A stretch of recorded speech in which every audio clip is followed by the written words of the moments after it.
Your head is tweaking for Thrustless hotness. All right.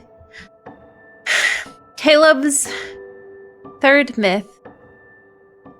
Yin Yang Sundering. I love the word sundering. Sundering is probably one of my favorite words, if I'm honest. Right. I think the music is intense. Oh my gosh.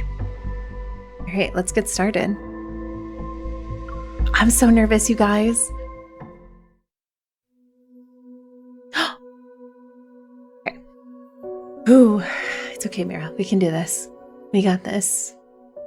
It is a great word. Heaven and earth dwell in chaos, and yin and yang have lost their way. Ooh, I already like this. This is so good. While the day belongs to the mortal realm, where the living may roam, the night is claimed by the nether realm, where ghosts run rife. Humans shall not venture forth in darkness, nor shall ghosts walk in the light. Oh.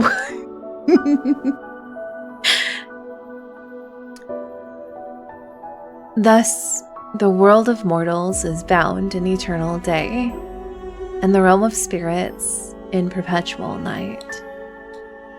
This is already so good. Oh my god. Twilight smothers the sky. Clouds swallow the last rays of light, and the mortal realm sinks into darkness. Help! Please stay back! Don't eat me! Oh. Oh, this is a neat background. The small shine's worn doors burst open. A man collapses on the floor. Scrambling to his feet, he sees the room smothered in dust and thick cobwebs. On the altar, several broken statues sit beneath a wavering lamp. The flickering lights make their faces twist and shift in the shadows. Is there an immortal who can help me? A ghost wants to devour me whole! Cornered with no means of escape, he falls to his knees and bangs his head against the floor, begging every statue he can see. Oh, okay. Spare me, and I'll give you everything I have. I swear, I'll rebuild this shrine. I don't need wealth. Oh. There is a token icky man? Oh, I love a token icky man. The lamp flashes. He looks up and sees that that all the statues have transformed into ghosts with green skin and long, jagged fangs. Only fresh flesh can satisfy me. Ooh, I love this. Mortals is now part of our domain. You can't run away forever. Come to me. Let me eat you. Oh no! Sir, are you okay? Well.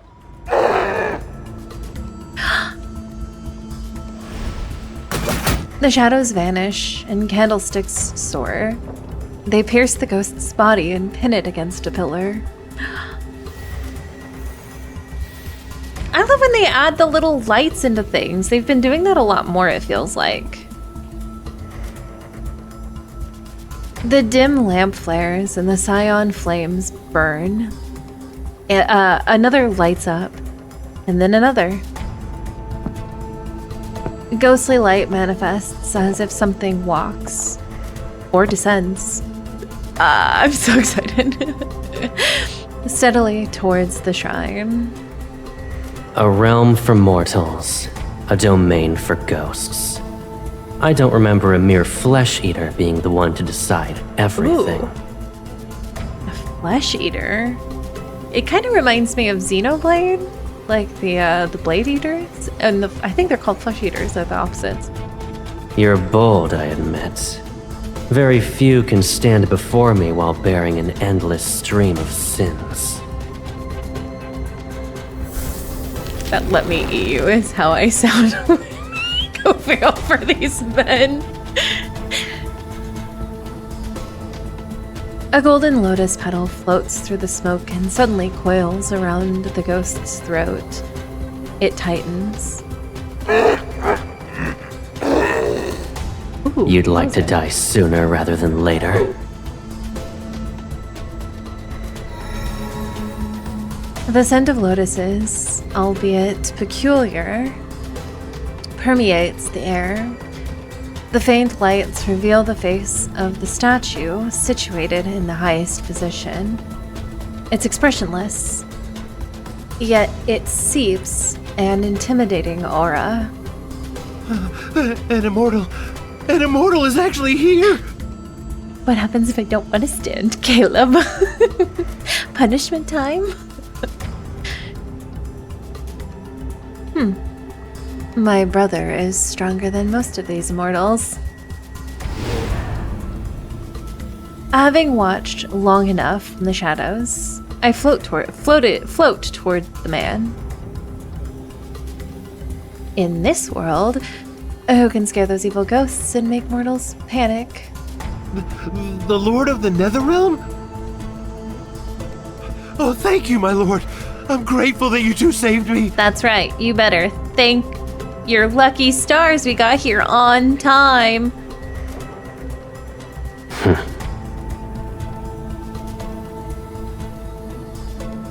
Your soul isn't pure. Pity.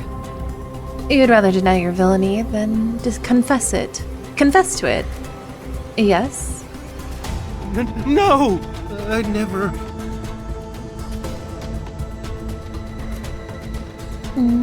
Your soul won't be reincarnated. Maybe you can be useful elsewhere. I clap my hands. I kind of like this. This is really good. I clap my hands. The ghost falls from the pillar and lies on the floor. It doesn't run. Rather, it stares at the man, the hunger clear in its eyes. Perhaps I'll let the ghost eat you. Then I'll devour it. Wouldn't that mean your death wasn't in vain? No! Once I've gotten my fill of seeing his dread, a lotus petal brushes the tassels again, beside my hair. Stop teasing the poor fellow. Oh, but I'm having fun. He only has a few moments left to live. He knows his end is nigh. Ah! Uh-oh, MC, get it, girl. I do, I love MC. All right. Let's deal with the ghost. The ghost attempts to flee, but I leap and summon the soul guide bell. Its toll resounds. The ghost freezes and clutches its head before letting out a weak, dying whimper. Caleb! A cold light cuts the darkness and opens a large rift, pulling the ghost into its steps. Don't take my toy away. I give the man on the ground a knowing smile and jump into the rift. I love this background, it's so good. Mountains shift as a shadowy forest with glowing blossoms materializes. A thick layer of deathly aura fills the air. We have arrived in Nether Falls, the capital of the Netherrealm. The ghost struggles to crawl. Then a cold flash slices its arm.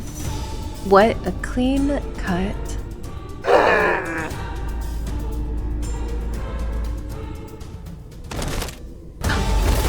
It's already starting! Welcome to the depths of the Nether Realm. A malevolent ghost like you shouldn't be here.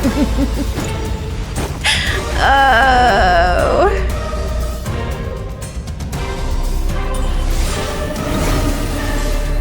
Be quiet. I'll send you off now. Whoop. Oh no! Caleb, help! Your filth shouldn't touch her. Wait. I love the deranged look. It's so good. Yin and yang in chaos. The gate standing between life and death. It's sealed. The two realms will crumble, and all souls shall be lost. This is cute. Oh my god, look at her on his head. Ah, she's so cute.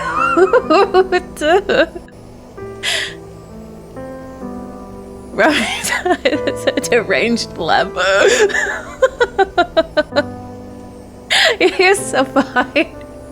I don't, this is so good. They made this. Oh man, I'm so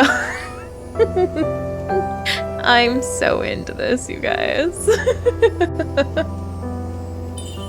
Caleb, what did it say? Ramblings before death aren't worth listening to. Look at that face.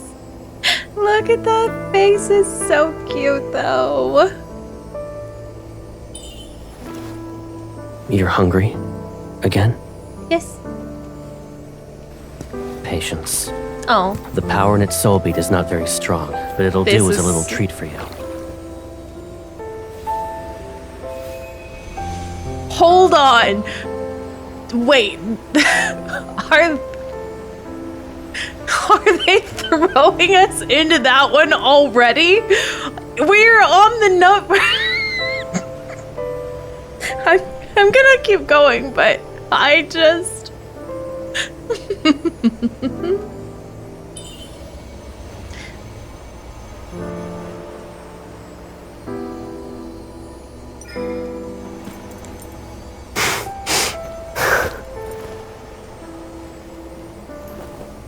You're not satisfied, and you dare to ask me for more.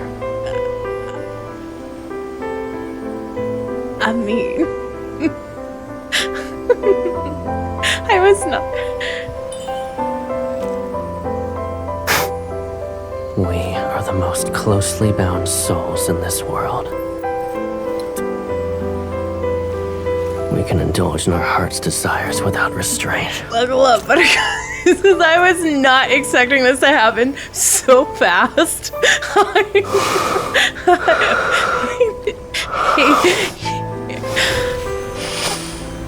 He told GOA to hold his beer. Okay, you've reached your limit, but No. I'll give you more than this.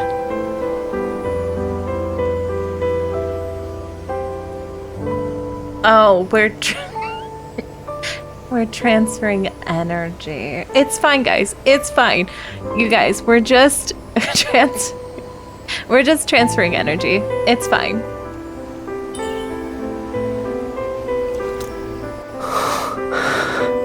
But why is his blush so cute?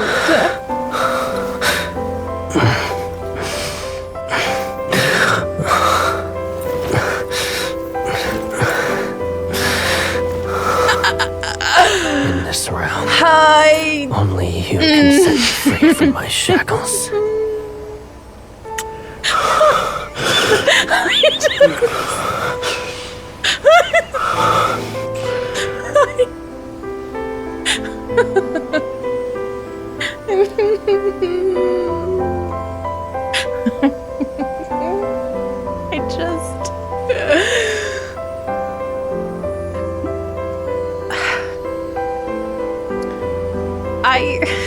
That's what the kids are calling it now. I wish there was a rewind. Because I think I'm gonna have to watch this Kindled at least 3 more times. Just for research purposes.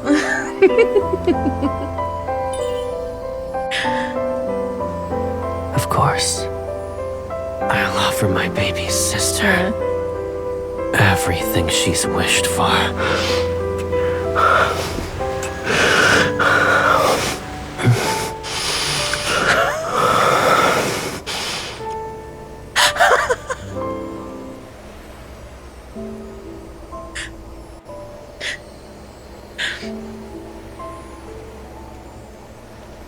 The next Illusio is gonna be mostly gotta watch it at half speed. The line, read the line. Oh no, I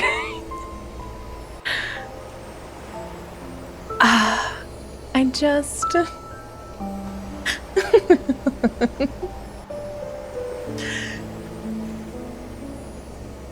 convenient flower. Boo. We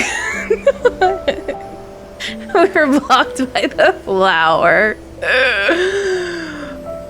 We were just transferring energy, guys. It's not what you think. It's not what you think at all. We were just transferring energy. It's fine, really.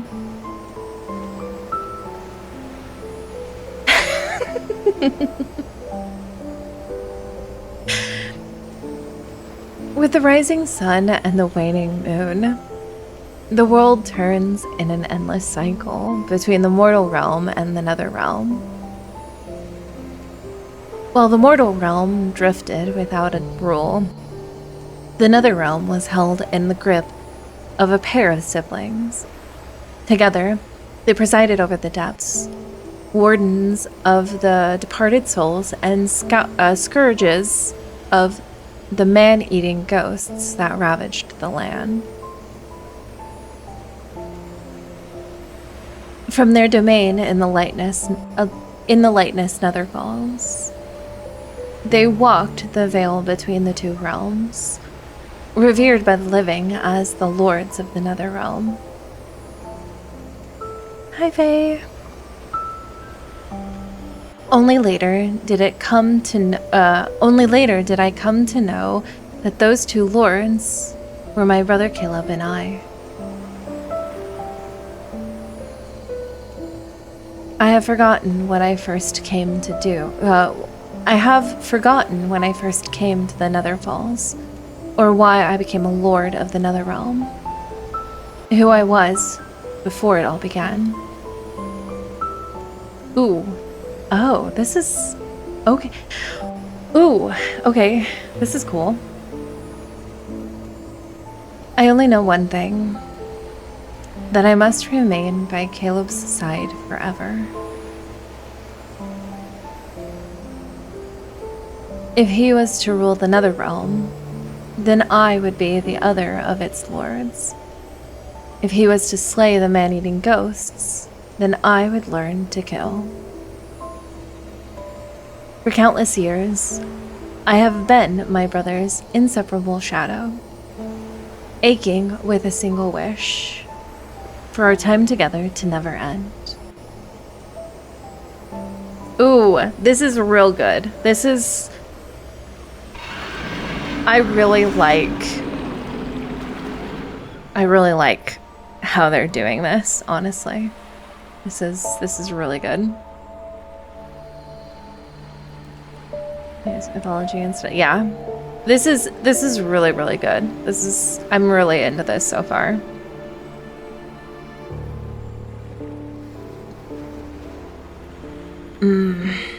All that noise.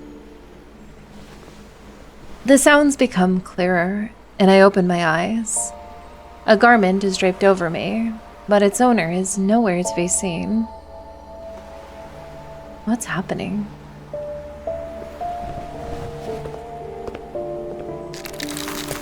Hi.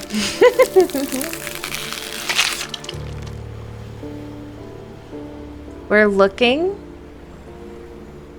respectfully.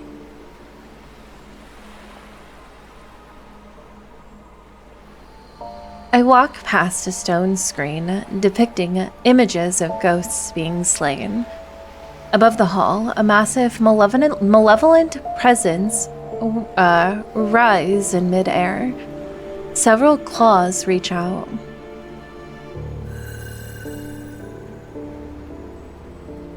Caleb sits on a throne made of bestial bones, his chin resting in his hand as he spins a floating lotus.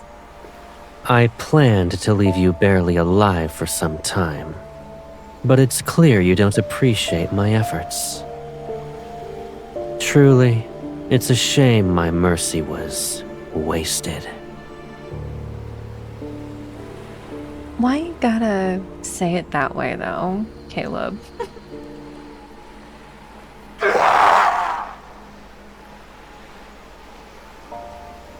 That... Didn't Caleb and I capture it before? A month ago, Caleb took me to the northern mountains, which are hundreds of miles away from Nether Falls. We captured this malevolent ghost there. Its mind has fallen apart, and it can't take on human form. However, it's more vicious than the rest. I wanted to taste its soul bead, but Caleb said it had another purpose.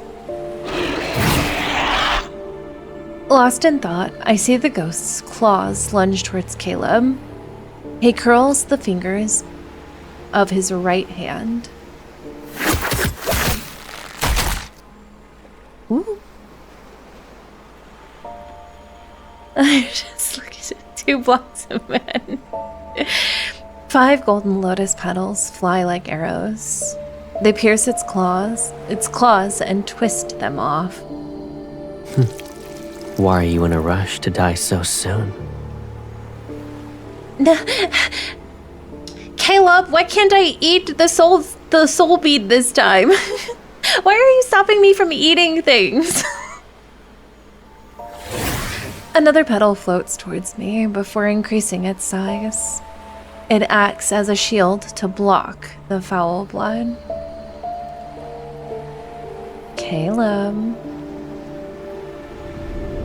Come.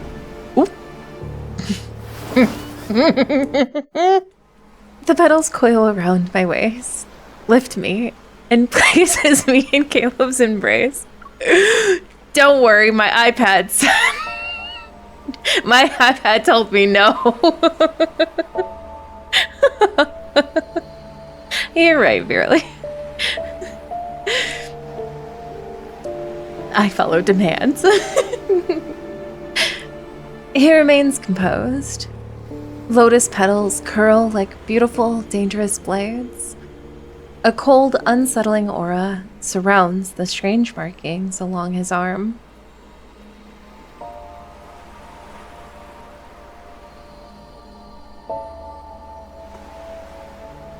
He's normally quick when it comes to killing ghosts. Is he waiting for something?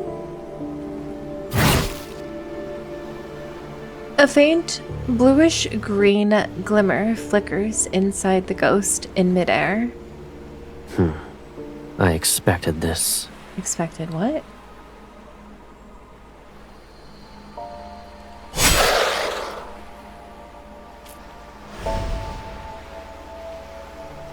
Before I can even see him draw the nether seal near his throne, the ghost is reduced to ash beneath its blade.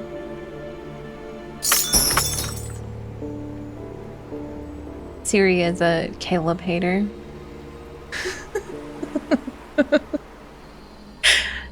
A fragmented chains fall into the ash. Behind the stone pillar, several tiny shadows tremble as they huddle. Oh no! Are they little tribbles? So those nether wardens accidentally broke the seals on its chain.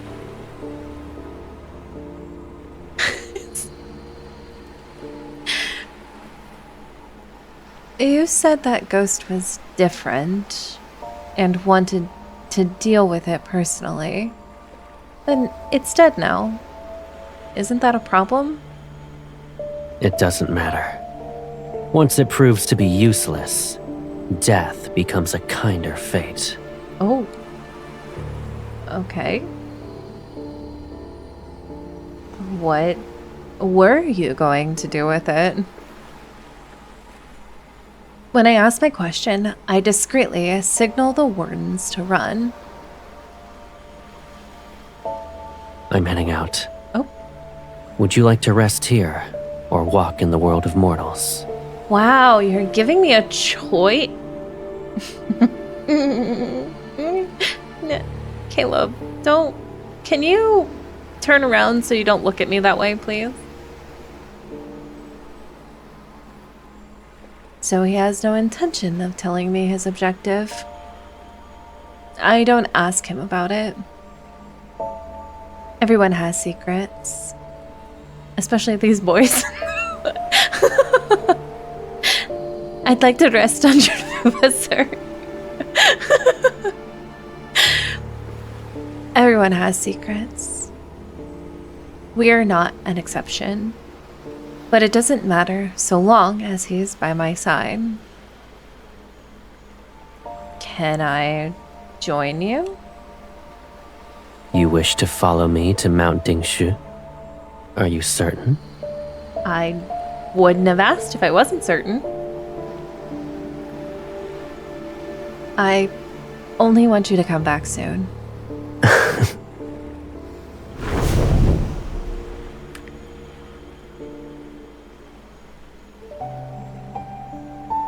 I could never have him behind me.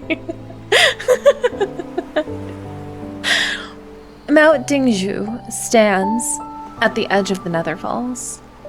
Its peak holding the world's yang energy. Meanwhile, the realm's yin energy is anchored at its base. It keeps this fractured world standing. But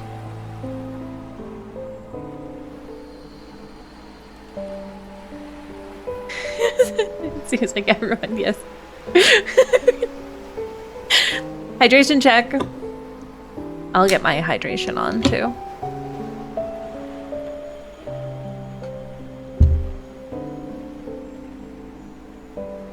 Whenever I approach it, my body feels uncomfortable. So Caleb occasionally visits it. Caleb, you do that on purpose. And as of late, he's been going there more frequently. Could it be related to that ghost? Thank you for saving us. Oh, sweet little child. What are you doing here in the netherworld? Go on, get out of here. The soft voices reminiscent of mosquitoes. Of a mosquito buzzing drifts out from under the throne. The nether wardens have crept out from their hiding place. They clumsily bow. Stone tags hang from their waists, and I note the names that are carved onto them: 79, 29, and 55. I wouldn't say I saved you, and my brother isn't upset. In spite of his appearance, he is kind. The nether wardens all stare at me as if they've seen a ghost. Although they're referred to as nether wardens, they are actually the souls of children who died too. Oh no, that's so sad. They're too fragile to withstand the cycle of reincarnation. So they reside in the nether. Oh, sweet children. I'm so sorry, babies.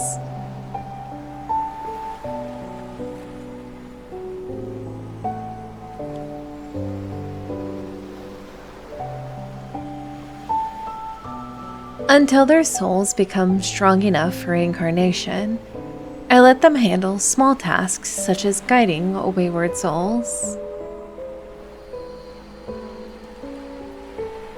But their minds aren't more developed than a child's. Their clumsiness is a common sight. Before, for one, was guarding the gate between the two realms. He fell asleep, and the Lord saw. Then. Yeah, keep going. It's okay. You're so. For one entered the cycle of reincarnation, and Caleb didn't push him.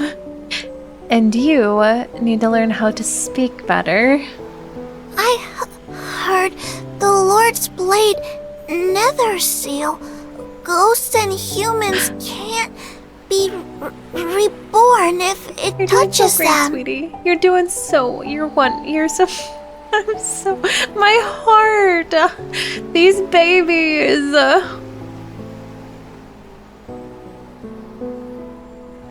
The deaths caused by it are justified. They can no longer be saved. So reincarnation isn't possible. So, Lord Caleb isn't scary? No. Does he eat ghosts? Or human souls? Your deaths were only recent. Don't believe the rumors. Caleb doesn't eat ghosts, and he certainly doesn't consume human souls either. The person who does that is me. I stare at the clean souls and these nether wardens and press my lips together. I can't let my hunger reveal itself. We are from the same source, yet Caleb isn't hungry. All the while, I crave the taste of ghosts and human souls. It's kind of like with X02 and A01, where they have to kind of alternate power sources or whatever. Give the VA their paycheck, honestly.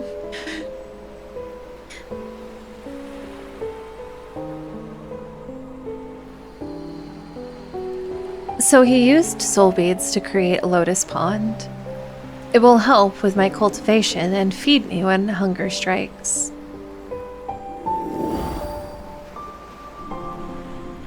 When you're starving, visit this lotus pond. These blossoms have purified the soul bead's energy. They're pure, so you can eat them. However, promise me that you won't eat any more ghosts. And never. That memory is lost in a haze, but I can still hear my voice. It's akin to a feeble whisper. Does this mean I'm a monster?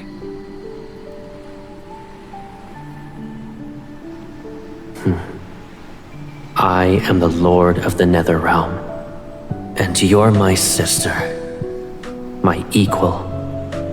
That means you're its ruler as well. Ooh, I kind of like this voice that he's doing. What else could you possibly be? Well...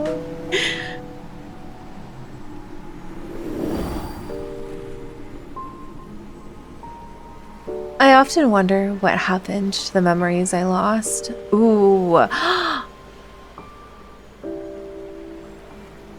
But visiting the lotus pond became a habit, and cultivating with Caleb at my side became normal. In time, my doubts faded, until... Why am I hungry again? I ate a lot last night. I mean, are you... You transferred a lot of energy, I'm sure.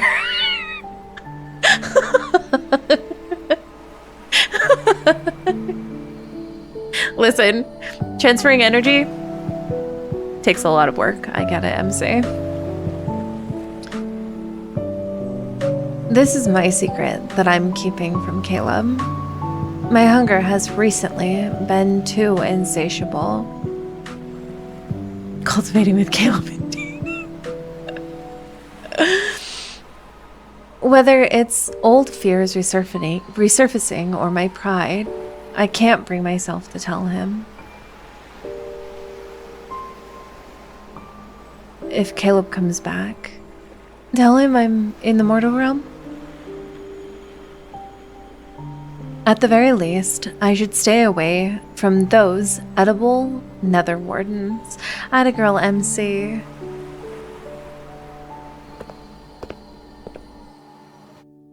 Ooh, off to a good start. Okay. I'm really excited. I think this is gonna be really good. Consuming energy requires you to rest after cultivation. Okay, looks one of Lord Silas's rental properties. Think of cultivation the same way as well, he does own the underworld, so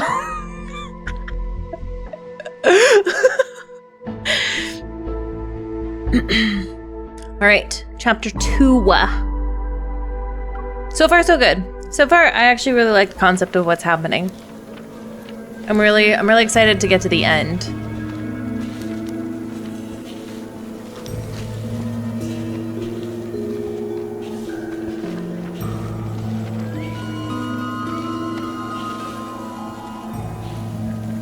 Past the gate between the two realms, the Netherfall's night dissolves into a cold haze that belongs to the world of mortals. Icy daylight presses down on bare black branches.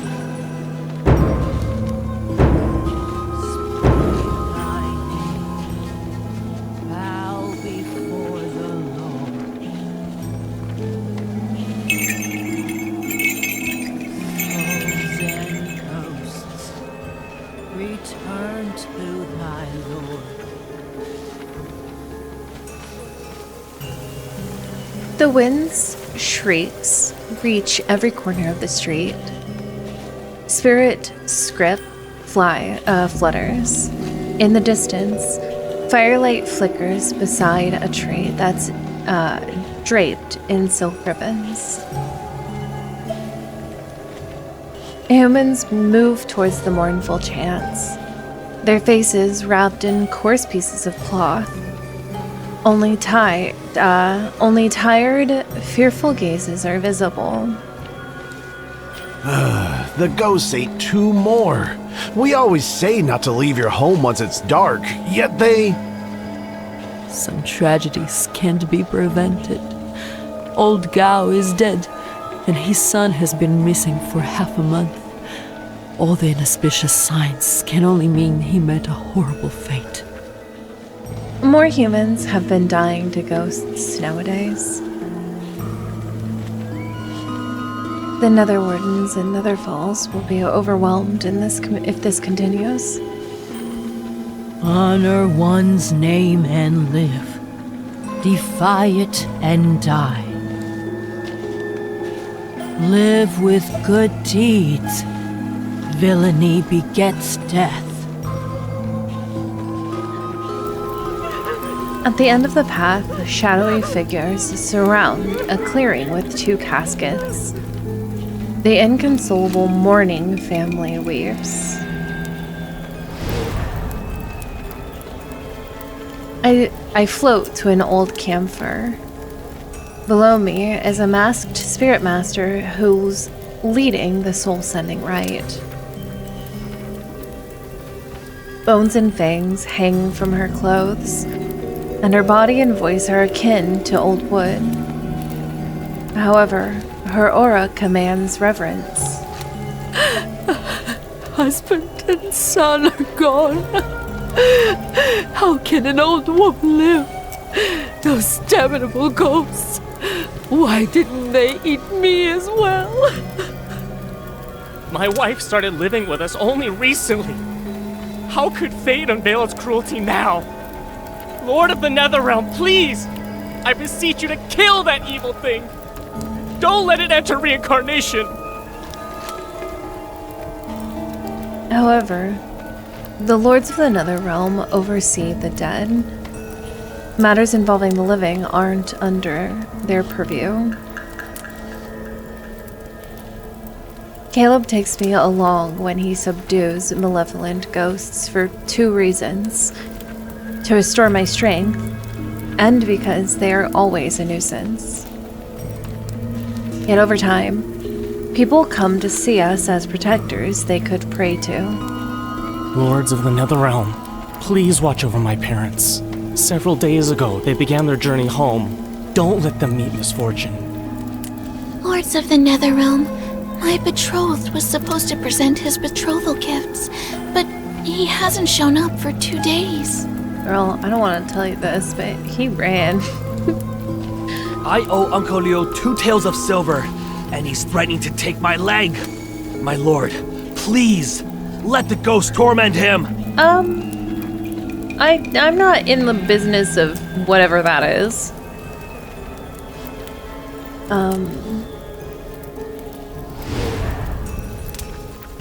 I don't want to listen to any more ridiculous wishes. I disappear and float to the altar to inspect the offerings. They're plain and boring. I don't like them. MC. Rude MC. O Lord of the Netherrealm, the wandering soul has returned. MC be like, silence, fools. Revenge isn't our forte.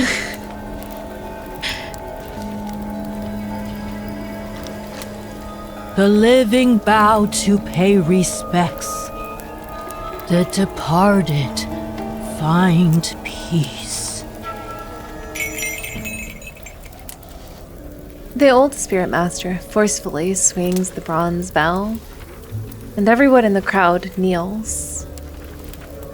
This is like half shenanigan music.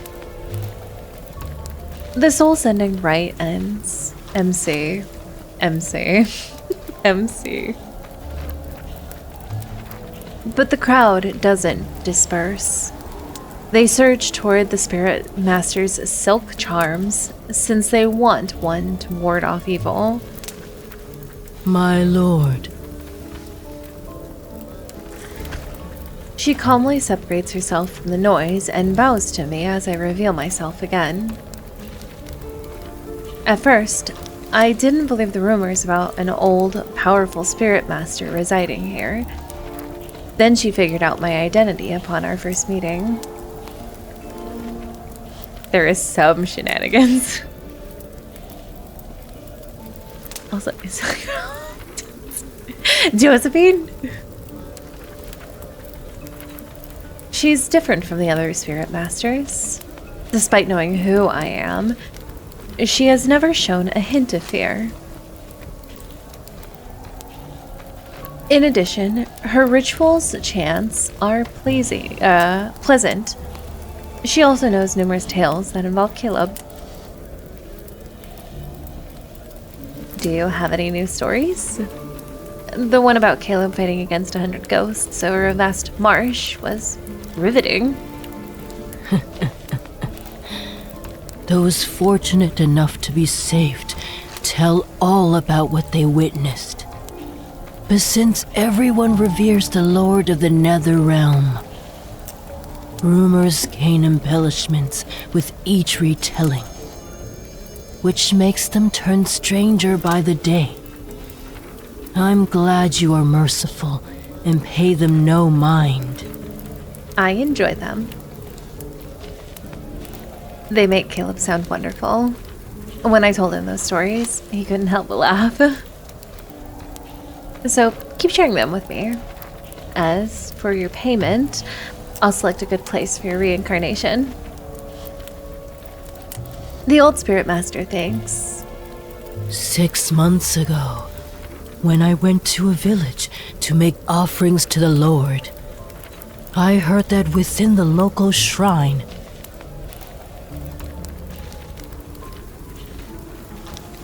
Caleb appears at the first day of each month to punish ghosts. You've told me about it already. Then what about someone whose soul once strayed into the nether realm and saw the two lords? I know how it unfolds. Then I'm afraid you've heard all of my stories. Or perhaps you wish to hear a tale unrelated to the lords of the nether realm? Is it that interesting? A breeze stirs the bells, and the old spirit master's voice takes on an airy quality.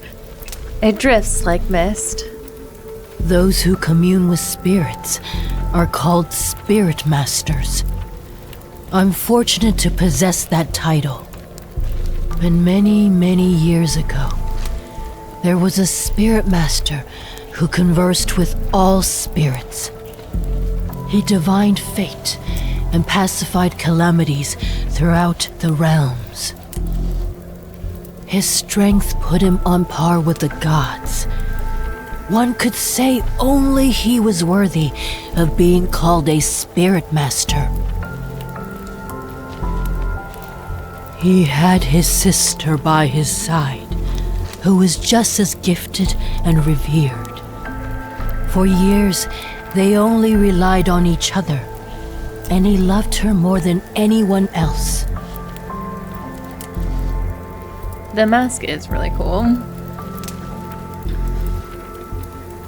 She doesn't remove her mask, but as she speaks, its bestial eyes seemingly stare into the depths of my soul. Its gaze is dark, unblinking. At the time, the world of mortals was simpler and chaotic. Yet it was pure. The sky was blue, and the mountains were green. The spirit master and his sister watched over all. Humans survived disasters and formed clans. But perfect beginnings normally lead to terrible incidences. I know how these tales operate.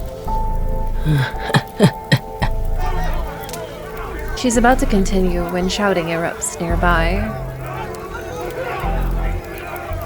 The last remaining silk charms have allowed a brawl to break out. The stronger the spirit master, the stronger the charm. So humans want one little charm. Wanting one little charm is to be expected. One word is all it takes for blood to spill, and no charm can ward off such viciousness. Forgive me, my lord. I must mediate. Sighing, she leaves along with the unfinished story. My disappointment is all that remains. Worthless offerings and no ending. Never mind, I'll wander around and find a lovely trinket for Caleb.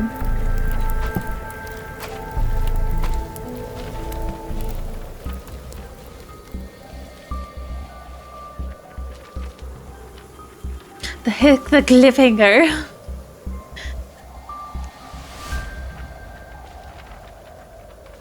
Blood now stains the altar here.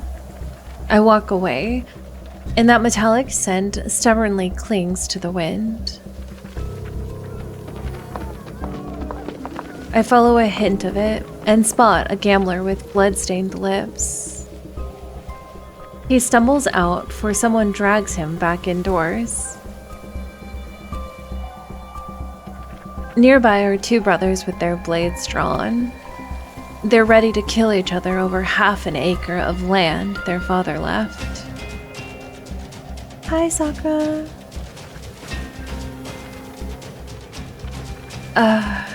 The blade raised high with murderous intent, slips from its wielder's grasp At the very instant it's about to fall, spinning out of control straight towards me. How troublesome.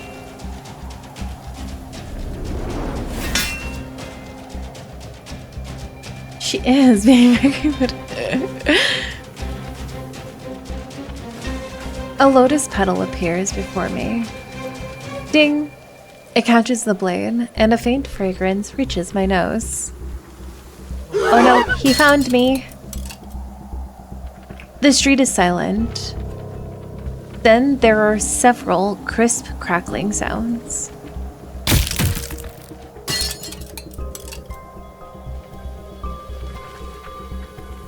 Caleb! What have you done, Caleb?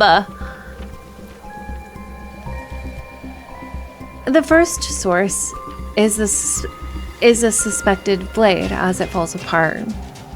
Its fragments touch the ground. Then the sound comes from two sets of bones being cleanly snapped. The brothers collapse and scream. Chaos encroaches on the street. The Lord of the Netherrealm? It's the Lord of the Netherrealm! It is. You better watch out. He's gonna kill you. Terrified, humans scatter.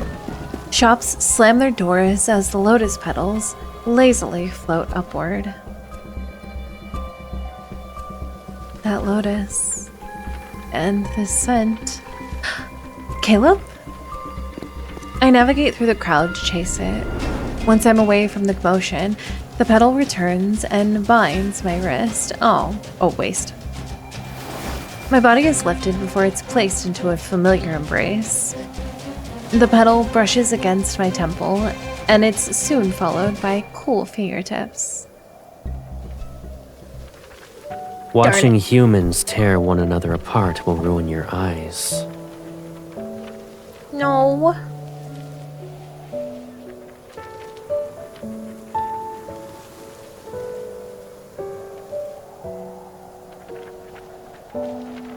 What should I look at then?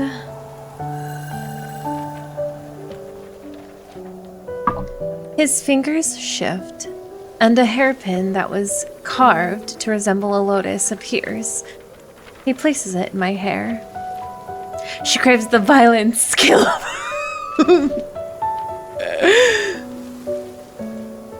My baby sister, who has beautiful eyes, should only look at beautiful things. Oh, okay, but that's... Stop, you.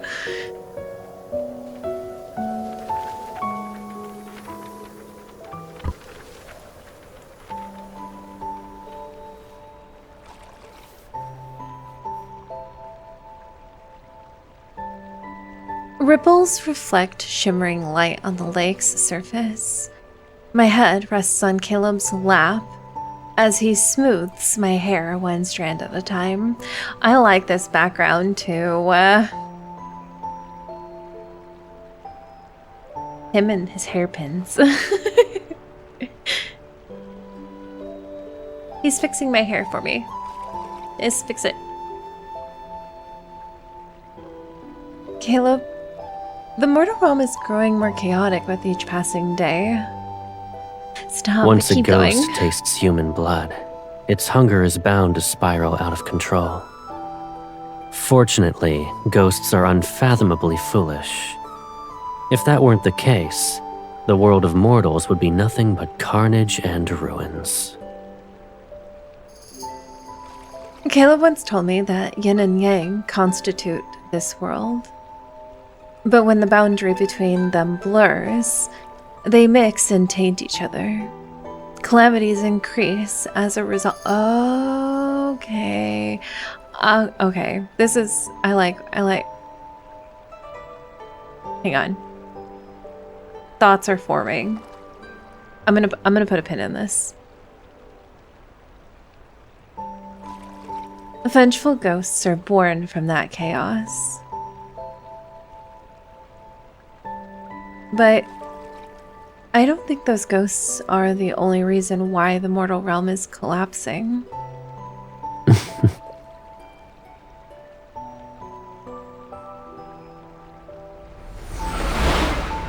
Night falls with a wave of his hand. The lotus in the center of the lake closes and dispels the barrier that's protecting Wuling Village.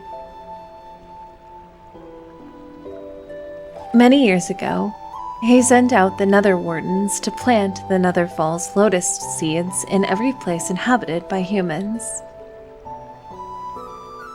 These seeds carry life's spiritual energy.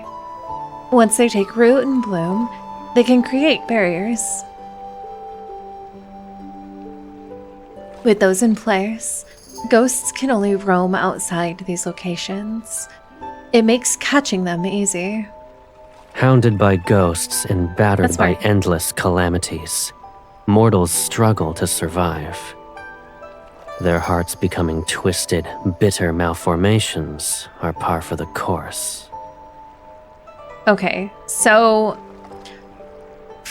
from what I'm understanding in how this world works is you either become a soul to be reincarnated or you become a ghost depending on how good of a karma you have, basically, is what I'm gonna... If I were in their place, I'd use anything and everything to ensure you're alive. I would do the same. Ouch! I sit up too quickly and forget he was still holding a strand of my hair. Caleb laughs and gently pushes me back down. There's nothing wrong with what you said. Okay. Greed, wickedness, delusions. They'll never disappear. It doesn't matter how peaceful or unstable the world is. There shall be fighting, hatred, and wars, leaving rivers of blood in their wake. They too are bound to the perpetual cycle of reincarnation.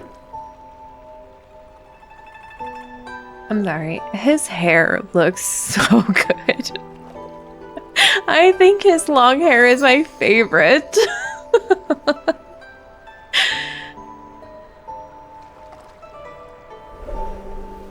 He continues braiding my hair. The eerie markings on his arm emit a faint glow, and the lake's reflected light sharpens the angle of his face. Dazed, I stare at our reflection. He understands the machinations of mortals, yet he carries none of it in his heart. The sweepies on the side look really good. That's what I was looking at, was the sweepies on the side. That's,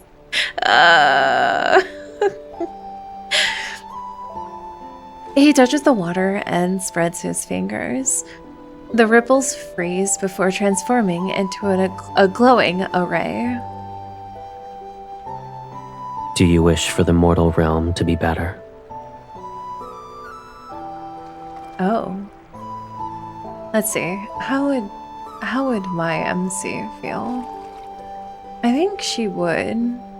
I think she, like, still kind of holds on to hope. I don't think she's so bitter. Like the Jonas Brothers, yeah.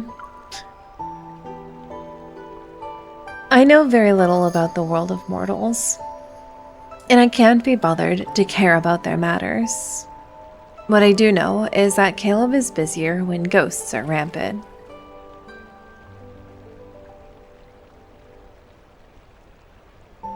The filth surrounding human souls worsens with each passing day.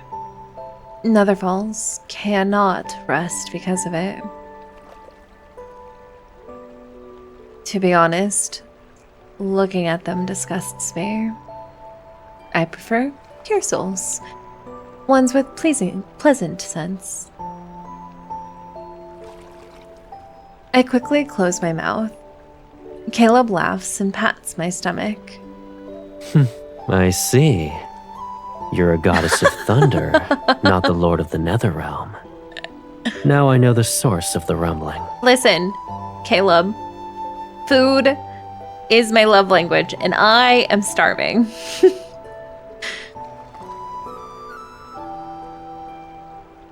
No, it's... All right. Perhaps I'm slightly hungry, but only slightly. Caleb lifts me.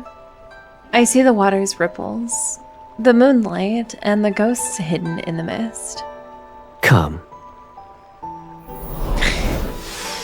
Caleb, please. Stop. Behind me, he takes my hand. Okay, I have to pause for a second. Infold, you used that word on purpose, and you know you did. You cannot convince me otherwise. You are diabolical, and I know you did that on purpose. You gave him that word on purpose. I'm looking at you. Behind me, he takes my hand and guides my fingers into the air to make the same array from earlier. The barrier isn't present. Since we've cast the array as bait, every ghost within 100 li will appear. This should be enough for you to consider a feast. Thanks, Caleb. They knew what they were doing. You think so? Let me teach you a new way to play this time.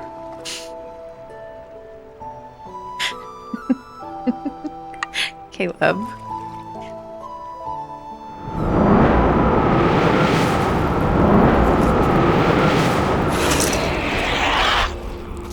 He catches a falling petal, and the bamboo curtain immediately rolls up. A shadowy figure shrieks at the pavilion. I love how he still cooks for her even in this, I know. The petal cuts through the water like moonlight to slice the ghost's throat.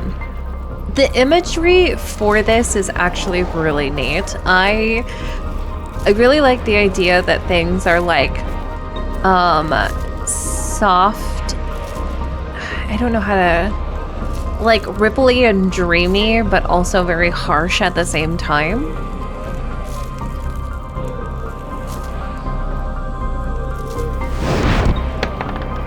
Wow. I immediately mimic his attack when I strike a ghost, but I use too much of my strength, and it is skewered.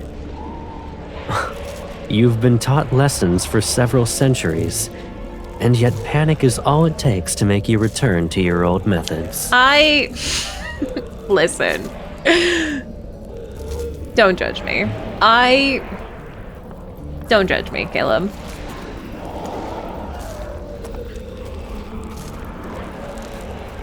I respond with a sheepish smile. I used to fight ghosts in the wild, haphazard manner, which always made me covered in grime. Caleb taught me elegant techniques over these hundreds of years. He even created intricate weapons for me. Can you demonstrate for me again? I'll do it correctly this time. I just want to see you fight. Watch closely. Oh, that won't when be a problem. When confronting weak ghosts, aim for the throat. The stronger ones. I'm watching. You didn't say I had to listen.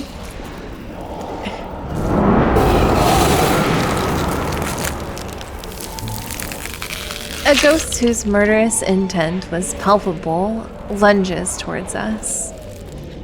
You aim at the spot between the eyes.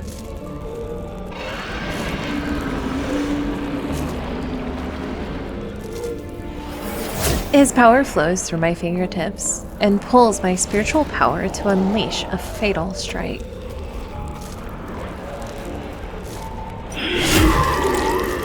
Perfect. Do it like that.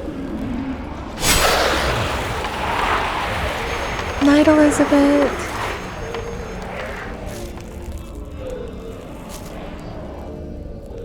Excitement runs through me. It's not long before the pavilion's floor is covered with soul beads. Food. I am hungry. Seeing me easily deal with them, Caleb...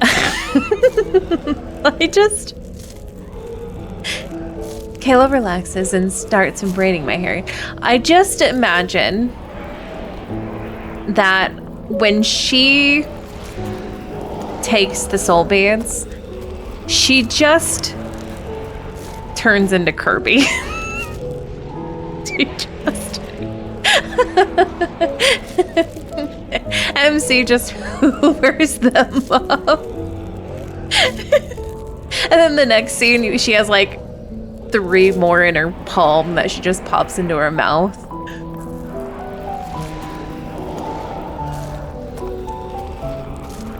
He holds up a different hairpin. He holds up different hairpins, hair clips, and earrings to my head, comparing them one at a time. Should I use a cyan ribbon or a red one? Cyan. They give me a choice in color! Cyan. Vacuum noises. All right. His finger glides through my hair and weaves the bright silk with each strand. Another braid appears. It's lovely. Thank you. Don't get distracted.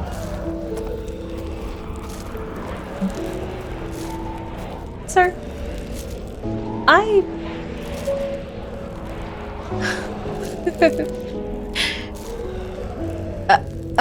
of course. I shift into a comfortable position against him and focus on the ghosts rushing towards us. Caleb, do you think there will be a day when we eradicate the last ghosts in the world? Don't get distracted, possible. sir. What the fuck? I heard ghosts never appeared in the mortal realm back then. The old spirit master said humans saw blue skies and green mountains a long time ago. I've never seen... Oh, no! I've never seen a blue sky before.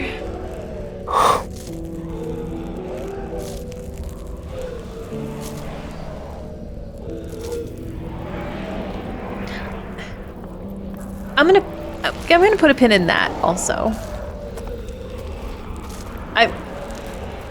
I'm gonna put a pin in that also. His arms slightly tighten around my waist. There shall be a day when we'll see. Those blue skies, crystalline rivers, and hills covered in flowers. It's a promise then. Though Nether Falls flowers are also beautiful. I like them. However, if all ghosts disappear, I won't have anything to eat. And that's bad. When that day comes, you won't need soul beads anymore. I won't feel hungry anymore? So I'll be like you. Correct.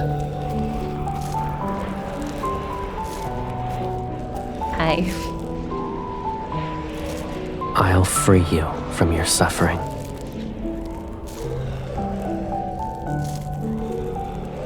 What do you have planned, Caleb? Oh, I love this music. As the ghost's screams fade, I wrap my arms around his neck. Actually, I don't mind living like this. You use soul beads to create the lotus pond for me, and we cultivate each day. I'm happy. If all of them disappeared, I'd miss them. Just Caleb things. Caleb is quiet for several moments. Then he kisses the top of my head. That won't happen. You'll have more to be happy about. The world we shall create is the one you want to see. And it doesn't matter how it changes. We'll always have each other. That's cultivate every day.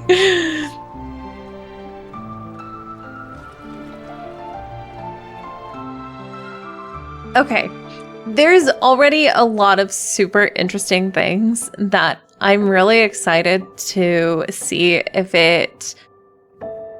The pop is back, I know.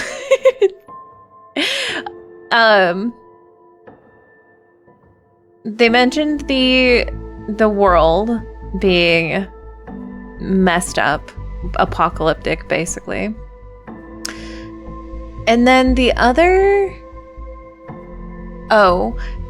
is that when she asked to see blue skies, he made a noise like she doesn't remember that they've already seen it, which then tells me that I wonder when this is placed. Is it placed after or before X02, or is it like a horizontal thing? I don't know. Anyways, those are the two things right now that I'm holding on to for the end of the myth. The promised noise get better. Daily cultivation for the win. All right.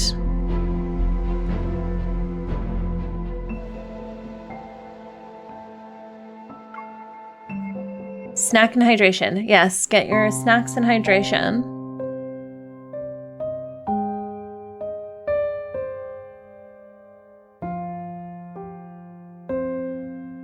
It was hinted, yeah.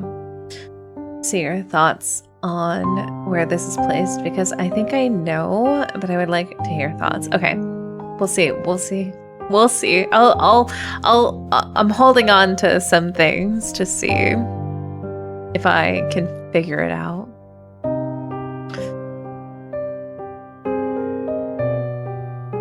That's what the other thing is. This Spirit Master story and his sister, I'm also holding on to that as well in my mind.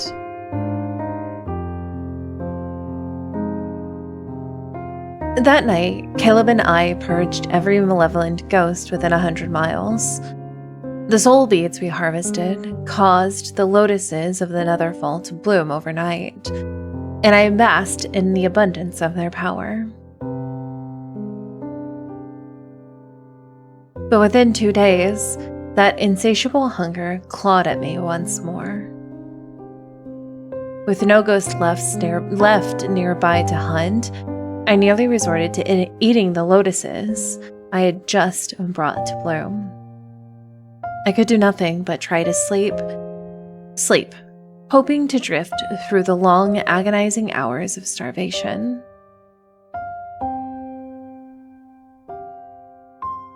But it hurts so much. It is not so much hunger as it is an unbearable emptiness. A void that feels as if something is gnawing away at my body, carving a hollow chasm into my very soul. Anything. I would give anything, if only it would satisfy me.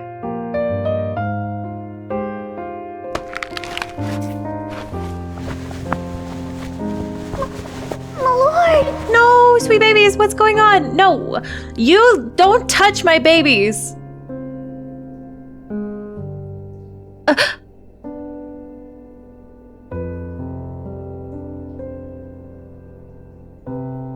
Sluggish, I look up and see several faces. Some of them terrified, and others are stunned. Oh no. It hurts. Oh no, did I touch them? No! Did I hurt these poor babies? No. No. No. No. No. No. No, no, no, no, no, no, no, no, no, no, no, no, no.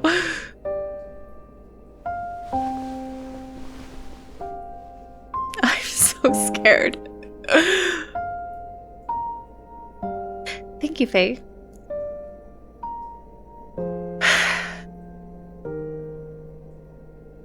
A creature weakly twitches in my hand, and I look. 5-5 dangles from my hand and stares at me.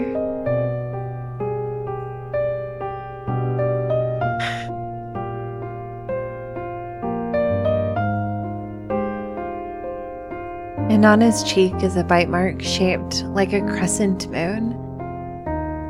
Did I do that?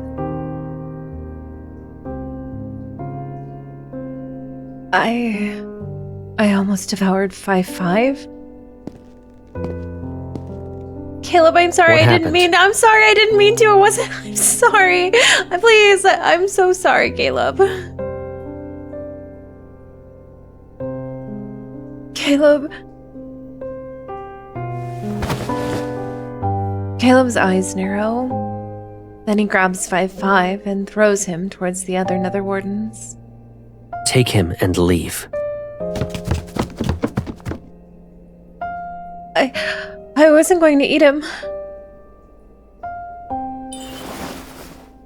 I didn't intend to. I don't know what's happening to me. My words frantically tumble out. Guilt and fear crash into me. Are you okay? No, I almost ate these poor little children's souls. That simple question intensified my guilt. Clumsily wiping my face, I nod. Don't worry. You did nothing wrong. It's simply your hunger. What do you mean I did I'm nothing at wrong? fault. I should have cared for you better.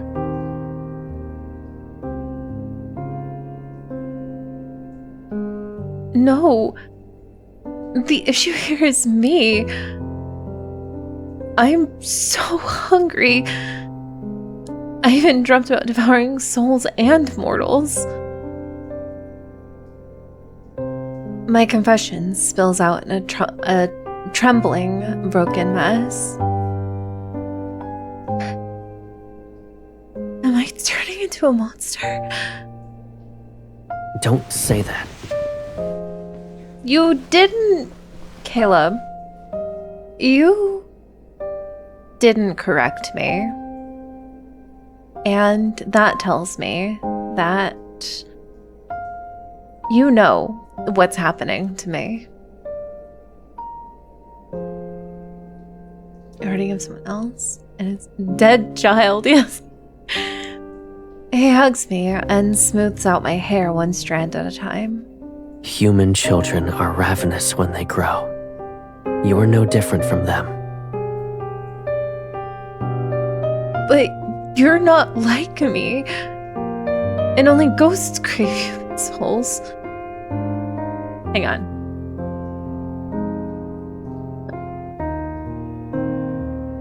You know Caleb loves to keep secrets.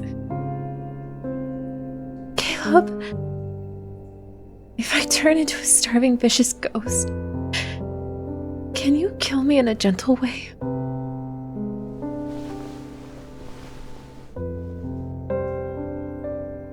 Caleb stiffens, and his arms tighten around me. He speaks more softly. Don't tell me you're so hungry that you can't think clearly. I'll be very upset if you say anything like that again. Okay, I'm sorry.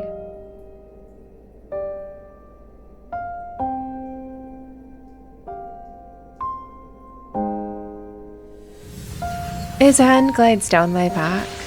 Cool spiritual power flows into me. I'll collect more soul beats for you.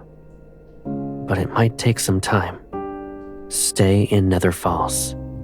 So long as you don't use your spiritual power, you'll recover. Be a good girl and wait for me.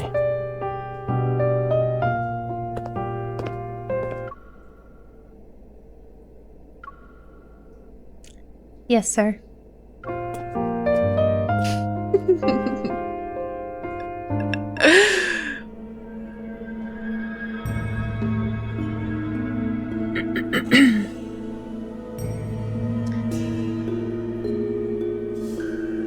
A few days later, Caleb returns with a heavy haul of soul beads, though he stayed out only long enough to deliver them before departing once more.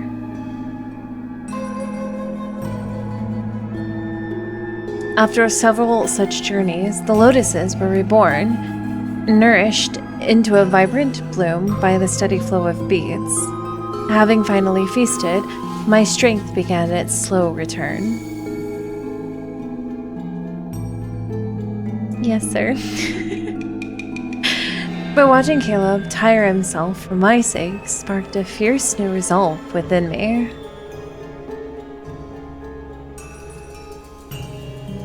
I had to find a way to cure this strange affliction, or at the very least, find a means to suppress the hunger for good.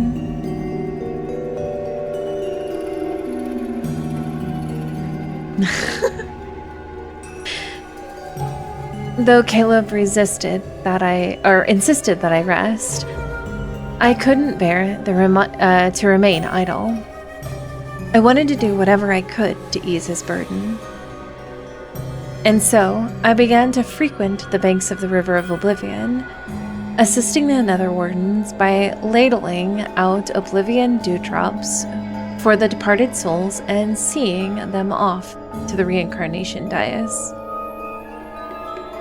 Then, one day, 3 souls dressed in bridal finery caught my eye.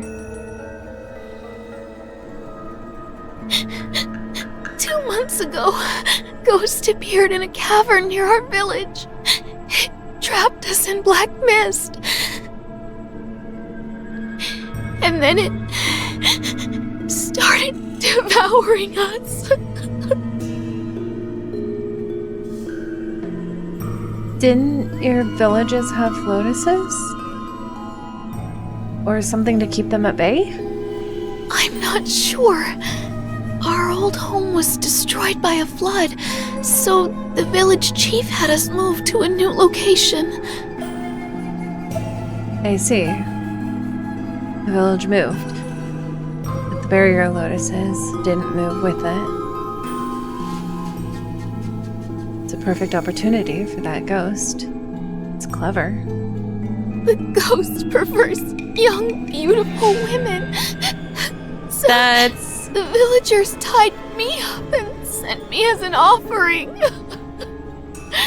They hoped it'd spare everyone else. Is it a token Iggy ghost?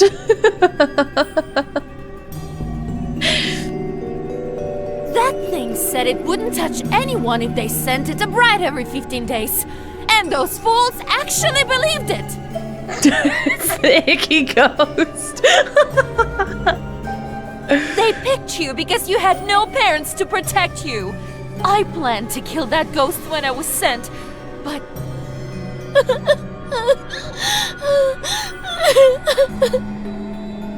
Our parents Oh. any good?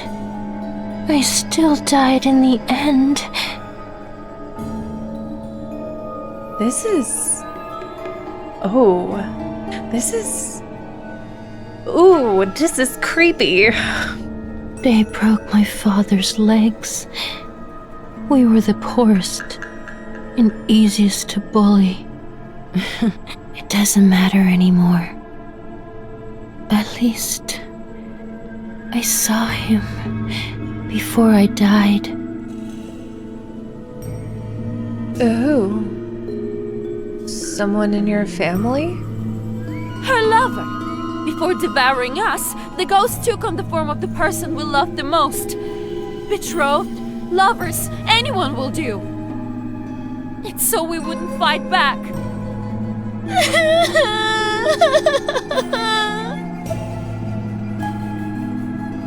To mimic other humans.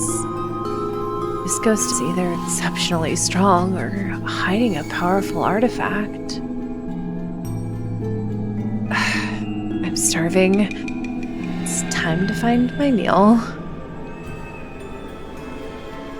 When will the next one be sent to that ghost?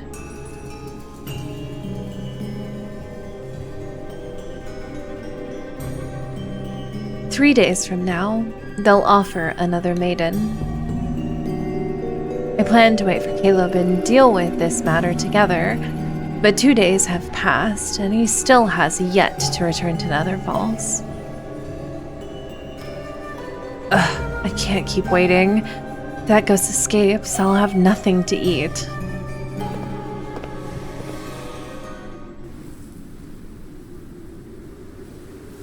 Ooh, this is that. Okay, this is.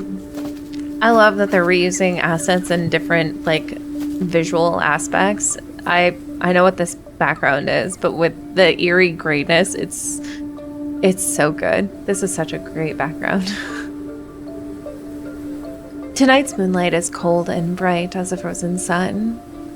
It illuminates a grim wedding procession on the mountain pass. Oh, this is so good. Oh, this is so creepy. I love this. Definitely time to hydrate. 4 gaunt bearers carry a shabby bridal sedan? Is that? I hope I said that right. With a wilted red flower. Muffled sobs and struggling can be heard inside the sedan.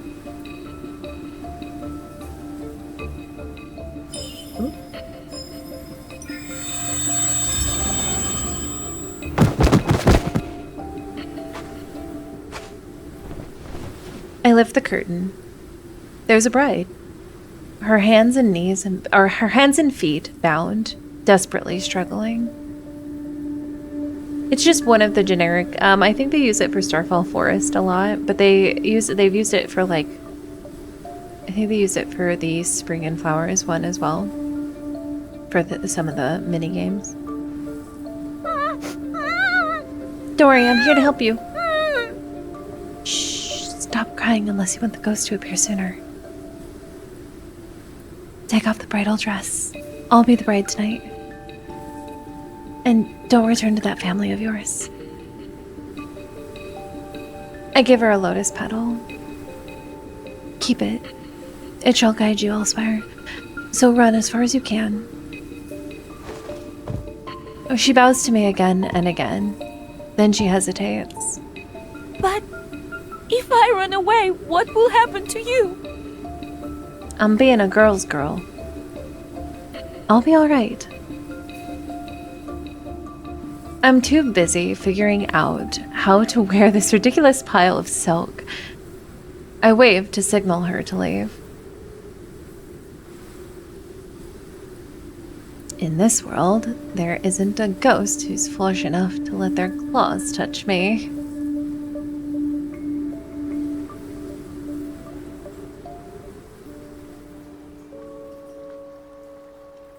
The sedan sways along the path for another hour. Then it's loaded into a small boat, which drifts into the cavern's depths. Everything is plunged into darkness. The energy belonging to a ghost coils like a sleeping beast, stirring silently in the shadows. Wrapped in suffocating layers of silk, the ceaseless jolting starts to annoy me. Do mortal brides always suffer like this when they're about to be wed? I rip the stifling veil off my face and toss it aside. It wasn't for marrying someone you love. Would a sane individual endure this? I mean, she's on to something. Thinking of those brides dragging through misery and terror only to be wed to a ghost. Death would have been a kinder fate. It deserves worse. The boat shakes and slowly comes to a stop. Wailing like a chorus of restless spirits, wind traverses the caves connected to one another.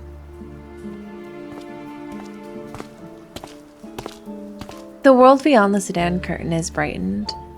Firelight dances on the river as footsteps approach and stop at the shore.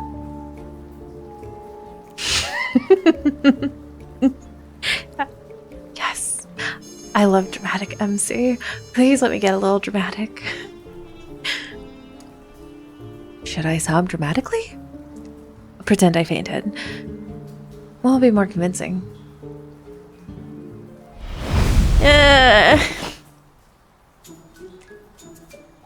If I close my eyes, he doesn't exist, and he's not here to capture it. Oh no, I've suddenly gone blind and I can't see you. So silly when she does that, because I know. Suddenly, a force yanks me from the sedan. I gasp before landing into a firm embrace. Caleb? Why are you... I recall the bride's words. No, this must be the ghost wearing my loved one's face to deceive me. But if the ghost picked Caleb, then my feelings must be embarrassingly clear. I just... This is John Cena 2.0. If I close my eyes, he doesn't exist. He is invisible. No, Caleb, let us be dramatic. Even when danger is staring at me, embarrassment pricks my cheeks. I bite my lip and focus. If it can read the heart of mortals, then of course it senses mine. It must be using a powerful artifact. I'll play along and try to find it. Oh no. With that decided, I let tears well up in my eyes.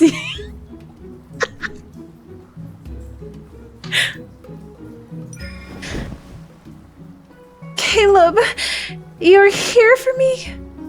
I knew you wouldn't let me marry that ghost. You're the only one I want. Artifacts are usually kept close. Clinging to his arm, I pretend to sob while secretly checking for anything anything that's concealed. Strange. His body doesn't have a ghost stitch on or murderous intent. His scent is the same faint lotus fragrance as Caleb carries.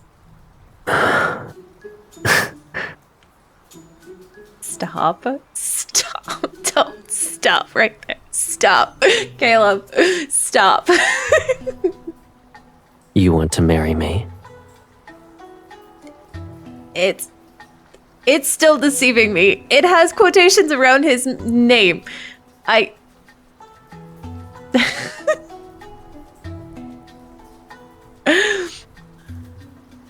Amused, he tilts my chin up, his eyes shimmering in the faint firelight and rippling water, where dark gloom mingles with light.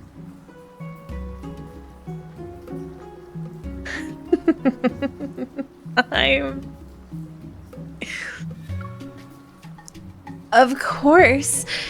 You're the person I love the most, and I want to stay with you for a long, long time. Are you implying I can't do that? Then we're of the same mind. In this world, I love you more than anyone else. I steady myself. Despite knowing I can't. I'm giggling so hard. Oh no. Okay. Ooh. I steady myself. Despite knowing he isn't my Caleb, Hearing those words from that face still makes my heart flutter.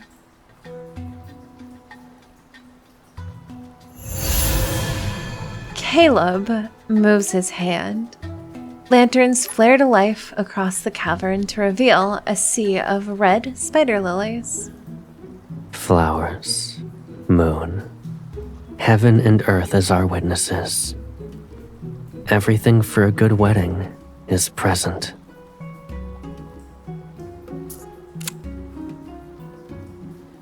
Tonight is perfect for us.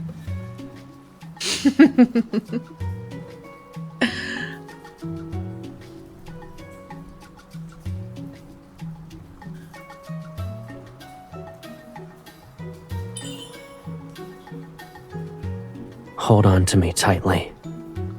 I'll treat it as your promise to stay by my side for a lifetime. Okay, I guess.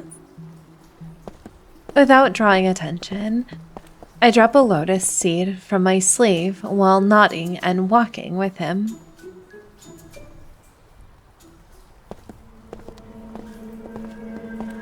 The cavern has been formed naturally, yet it's breathtaking. The walls are reminiscent of cliffs, and stone arches curve overhead like frozen bridges. Patches of green light shimmer across the rocks. They're akin to stars scattered along the walls. Caleb seems to believe I'm a love-struck bride who adores him, and he's been surprisingly gentle. I slow my steps, and he matches my pace without saying a word. When I pretend to stumble and reach for his waist, he steadies me and holds me closer. Careful now. I believe my foot landed on something. It's merely a rock. Stop. In cold.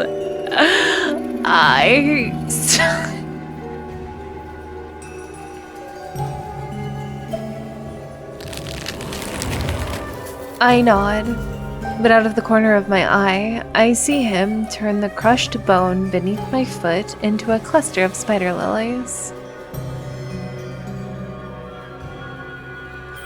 The entire area must be part of his illusion.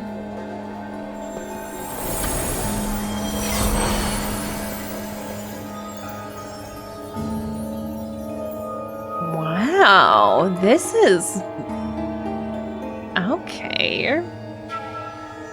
Is it time to cultivate? I'm kind of scared. Hello, AJ. When I look up again, a chamber located deep in the cavern has been transformed into a true wedding hall. Colorful banners, golden bells, scarlet silk drapes draped across the ground, and candles carved into Lung and Feng bathe the space in warm, bright light. I'm not well versed in mortal weddings, so I prepared what I could. You're doing great, sweetie. If it's too simple, I'll hold a grander ceremony for you at another time. How can that be? Both of us are here. It's already perfect. A ghost staging his own wedding before eating a human. Is he a lonely widower? He's an icky ghost. Caleb lifts one of the red wedding ribbons and places it in my hand. He's holding the other end. Tinged with the scent of flowers, a sharp chill spreads through the air. A dangerous allure softens his features. I don't believe in heaven and earth, and there are no parents to oversee our vows. The ceremony. Why must we place great significance on formalities? I'm marrying you. That's what matters. It'd be best if we finish this quickly. Besides, I refuse to let my first wedding be wasted on a ghost.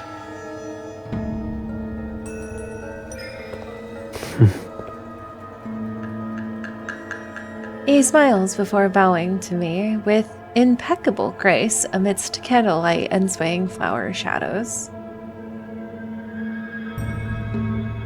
I'm caught off guard. I've only known him as awe-inspiring and fearsome. I never thought he could be so composed, so poised. And the way his gaze softens, how he confidently carries himself, and his movements.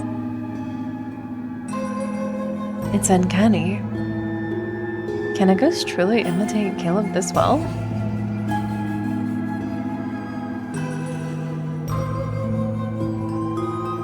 Oh, I love that one. I love this one. Oh, look at those eyes. Come on, you guys, just. Caleb, I hate your stupid face.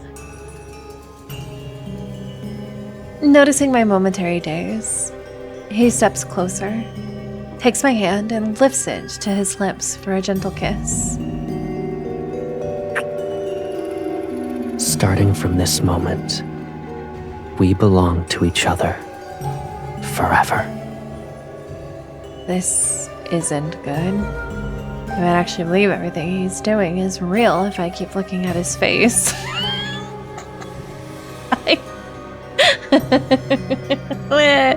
MC. Honestly. I mean, are we gonna start? Maybe we should start questioning. I mean, is it really bad? If he continues to look like Caleb, is it really that bad of a thing? Like, could it be? I think we're only on like damn. I try to come up with a distraction. Or shouldn't we drink the nuptial wine? That. We can enjoy it after. After what, Caleb? After what, Caleb? Caleb, after what? Following tradition, it must be brewed in the year of your birth. It shall age until the wedding night. Tonight was rather hasty. I don't want to give you anything that's less than flawless. He says he's not knowledgeable in mortal customs, yet he carefully thought about this whole wedding thing. I lean in with feigned affection as I quietly use my spiritual power to probe with him.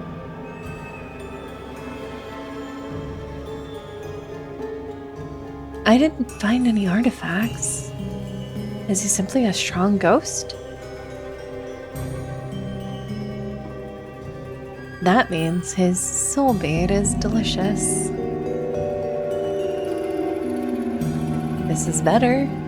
Once he lowers his guard and attacks, I'll finish him in one strike.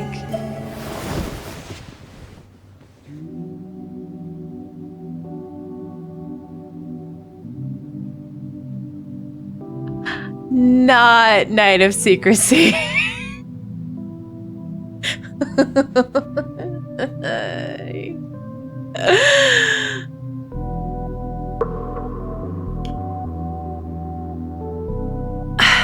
Listen, I mean, do we really need to eat that bad, MC?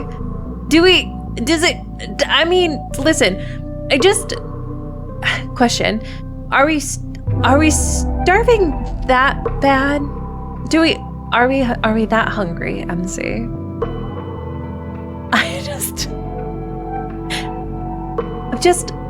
I'm asking the real questions here, okay? All of a sudden, he pushes me onto the bed. I'm stunned for a moment. What is he doing? Why are you trying to hide?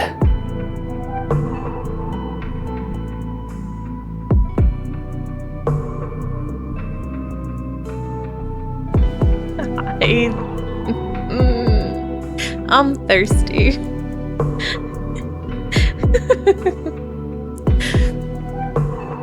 Well, I mean, she wanted to eat the ghost. She could play with her food.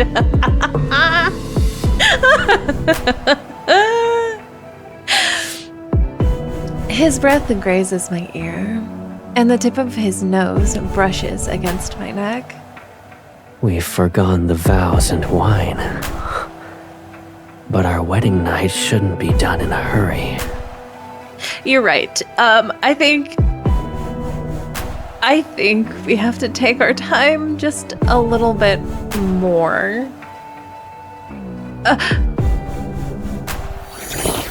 He wants to eat me and take advantage of the situation? What remains of my patience dissipates, and spiritual power flares in my hand. Unfazed, Caleb crushes the spiritual power as if he broke a twig. He lowers his head. Alarmed, I try. The music is making this scene so just. It's so good. It's so good, but also I'm so. Thirst can make one feel hungry. Maybe that's what MC is feeling right now. Oh, goodness. He only made it more scrumptious by looking at Caleb. Alarmed, I try to summon a weapon, but I soon realize my power is being suppressed. My limbs become weak. Rushing only results in you being unable to enjoy yourself.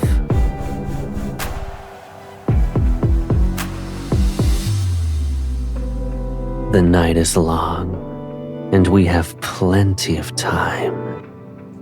We can learn everything slowly. Okay. Now I know this is this is not Caleb, because this is bordering on Sylus play right now, and Caleb would never. But also, he figured out that I'm not the bride the villagers sacrificed. Stop pretending. You're only doing this so you can eat me, yes? I struggle quietly against my restraints, but I maintain a cold smile. Surrender yourself to me. I might keep a wisp of your soul, but if you attack me, I'll ensure you never reincarnate. Is that so? I don't think he would mess with them.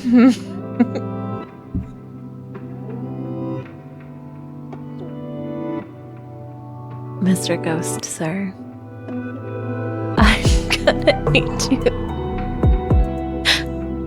I'm gonna need you to refrain from speaking like that.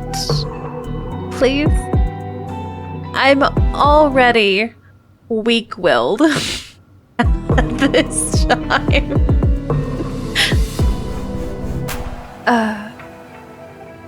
Or are you waiting for the barrier to form so it can swallow this entire cavern? He holds up a lotus seed, the one I dropped earlier, and crushes it between his fingers. What will you do next? Do we have to kill this ghost? Listen, I'm just asking. Does it necessary? The evil spirit is stronger than I expected. However, I'm the Lord of the Netherrealm. I refuse to die like a hopeless fool. Even if it costs me my life, your villainy ends today. Fight to the death. Enough. Don't make things worse for yourself.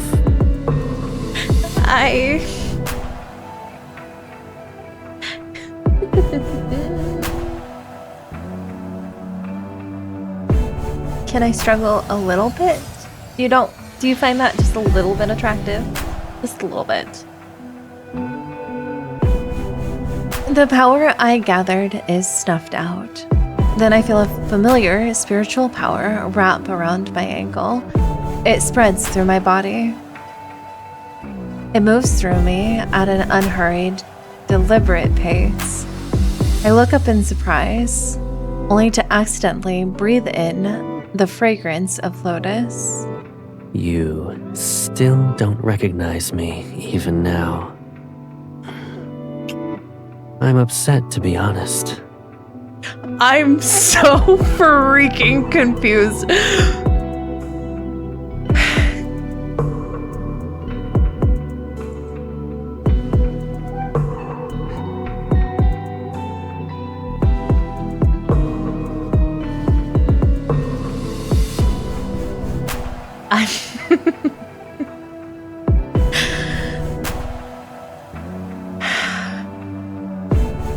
I'm Caleb. It's this Caleb. I don't know who this is. I'm so... Gentle, familiar kisses trail down my neck and collarbone. I don't move, but then I realize it.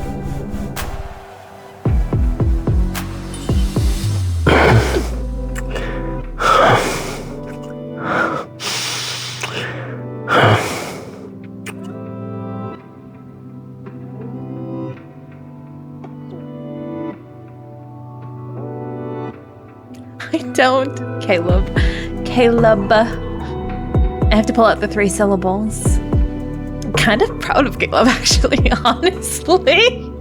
So, did this just jump him up a little bit? I think this just jumped him up just slightly.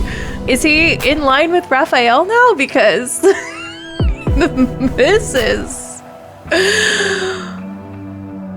I'm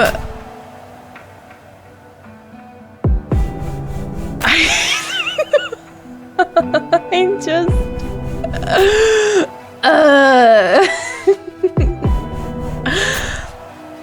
Our lips touch, and I taste a familiar warmth. Caleb was the one marrying me this whole time. Why was he in such a rush then? That's... Caleb is never like that. That is so leaving my body as we speak. My cheeks hurt. I was not expecting that from Caleb, you guys. I'm gonna be 100% real with you guys. I was not expecting that from Caleb. That was crazy work from him. I'm so just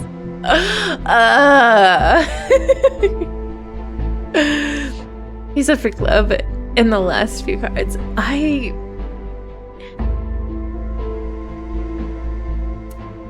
He decided to play along.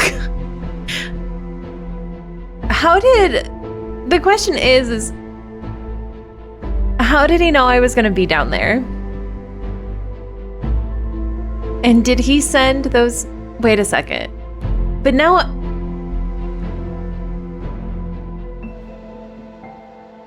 It's probably going to tell me in the next chapter, but...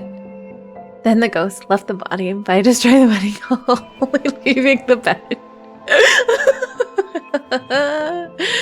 I loved this side of Caleb.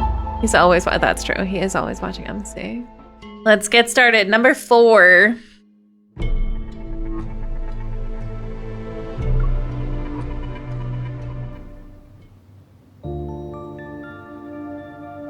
Ooh, MC's gonna be like, Caleb, what are you doing?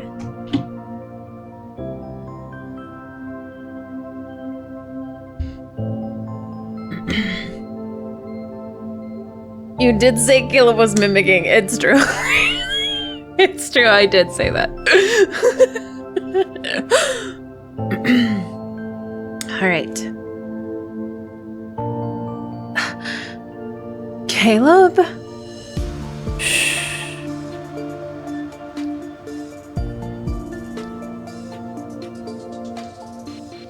Okay, but I hate that the first line. Stop, Caleb.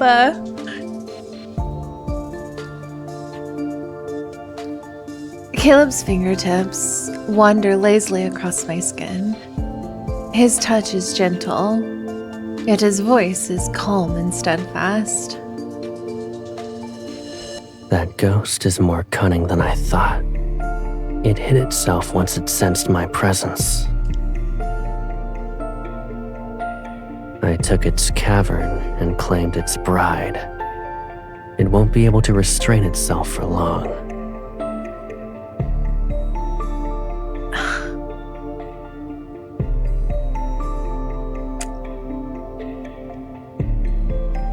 To make it reveal itself, we need to be more passionate.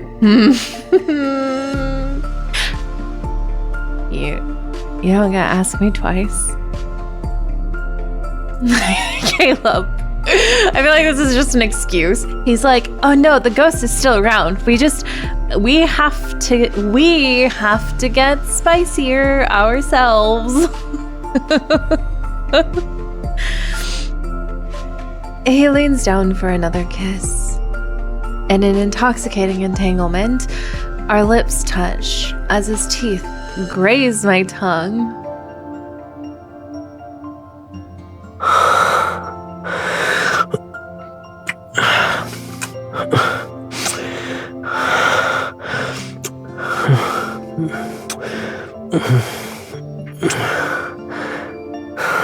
Listen, we listen to breathing forever how long it takes. We do it for all of them. His spiritual power is akin to cold spring water at first. Then it transforms into a smoldering flame that gently embraces me. Were you going to marry that ghost if I wasn't here? Tell me. No.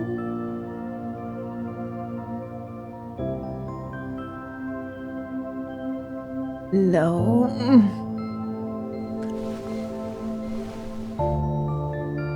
As I relax, a new kind of dizzy warmth takes over. I cling to his shoulders with the insistence of a vine winding around a sturdy tree. Oh, okay, cool. Scarlet curtains billow as we rise and fall. The scattered lights on the stone walls shine until my vision becomes hazy.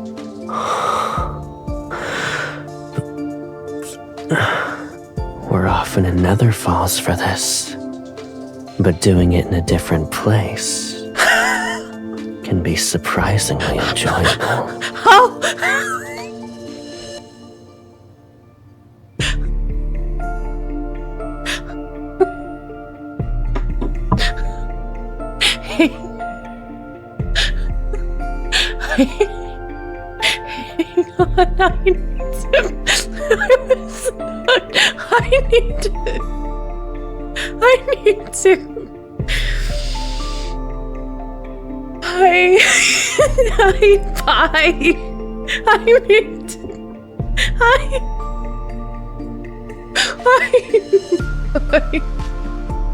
I think I've...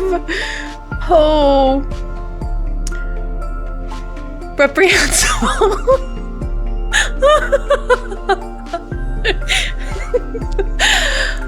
Oh my lord. Oh my lord of the underworld. My finger. Oh my god. My face hurts.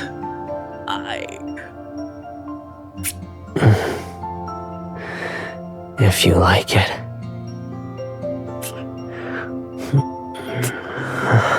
We'll we'll find another beautiful area once we return.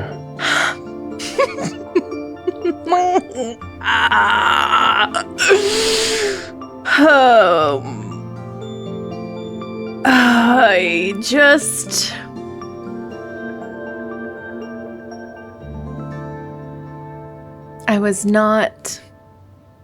Listen. I was not expecting to exchange energy at this time.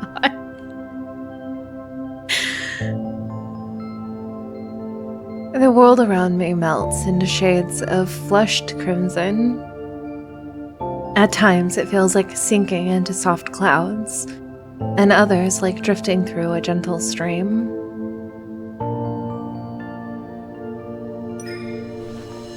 With an equal hunger to match his, I kiss him and trace every part of his body, the bright and the gloomy.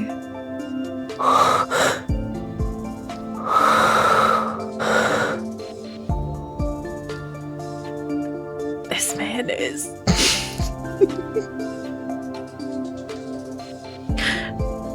I don't think his breathing is on Zane levels of breathing, because we all know how I feel about Zane levels of breathing. However, this man's breathing might be pretty close to the top. Raph and Xavier get spicy in their thickness. They just had depressed.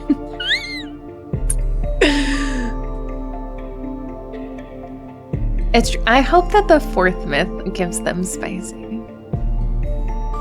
His hair cascades as it tangles with is tangled with mine.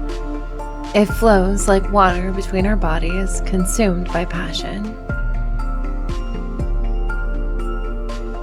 It's as though a lotus seed is sinking into a pool and taken root. It sprouts, and the current spirals through every part of it. Two vibrant flowers bloom from the nourishment, their petals dripping with dew.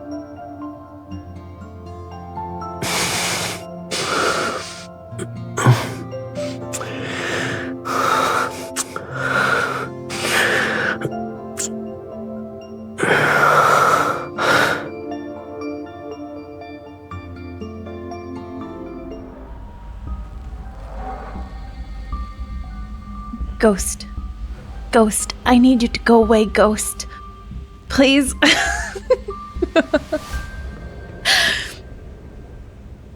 In the cavern's dark depths, a foul presence stirs. It encroaches like a web of cold, sticky threads.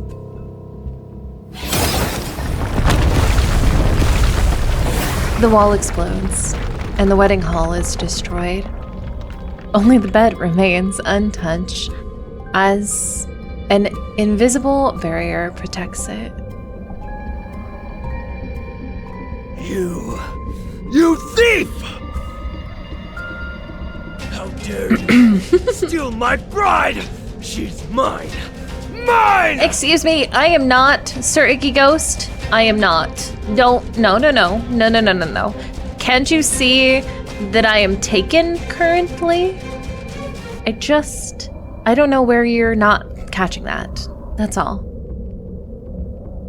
If I was that ghost, I would have been out of there so long ago. That coke.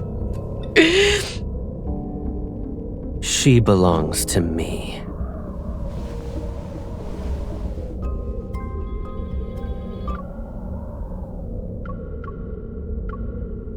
Yes, I do. He's gonna be a snack now. And not in the good way. Caleb smooths my ruffled clothes with gentle, deliberate movements. His concentration hasn't wavered. Not even once. Caleb, let me take care of it. Very well. It has been quite some time since your last hunt. Consider it an appetizer. Thanks, but I'm pretty sure that you were the full course meal.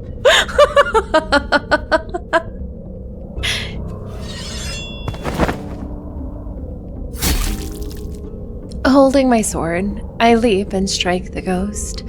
Its claws, blackened with blood, fall to the ground.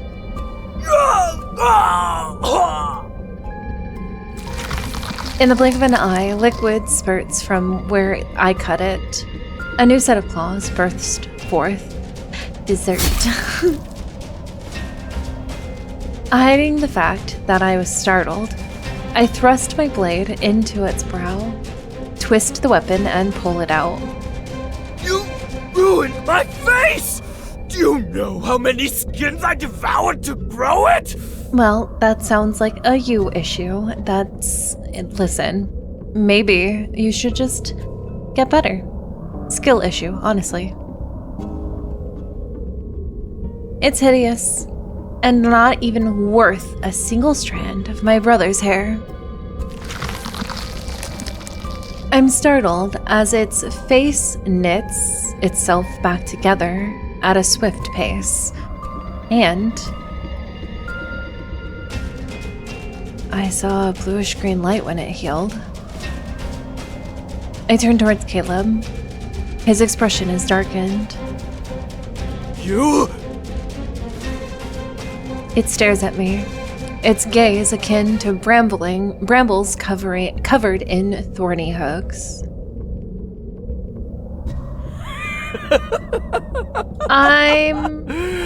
You're my bride. I am not. But you help him kill me? Did not marry you, sir. I'm pretty sure that I married Caleb. I'm pretty sure that's what happened here. I can smell it. You're like me. You also eat humans. I don't eat humans. No, I'm pretty sure Caleb has made sure that I don't eat humans.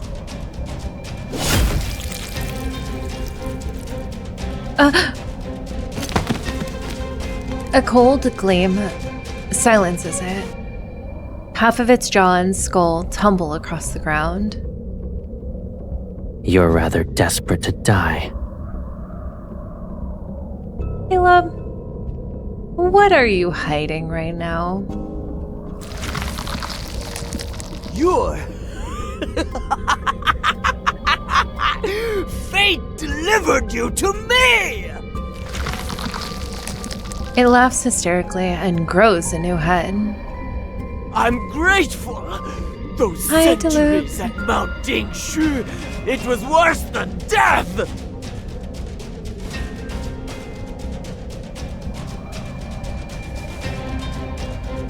It escaped from Mount Dingshu. Why would a ghost be imprisoned here?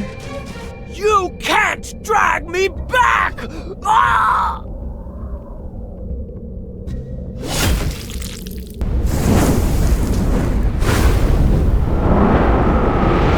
Cold, howling wind envelops the cavern in an illusory purgatory. With each step Caleb takes, ghostly flames surge to life. Since only nonsense can leave your mouth, silencing you is the best choice. It's regenerating again. What do we do? We'll ensure it can never heal. He swings his blade, blurring into a dark streak that tears through the ghost. A downward cleave ignited with vivid azure and violet splits it. Within the sea of blue fire, not even ash remains. Only a single soul bead clatters to the ground. I think we should be good. I think Ada and Lilith are both here also, so we should be good. The spider lilies around us wilt to reveal the truth. Dried pools of blood and scattered bones gleam under the shifting light. This outfit, what I did. That's okay. I didn't either. He took me to hard pity. He took... Caleb. Questions gather in my mind. Why did the creature imply I was also a ghost? What happened out Mount Dingju? But the murderous aura curling around Caleb and the ghost's lingering wails prevent the words from leaving my throat. The remains of the previous brides were abandoned here.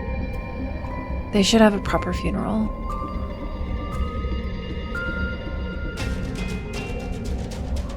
Caleb doesn't make any remarks about how I changed the conversation.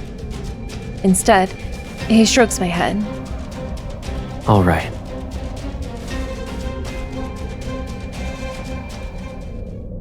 What happened at Mount Dingju?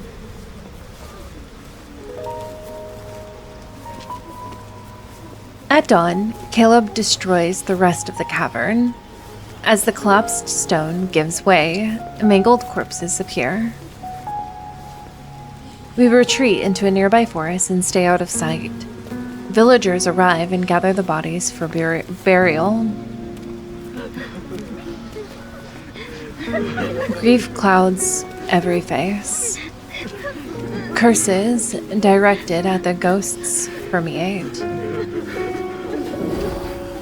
I can smell it. You're like me. You also eat humans. Ah!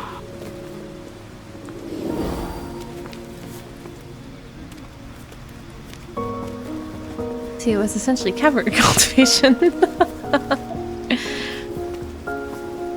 Ghosts always have awful words before they die. I shouldn't take it to heart. Yet, old doubts rise again. Who or what am I? Are you still thinking about how it said you're some kind of monster? Well, yeah. No. The lie is too clumsy to fool him. Caleb only lets out a quiet chuckle. What scares you the most?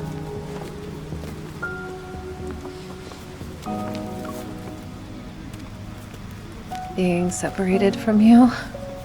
In that case, is there a reason to worry about who you are? Even if you're a little monster, I'd still take care of you. Thanks, Caleb. It'll be exactly like what I'm doing now. I'll find soul beads and dress you up in clothes and accessories that suit you. I'll bring you anything you like.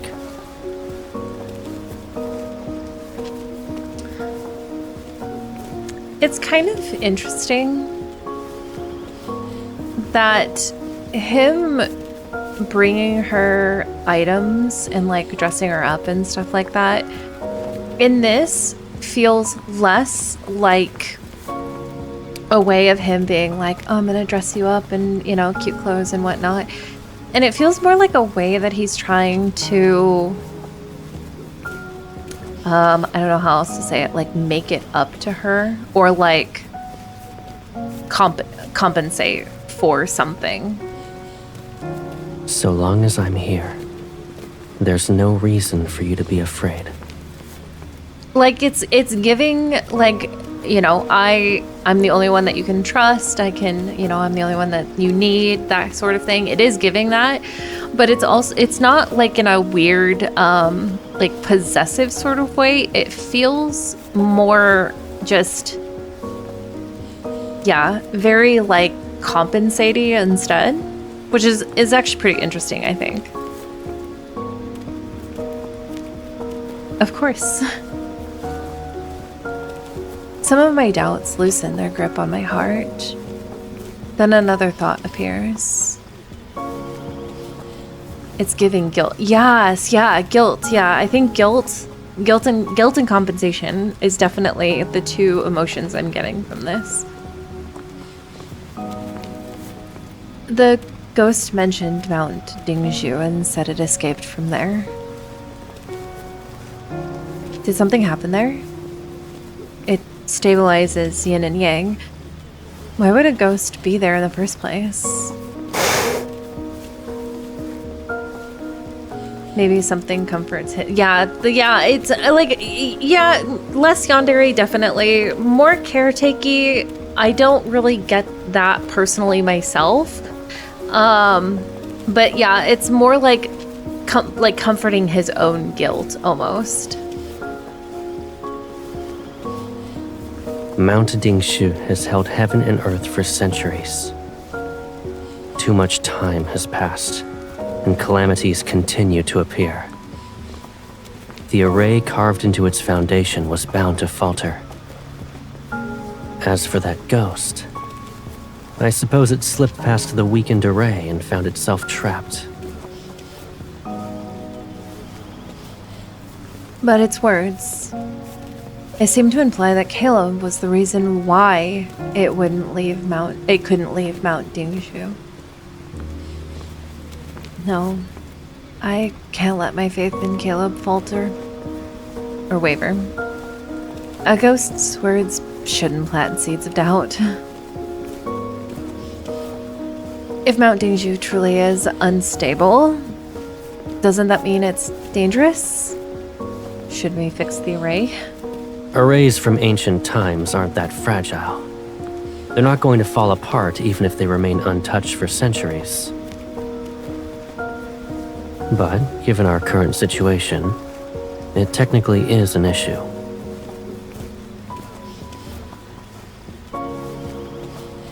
I just... Sometimes I get so distracted by these guys. I just want to touch his stomach. Like, I just... Where all the, like, tattoos are and everything, I just need to touch him for a second. He looks into the distance. The villagers have left the the cavern and set the corpses on the ground. I'm heading back to those interconnected caves. Assuming the ghost didn't lie, his escape wasn't by chance. Something else must be present.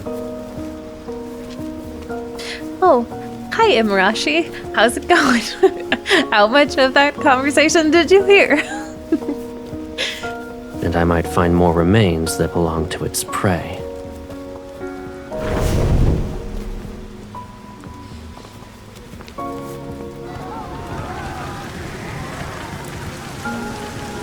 Anywhere else in particular? I mean, not in particular, no, but...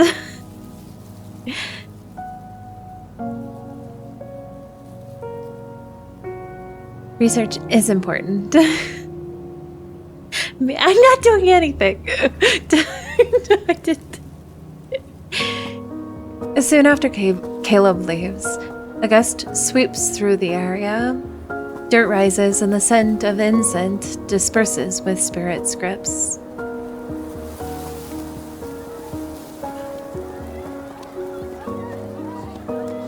The ghost has returned. The humans run away and abandon several caskets.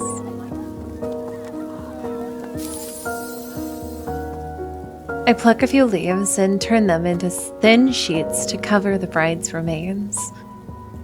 Then a glimmer of blue light flits across my vision.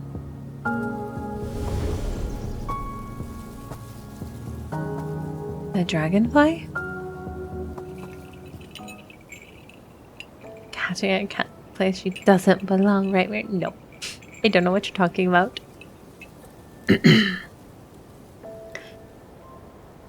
Its translucent wings stir the mist like ripples on the water's surface. The chime from an old bronze bell drifts. Is that the old spirit master here? We meet again, my lord. What are you doing here? Deep within the mountains, this place is far from Wuling village. I'm uncertain as to how an elderly woman managed to arrive here.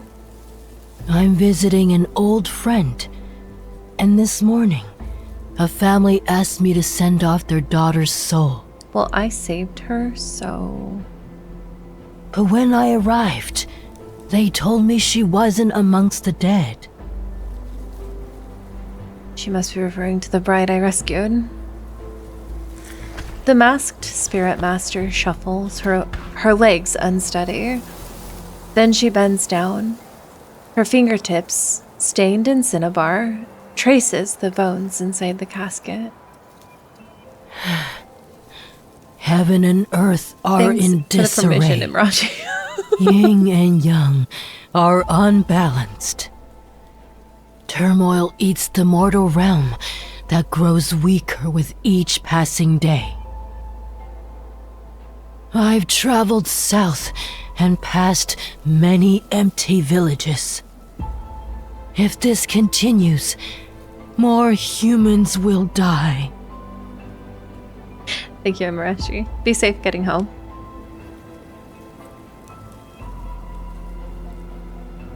Forgive me for being blunt, my lord. But can you truly watch mortals suffer as their world falls apart? Ma'am, listen, I'm just as confused as you are. This sounds like a conversation that you should be having with Caleb.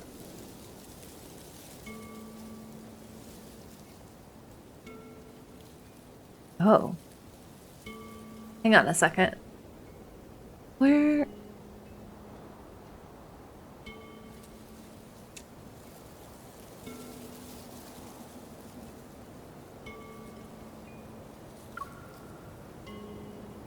Caleb and I oversee the dead and only the dead. If the mortal realm is worthy of your concern, find the individual who rules it. He who rules over the world of mortals. Who knows when he might appear?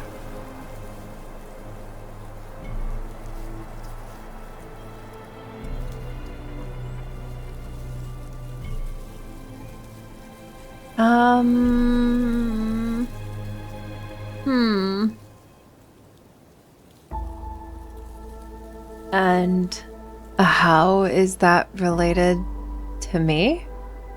Although I may have instances of unruliness, this world might still have a glimmer of hope, should there be a hint of compassion in you. I have a whole lot of compassion, ma'am. When someone is willing to bear the burden of saving all beings and balance yin and yang again, the mortal realm can be reborn.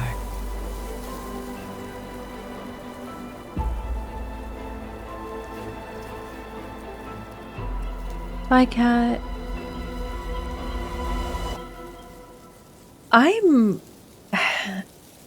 Okay, I realize I want to get to the end because this is really interesting. I don't know whether to nod or shake my head. Something's not right. Why are you telling me this? Please forgive me, my lord. An old woman can't help but want to ramble. It's all right. Yes. You never finished that tale involving a certain spirit master. I don't want to hear her sigh again about saving this world. So I direct our conversation elsewhere. He and his sister protected humans from countless disasters. What happened to them? He died. Of course, he wouldn't be alive now if he lived thousands of years ago. He died in his fight to save the world of mortals. The mist around us thickens. The dragonfly rests on the edge of the casket. It serves as a bright color in the scene with faded hues. Peace didn't last long. The world splintered in a single night as the mortal realm collapsed. Calamities followed suit. Wildfires turned mountains into barren fields. Rivers and lakes dried up. Starving humans wandered without a place to call home. And that's when the ghosts appeared.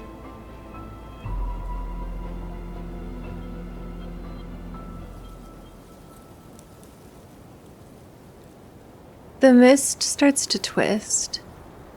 It seemingly claws at my vision. But maybe I'm imagining it. To this day, some believe the first ghosts were humans driven mad by hunger. They butchered and devoured their own kind and fell into corruption as a result.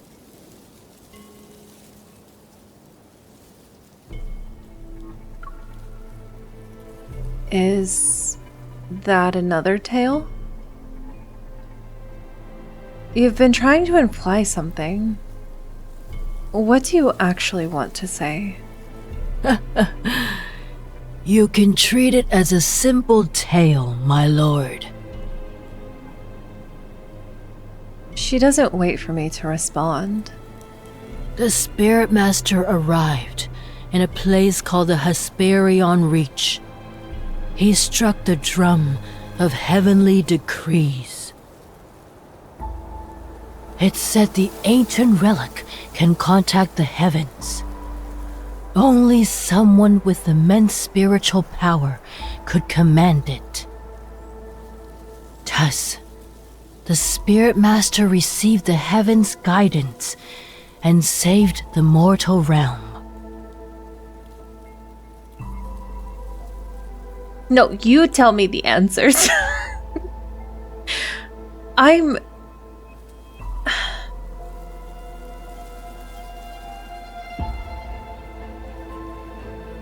The drum of heavenly decrees, Hesperion Reach. I repeat those names in my mind. To honor him, humans built a mausoleum and statues in Hesperion Reach. They worshipped and prayed to him every day and every night.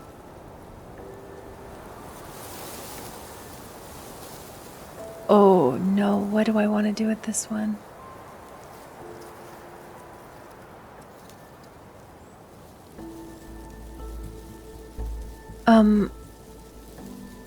Oh god. I don't know why I'm so nervous to know the answer to any of these.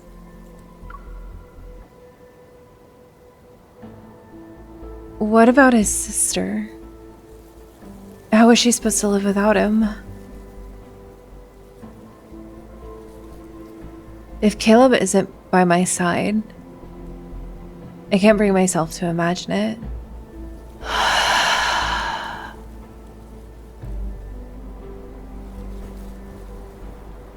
As you can see, humans claim to remember his sacrifice, but no one spared a thought for the girl who lost her brother.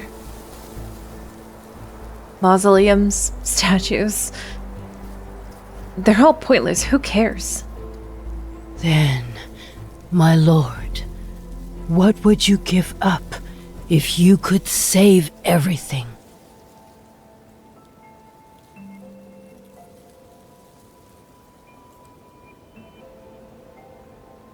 This is...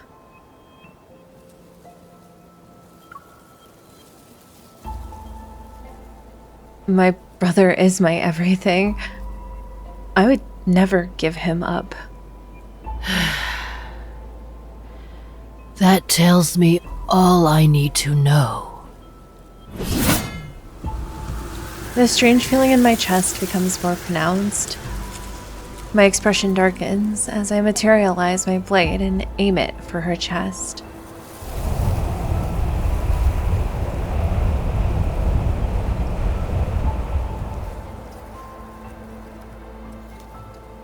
An illusion? Who are you speaking to? Nobody.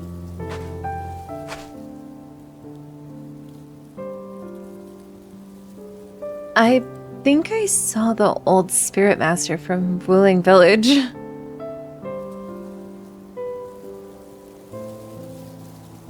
Stop being cryptic. Leaving out the details of our conversation, I explain what happened. Caleb's brow is slightly furrowed. You don't need to be concerned about her. Even with a few peculiar tricks, she can't compare to the ghosts we've dealt with. Once we return to Nether Falls, I'll investigate who or what she actually is. Why would you say it like that, Caleb? Here, look at what I found. There are so many soul beads! The amount in Caleb's hands make my head spin. The ghost didn't spare its own kin either. No, he would rather draw no cards. Caleb does not want to use his mouth for speaking. Let's find a quiet place first. We'll purify these and the one it left so you can have a proper meal. Are we going to go cultivating?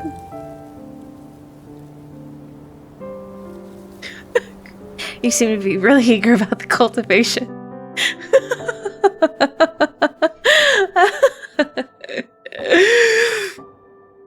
I am so nervous, you guys.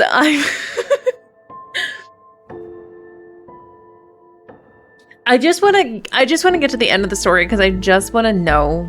I just want to know what happens. Honestly, it's just I just want to start making theories. I just love theory crafting in this game so much. And I just really want to get there.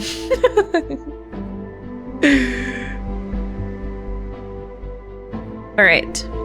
Let's get to the next one.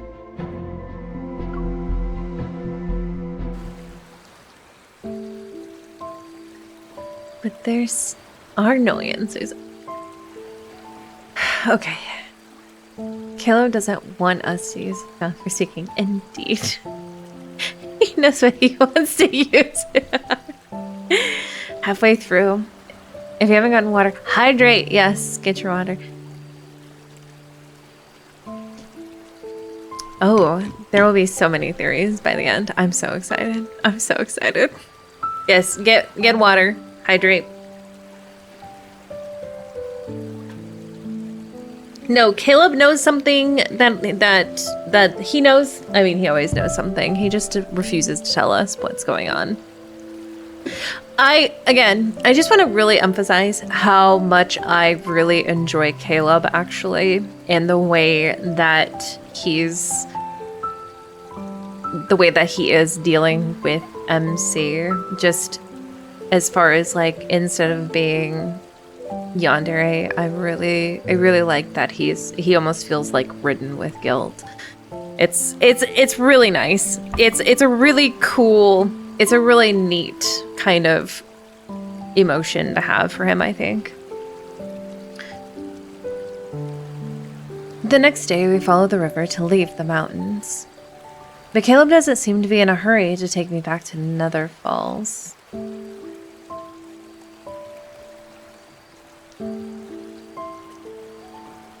Where are we going? Is there a place you'd like to see? I think.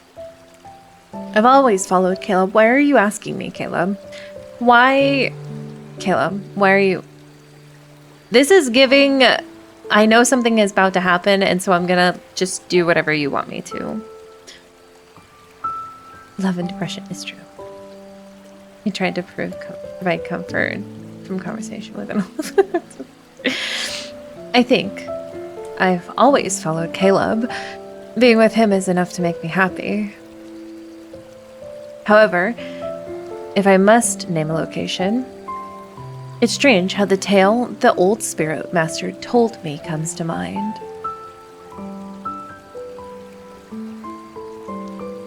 Caleb, have you heard of Hesperian Ranch or Hesperian Reach?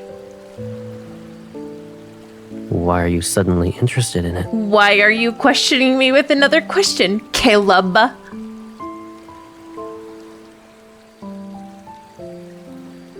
The old spirit master mentioned it. I'm not sure why it sounds familiar. I feel as though I've heard it before. Fireflies drift along the riverbank.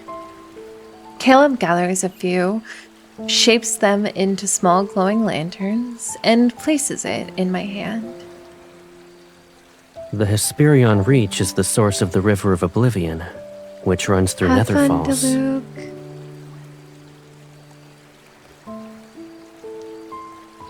It's to the far west, and it's the place where the sun sets. Similar to Mount Dingshu, Caleb really Yin and Yang converge there.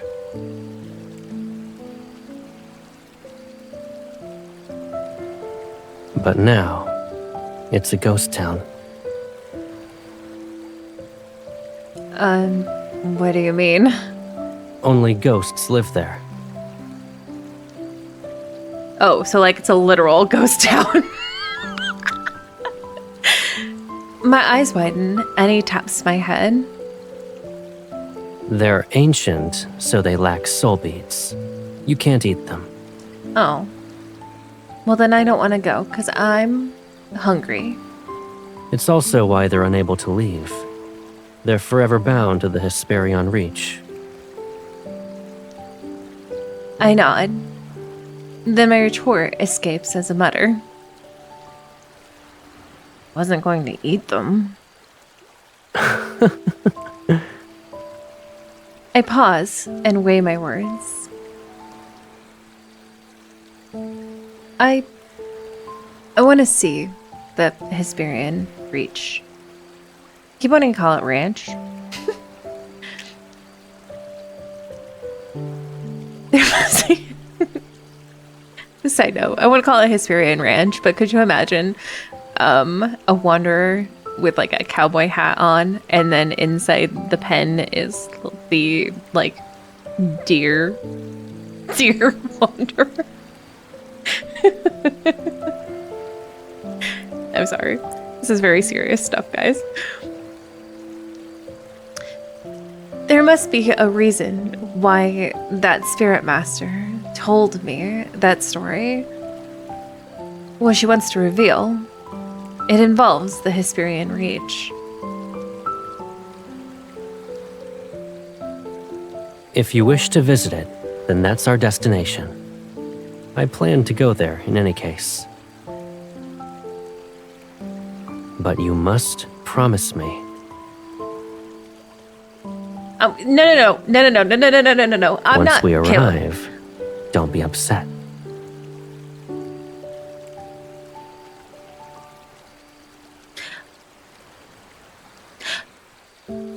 I'm going to do it, but not because you asked me, okay? Uh-huh.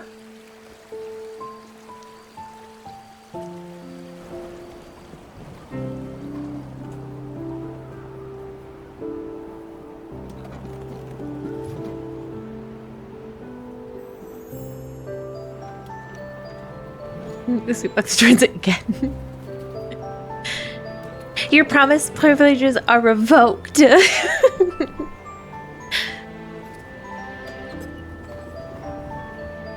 Yeah. This is Hesperian Breach? A ghost town? Unable to believe my eyes, I look around. The Hesperian Reach was described as a city filled with spirits, yet it's more beautiful than most human villages. I can almost believe the sunlight here is warm. I recognize this background too. Ghosts stroll under the sun as they move between homes and shops. There aren't many of them, yet I can sense an uncanny liveliness. You know what it kind of reminds me of? Spirited Away. What a handsome spirit. No. Where did it come from? Ma'am, I know you're a ghost, but ma'am, I'm gonna need you to not stare at my other half of my soul, please. I'm going to see where he settles down. I'll ask him to share a drink with me tonight, and... No, and nothing, and... What?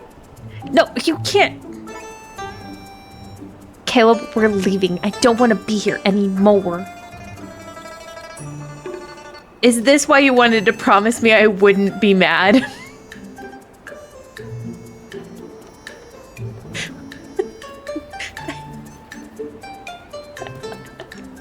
Icky women ghosts. Hiss. Hiss. Back off.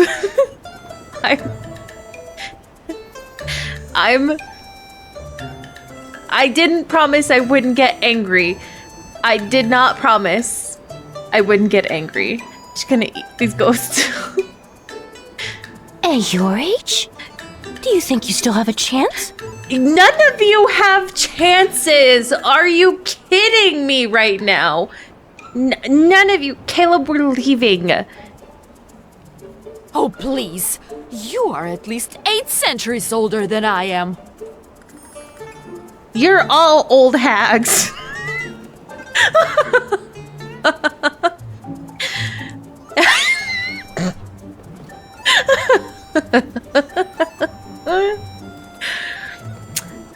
No wonder he told me not to get angry. I grit my teeth, wishing I could wrap Caleb in a blanket to hide him. The Hesperian Reach's ghosts look stranger than the ones outside, and Caleb, who's walking amongst them, stands out like a shining beacon. And it didn't work. He makes them feel nice and young. They don't dare to move closer because of Caleb's presence, but their hungry gaze keeps circling him. Fiery little thing, aren't you? Oh, I'm gonna... With a scrawny body, you crack someone's teeth. Who'd even want to... Ah! Yeah, I hope... Caleb, did you strangle her? You know what? Good. You deserved it for opening your stupid ghost mouth. The ghost's tongue is sliced in pieces. It falls onto the ground and writhes. Since you can't use your tongue well, my little sister ought to enjoy some snacks. Yeah. As if he said right. Help him say pull her hair. So Kayla just goes here all the time and gets creeped on by these women ghosts.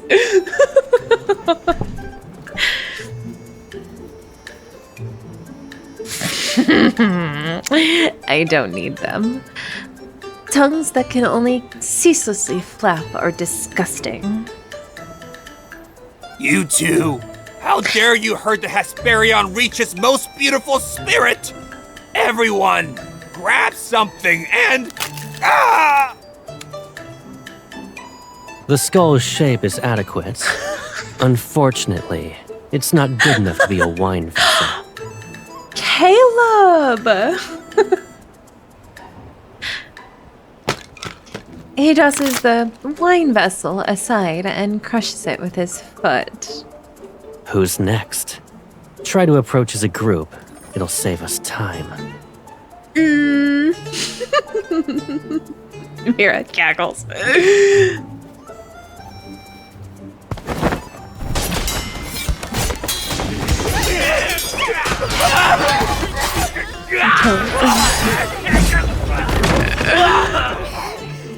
It doesn't take long for the whispers to change from praising his handsomeness to saying he's terrifying and handsome. Before we arrived, Caleb disguised our spiritual power to resemble that of a ghost's. These hideous ghosts, now more battered, leave and clear a path. It's almost like they're imitating how humans live. They've been isolated for so long that they started exhibiting behaviors from ancient times. They're attempting to return the Hesperion Reach to its former glory. That's and actually since kind they of can't leave to hunt humans, they live off the beasts that wander in. As a result, the air here isn't as foul or corrupted as other locations in the mortal realm. That's kind of interesting. Enter and show dominance. Very Sylus. Don't need to explode them, Caleb. That explains why they're not as hideous as the ghosts I've seen prior. Their faces have a simplistic charm. I wonder if the era they're mimicking is the same one from the old Spirit Master's story. I look at Caleb. Under the gentle sunlight, his sharp gaze has slightly softened. Caleb, you're here for a reason. Is it related to Mount Dingzhu? I can't hide anything from you. Well, you'd certainly try. I left something here a long time ago. What is it? I'll help you find it. It's not urgent.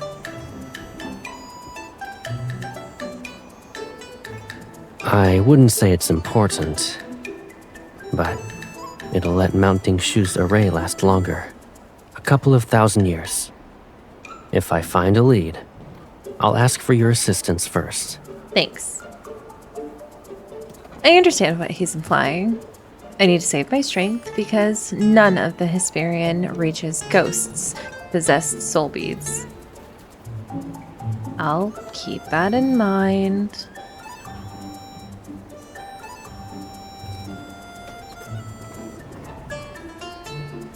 And so, we settle down in Hesperion Ranch for the time being.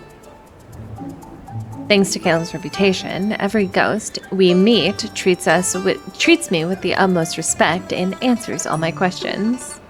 How long have I lived here? I don't remember. There was once a mountain nearby, but it's been reduced to rubble. If we talked about the years before that, the Hesperion Reach still looked like this, and I was still a chef. Some tried to leave, but they couldn't reach half before being turned to ash. Who would dare to do that now? I thought I would get to taste human flesh. No, ma'am, I don't like the way you did that in my ear. But once I mentioned the Spirit Master from the tale I heard, every ghost's face pales. They run soon after, which piques my curiosity.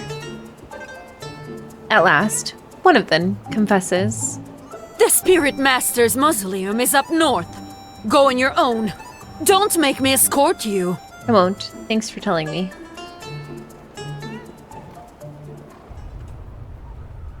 Oh! Is this... Have we seen this background before? This is a neat background. The mausoleum is vast yet desolate. There are only fragmented pillars and halls that have collapsed in on themselves. The air is so still that even the wind is quiet. Time has seemingly stopped, and the only faint sound of my footsteps crushing the tall grass breaks the tranquility. I think it's a new one. It's a really neat one. It's a really cool background. I feel as though I've seen them before. I lift my hand without thinking, tracing the outline of the ruined palace as if I might piece together what it once looked like. A light blue dragonfly lands on my finger. Is it the same one from before? It flits forward and hovers midair, as if waiting for me to follow.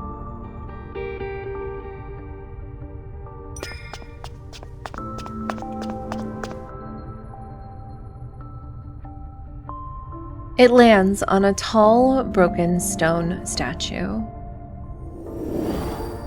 To honor him, humans built a mausoleum and statues in Hesperion Reach. They worshipped and prayed to him every day and every night. I look toward the sunlight, but half of the statue's face has been destroyed. Time has worn away the other half to the point where it's almost unrecognizable.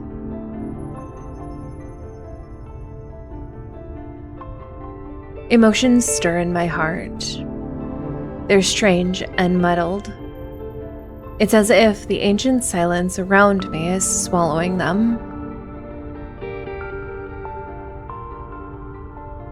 My gaze drifts to its hand, where a stone ring rests on one of its fingers. It resembles half of a blooming lotus.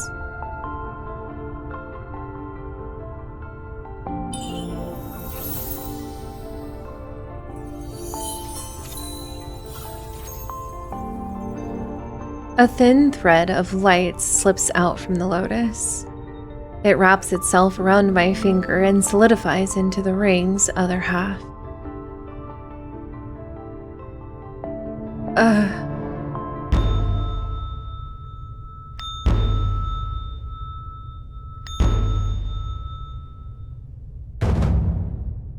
O sun and moon, be the mirrors that witness. Mountains and streams mark the river of time.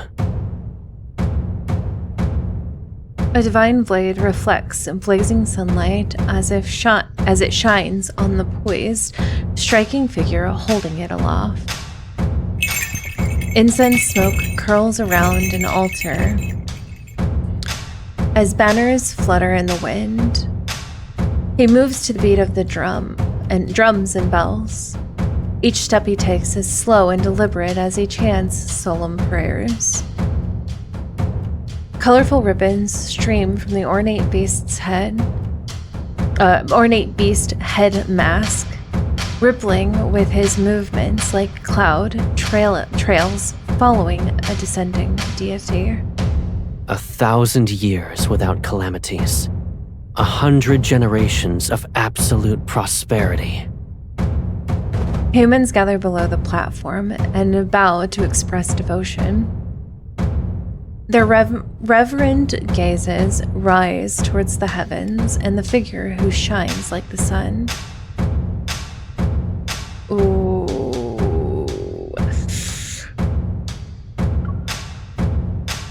Caleb? No, this is Hesperion Reach in the past, and he's the spirit master in that tale.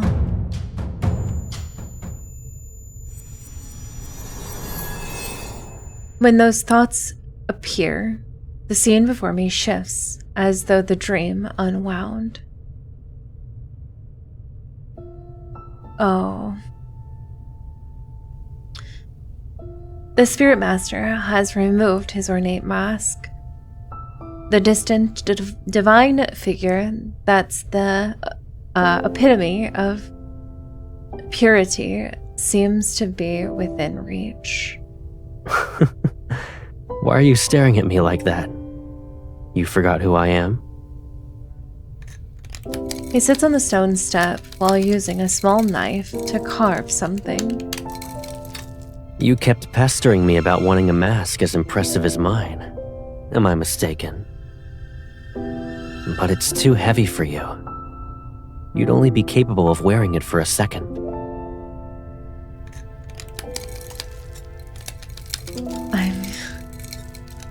Under his knife, the beast bone becomes a refined piece. I caught another beast and brought back its skull. It's the same as the one used to make my mask. Bad ugh. I figured I could make an accessory that would suit you. Come closer. Do you like it? Why does he sound familiar? I try to walk toward him, but it's as if heavy weights are shackled to my feet. My consciousness grows heavier with every step. Once it's finished, I'll tie colorful ribbons onto it. You'll look beautiful when dancing. Why are you... A pair of arms catch me, and the subtle, intoxicating fragrance of lotus drifts closer.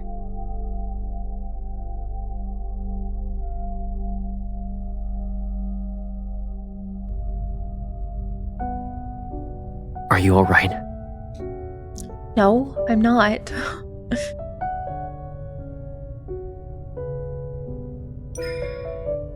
Hesitant, I touch his face.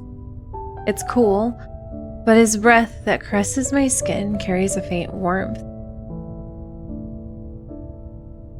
I wasn't dreaming. What happened? Well, you were here, but you were different. That statue. I stopped myself. The lotus ring isn't on my finger, and the destroyed statue is the same as before. Silent and unmoving. Maybe it was a dream. And yet it was so lifelike and vivid that my heart raced. What matters is that you're all right. Caleb, what do you know? Many humans died here a long time ago. Years have come and gone, yet their souls still linger. Although they can't touch us, losing ourselves in their memories will be troublesome.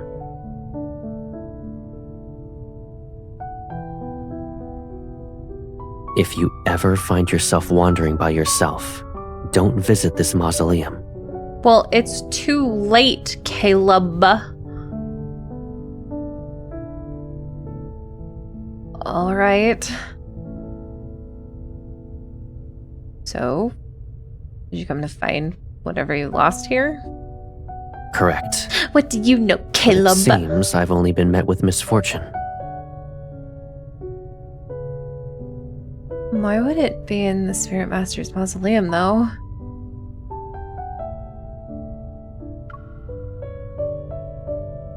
I heard this place is this is the resting place of the Spirit Master who lived in ancient times.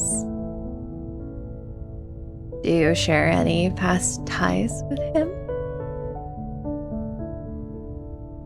Caleb doesn't immediately react to my question.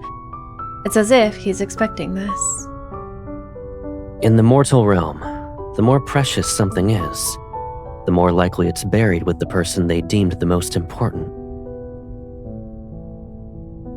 In an area as desolate as the Hesperion Reach, this mausoleum is the only place that might still hide anything of value. You are correct. It's possible I only saw a lingering fragment of that Spirit Master's soul. His yearning for his sister refuses to fade. I wrap my arms around Caleb. Why are you being affectionate all of a sudden? Why are you questioning on why I'm being... these men and asking why I'm just accept that I'm affectionate, okay? Stop speaking in riddles, Caleb. Who is this misfortune? I'm glad we won't be separated. We'll be together forever. Right? Caleb? Caleb, right? He pulls me closer, and the lotus-shaped accessory on his ear caresses my cheek. He has a lotus thing on his ear? Is it his earring? You ask too many questions. Resting against his chest, I don't notice how his gaze lands on the statue, and therefore, I also overlook the faint carving around the statue's waist, where the exact same lotus-shaped accessories are. Okay, well, we kind of knew that that's what was going to happen. But the question is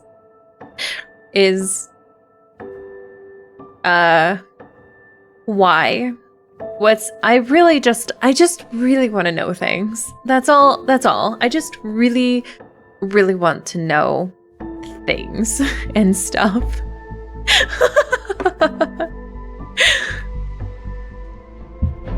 Stuff and things. Exactly. Tell us already. I hear Krunk's voice going, right? Alright. Let's get started. Let's go. I'm so excited. Okay. Ooh, I'm so nervous. Ooh!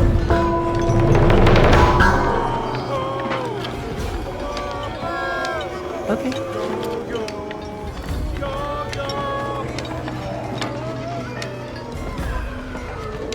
Hundreds of lanterns come to life in every street and alley. As the last sliver of sunlight fades, all of Hesperian reaches ghosts appear outside. Yeah, this is definitely giving, like, Spirited Away. Caleb is not telling us things and stuff. They stomp and flail to the racket of drums and pipes. Singing, or rather howling, they merge to create a long parade. Oh, what exactly are they doing? It's a festival. You can call it a divine ritual. Ritual? Ritual, TM? What? Perched on the rooftop, I watch the chaotic spectacle, confused yet entertained. Every ghost is earnest about this.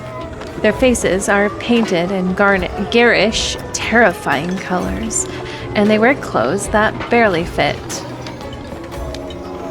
Stilt walkers wobble dangerously. Those beating the gongs don't follow a beat, and the ones swinging swords chop off the limbs of others. Blood touches almost everything in sight.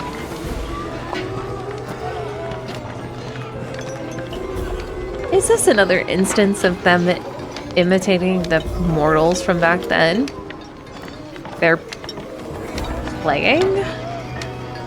Yes, but they do have wishes. They're not really good at parades, are they? No, they're not. Ritual where? Oh, don't see my god.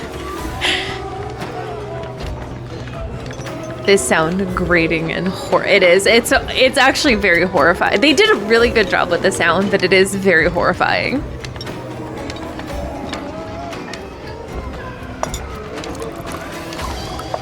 With one arm, what's really neat about this music is that there is music underneath all the wailing, but it's played on a minor key, which is really cool.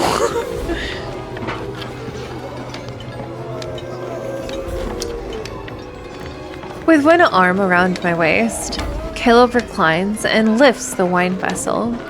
The jar floats over to him and fills it. A jar floats over to him and fills it to the brim. For the past few days, he hasn't found the item he lost, yet he somehow obtained a jar with excellent wine. Listen closely to their screams. But if I do, I'm probably gonna get a headache, Caleb.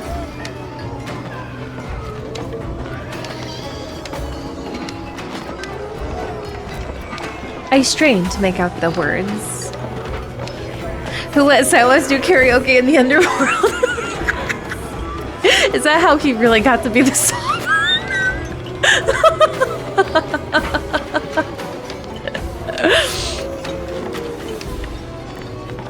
We want to eat humans.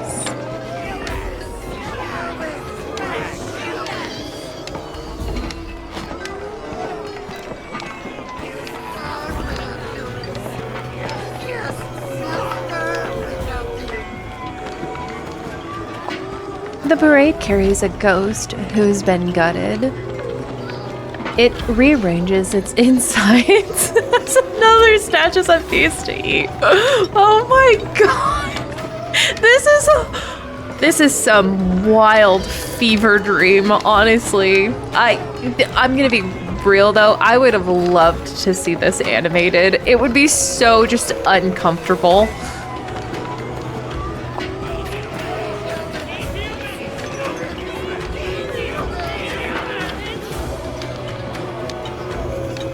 It would absolutely be gory. It would be so uncomfortably gory. I love it so much. I almost forgot these ghosts aren't any different from the ones outside. It's hard to say how long they've lived like this. It's pitiful that not a single immortal bothers to listen to their prayers. Immortals don't even answer to humans. Why would they listen to ghosts? However, they seem to be enjoying themselves. Do you like what you see? I mean, it's not exactly gorgeous, but is there another place where we can witness ghosts host a divine ritual?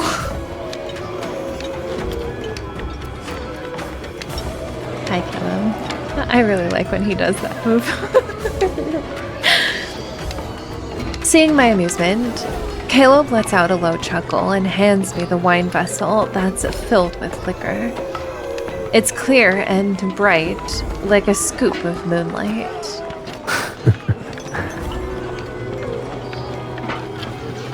Drink. It'll ward off whatever's outside. Or you're just trying to get me drunk. The wine is strong, but surprisingly smooth. Warmth blooms throughout my body as soon as I swallow it. How did you manage to find such good wine? Don't tell me there's a ghost brewmaster. It's a secret. He jumps down from the rooftop and turns. His arms are wide open. Okay. Come. Let's go have some fun. Is it? I mean, listen, Caleb, you made some promises. You made some promises back when we were getting married that you would take me to see. Listen, yes. Okay, yep, let's go.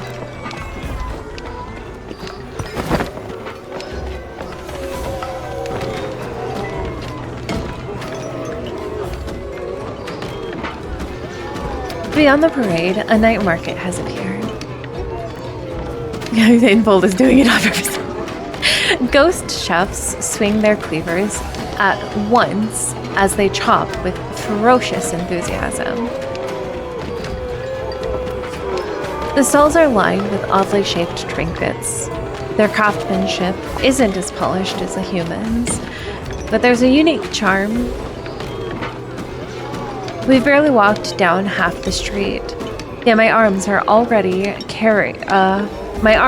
carry a bone wind chime, a casket fragment with many colors, and a beast tooth hairpin. Does it involve ritual?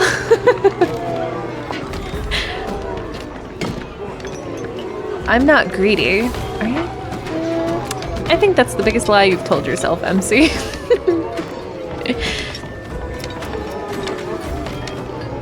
I'm not greedy. It's just that whenever I glance at something twice, Caleb gives one look and... Stay away! Take it! Take whatever you want! Caleb! Please. Caleb! You have to not freak out the ghosts, Caleb. I accept everything with a look of apology. Caleb flicks my forehead. Shouldn't you express your gratitude after taking all of that? Taking? Caleb! I did not take anything. You don't... Caleb. Brought nothing but lies from thy lips, I see. We should prepare a return gift and deliver it together. A few severed tongues should suffice. Now, Caleb. Don't come any closer! Caleb! Caleb, she hasn't done anything wrong, Caleb!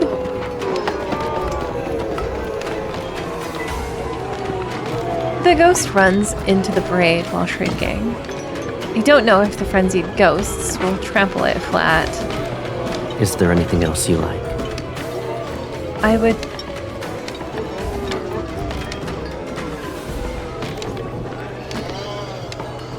I like you. His gaze drifts towards two more trembling ghosts. Before they panic and run, I grab Caleb's arm. We have more than enough. The Nether Wardens at Nether Falls will be happy for weeks. I sift through our haul and hold up one pendant to him, then another. They're mediocre. My Caleb is the best in the world. Only flawless things are worthy of his attention. Is that what you think? What exactly qualifies as flawless? Caleb. Caleb, why you gotta say it like that? I pretend to mull it over. Then I smile and wrap my arms around his waist. Me? Aren't I the best sister you could ever ask for in this world?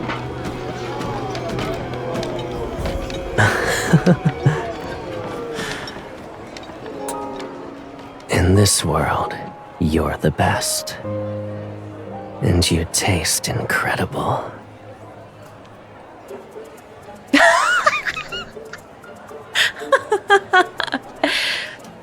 Someone loudly gasps nearby.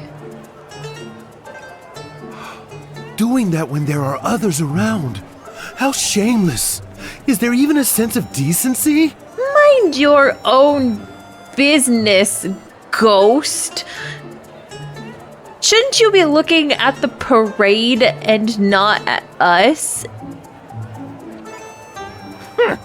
This is the first time I've seen a live. Never mind. You're a ghost, and you have the gall to lecture about the concept of decency? Yeah, you tell him. Yeah. Kiss him again. Do it to piss him off. I can't help but laugh. While those stunned ghosts are staring at us, I kiss Caleb again. Their eyes are about to fall. I can pluck them and find colorful strings to make a charm for you.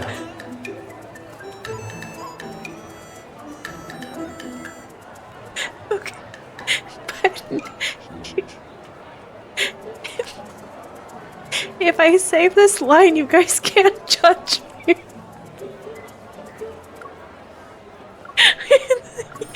You guys are not allowed to judge me.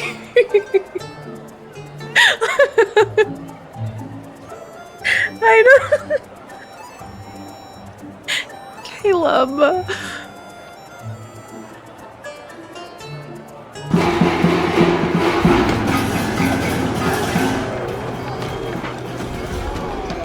The drums resound in the distance, and the parade becomes more frenzied. I turn and my eyes widen. A towering platform sits at the far end of the stage, looking at you without comment. The way he says it's so seductive, don't worry. I'm getting the impression that he doesn't like these ghosts very much. Is speechless. And I saw nothing. You guys are wonderful. Thanks, guys. We listen and we don't judge. I turn and my eyes widen. A tower. Oh, I said that already. Upon closer inspection, I realize it's built from countless bones, lacquered in a glossy blood red, and studded with beast skulls and fangs. The extravagance is cold, eerie, and menacing. What will they use it for? Caleb drags a ghost towards him. Caleb is so very aggressive in this, and listen, the fact that he just keeps grabbing these ghosts and like, I don't listen. I just Which bastard grabbed me? Don't get in my way! That treasure will be mine! There's a treasure. Caleb,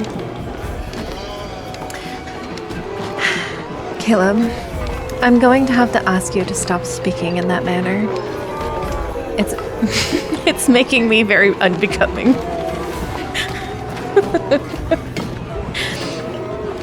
When it recognizes Caleb, it becomes obedient. Honestly, same.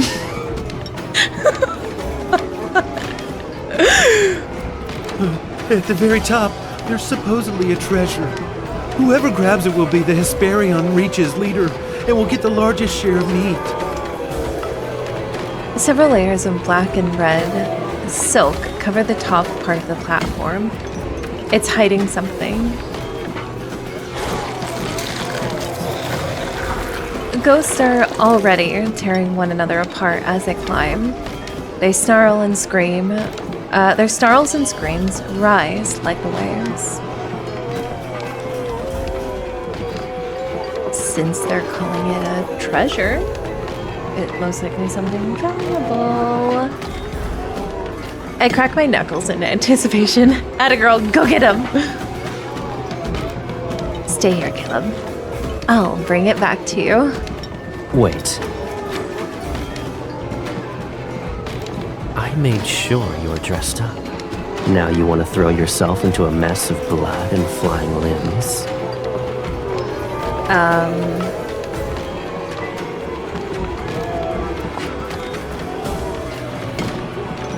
I'll bring it to you. Okay. Veteran voice, not for public use. But I wanted to give it to you as a present. It's pointless if you do it. You're not wrong. Then. He picks me up. He picks me up with one arm. I'll bring you to the top, and you can grab it. Then you'll give it to me as a gift. Okay, that you know what, I can get. Listen, if you're carrying me, that's fine. That's fine. That's fine. Oh, we can do that? He smiles and jumps. We surge as blood droplets scatter behind us. Within seconds, the brawling ghosts are toppled. Confused and surprised, they stare at us.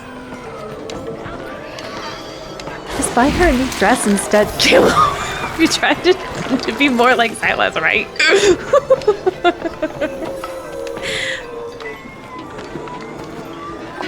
Caleb moves like the wind. We're in the air now. A ghost that's halfway up the platform lunges towards us with its snapping jaws. He raises an eyebrow as golden lotus petals slice the air. The ghosts are knocked off the platform, and he shields my dress as if it's second nature. Stop him! Stop him! He can't have it! The ghosts come to their senses. Roaring, they swarm the platform. Pathetic. Instead of rushing, he slightly lifts me up and walks through the air. He circles the platform at his own pace. Whenever a ghost climbs too high, he steps on its head and kicks it to the side. Okay, show off. Always a show off. Caleb, there's another one. I'll abide by your orders. Thank you.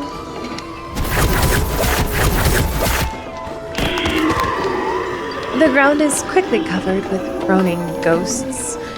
Pleased, I clap for Caleb.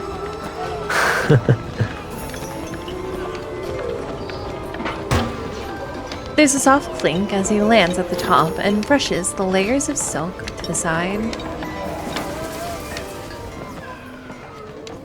Nothing makes a sound. Oh. Oh. I don't know why that made my... It made me like instantly nervous. Nothing makes a sound. And every gaze is directed at us. I feel like I need to whisper. The last layer of red silk is removed. A mask made from beast bones rests at the center of the platform.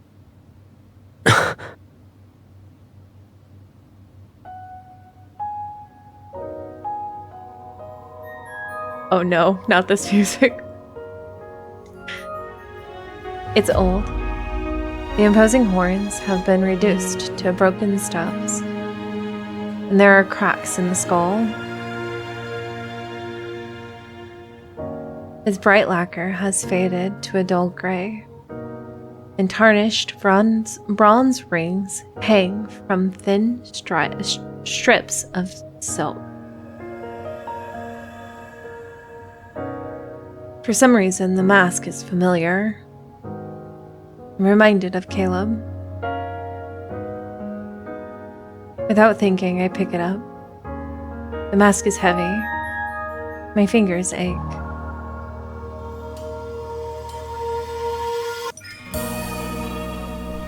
Caleb stays silent as I put the mask on him. It fits perfectly, as if it belongs there. Caleb? This mask is yours. Before it... That face he has on his face right now, I'm sorry, I don't want to see you sad, Caleb. Memories surface only to split away. It's like trying to hold onto water in a river. It doesn't matter how tightly I grasp it. Caleb removes the mask. If it won't come back to you, don't force it. When the past is too distant, it's not worth grieving over.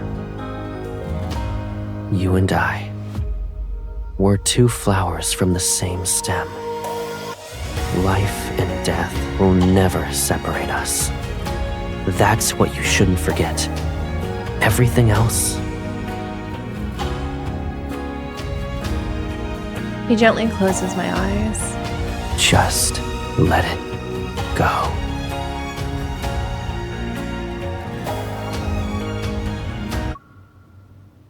I'm sorry, I have to interrupt the music because was really good. The line delivery on that was wonderful.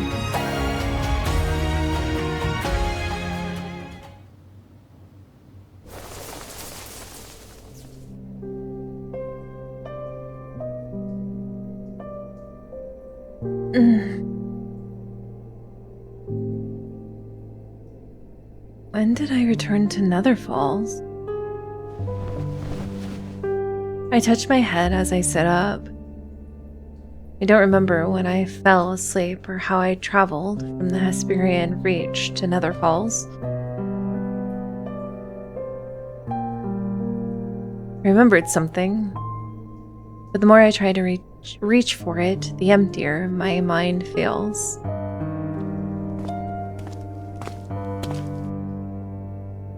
You're awake? Yes. The bed dips beside me as he sits. His hand touches my temple that's still damp with sweat. Were you that tired for the past few days? You slept for more than 20 hours. I did everything I could to wake you up, but you didn't budge. How about I don't? I slept for that long? Everything feels foggy. I only vaguely recall staying in the Hesperian Reach with Caleb for a few days.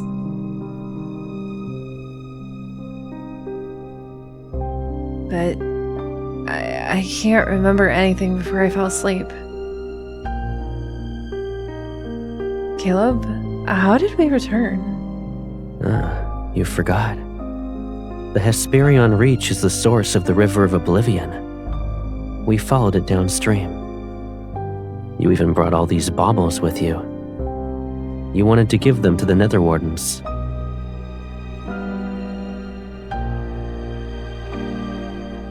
You're leaving something out, Caleb. You said you wanted to find an item in the Hesperian Reach. Did you find it? I struggle to remember until I finally grasp a faint thread from a single memory. I found it, yes.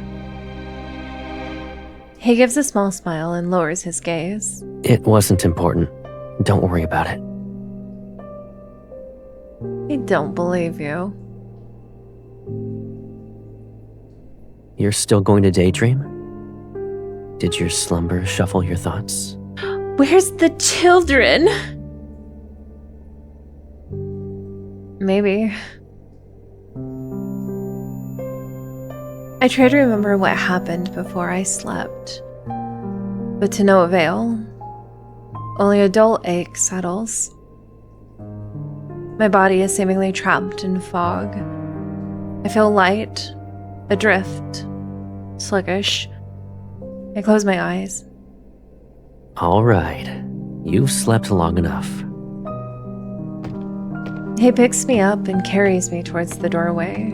You won't be sleeping the next time you close your eyes. It'll be because you fainted from hunger.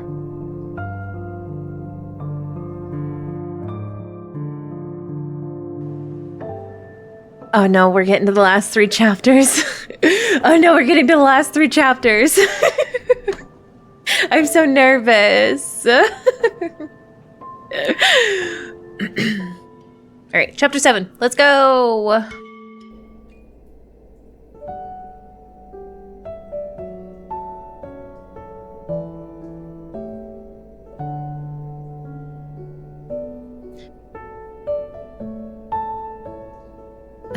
Oh, specifically. Okay.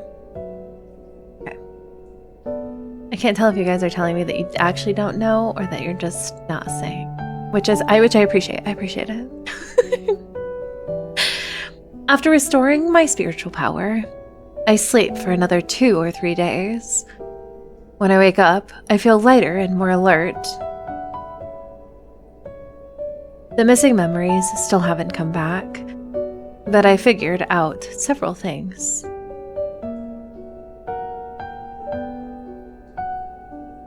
The old spirit master didn't mention the Hesperian reach on a whim. She wanted to send me there. But why? Was she trying to use me for... Why did my you babies! take mine? My babies! That one is yours. You grabbed the wrong one. My babies! The Nether Wardens gather around me. Curious, they poke the trinkets I brought back. I return to the present, call 5-5 over, and give him most of the baubles. They're for you. Think of them as an apology. Thank you, my lord.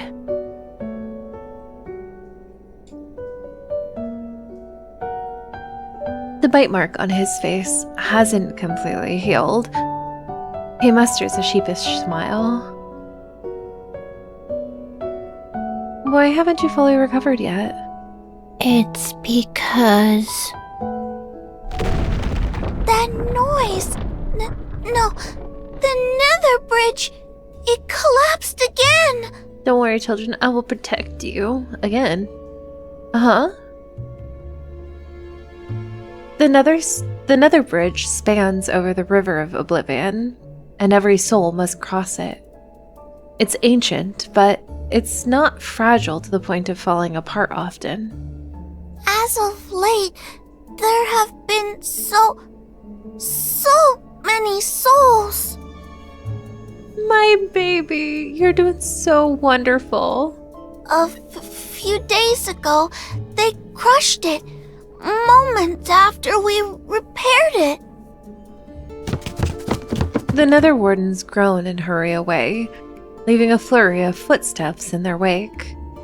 I soon follow them.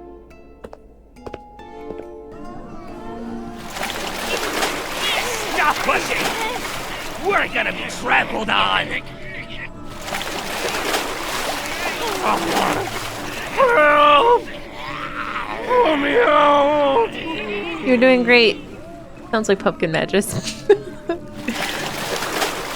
The souls are overflowing both ends of the Nether Bridge. The churning river possesses flailing figures. Some of the Nether Wardens scramble to repair the bridge, while others struggle for makeshift fishing nets. They're trying to bring the drowning souls ashore. Since when are there so many souls? After you left Nether Falls, it wasn't this bad before. That's why 5-5 is recovering slowly. Everyone is too busy. The Nether Wardens try to restore order, but their soft voices can't overcome the cacophony from restless, resentful souls.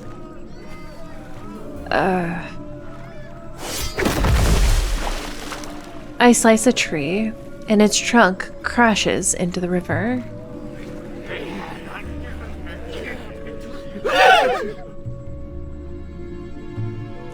If you want to reincarnate, then be quiet.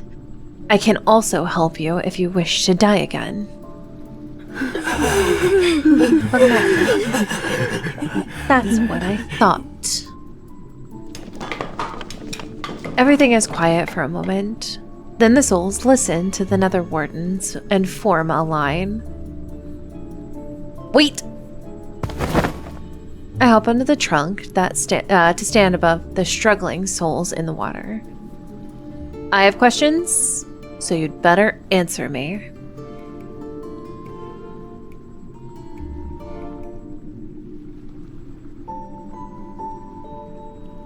The problem with the Nether Bridge has been dealt with, so I return to the Lotus Pond.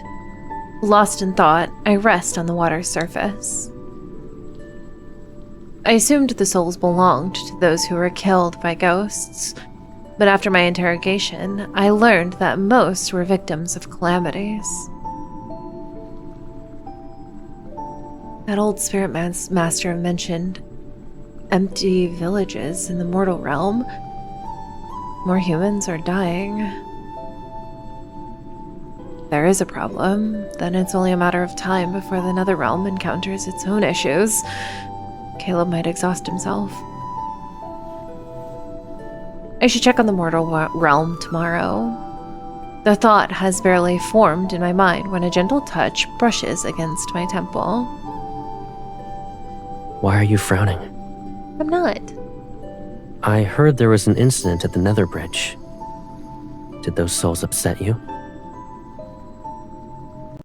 They're not worth it. I was worried about you. I tell Caleb what I've been thinking about, and he smiles. Look up. At you? I do as he says. At first, I'm confused, but then I see it. The sky looks clearer? Netherfall is where yin and yang meet. The mixture of their energies stains the sky with dreamy colors. Some of the mist has dissipated. I can faintly see stars. Caleb once told me that every cloud in Netherfalls shows the heavens yang energy mixes with the Nether realm's yin energy. The clouds aren't as thick. Has Mount Dingzhu array stabilized? I quickly sit up. Caleb, did you prepare Mount Dingzhu's array? Of course. It was done while you slept as if nothing in the world could wake you. Even if the mortal realm is headed toward destruction, it won't happen for thousands or tens of thousands of years. The Nether realm is safer as well. You don't need to worry.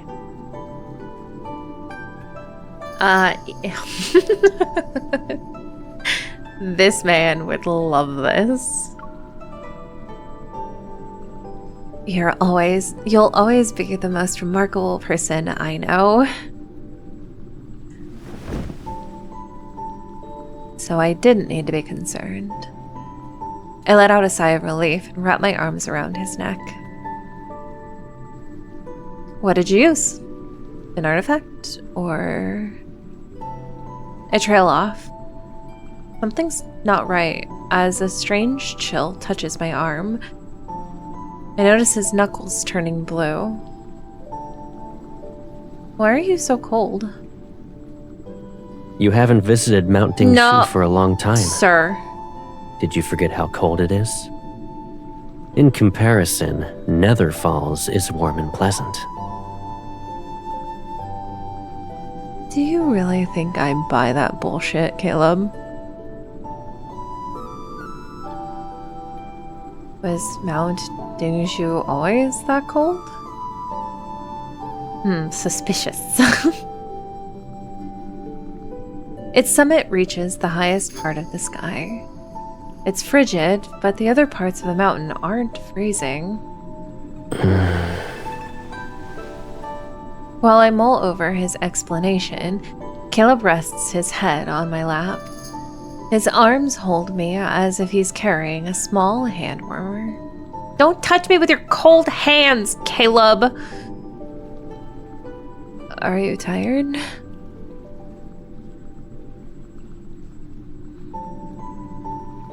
I should have noticed sooner.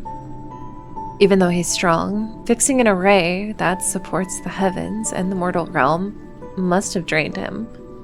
Suspicious. I push down my question and hold him close. I wish the cold would disappear. You always know how to comfort me. Why didn't you bring me with you? I could have provided aid. It's because I need you for something else. It's more important than the array. But you're not gonna tell me. Tell me what it is, and I'll do it. He nuzzles my leg. Okay, but that's cute. Sing for me. Oh no, is it gonna actually have me sing? Oh please, God. Oh, wait!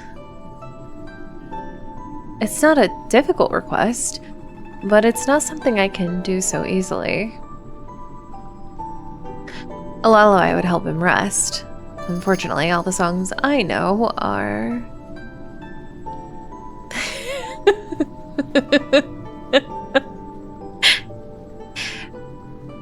When the midnight shadows shake, ghosts cry out from the branches as their bodies ache.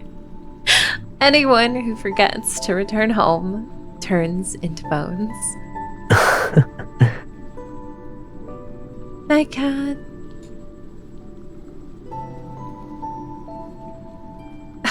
Don't laugh. I only heard those sorts of songs in the mortal realm, and what I sang was the gentlest. Yes. Even a terrifying song sounds pleasant when you're the one singing it. My innate talent can't make every lullaby pleasant. You might not know, but some taverns in the mortal realm have singers who make their voices screechy. They sound awful, and I swallow the rest of my words, but Caleb is already looking at me. Is that so? I suppose you've seen more of the mortal realm than I thought. Maybe you should take me to one of those taverns. I want to hear how terrible those songs are. No, you can't hear them. I cover his face with my sleeve. He's already drawn too much attention in the Hesperian reach, and I won't let him visit a more dangerous place. All right, I'll behave. Thank you.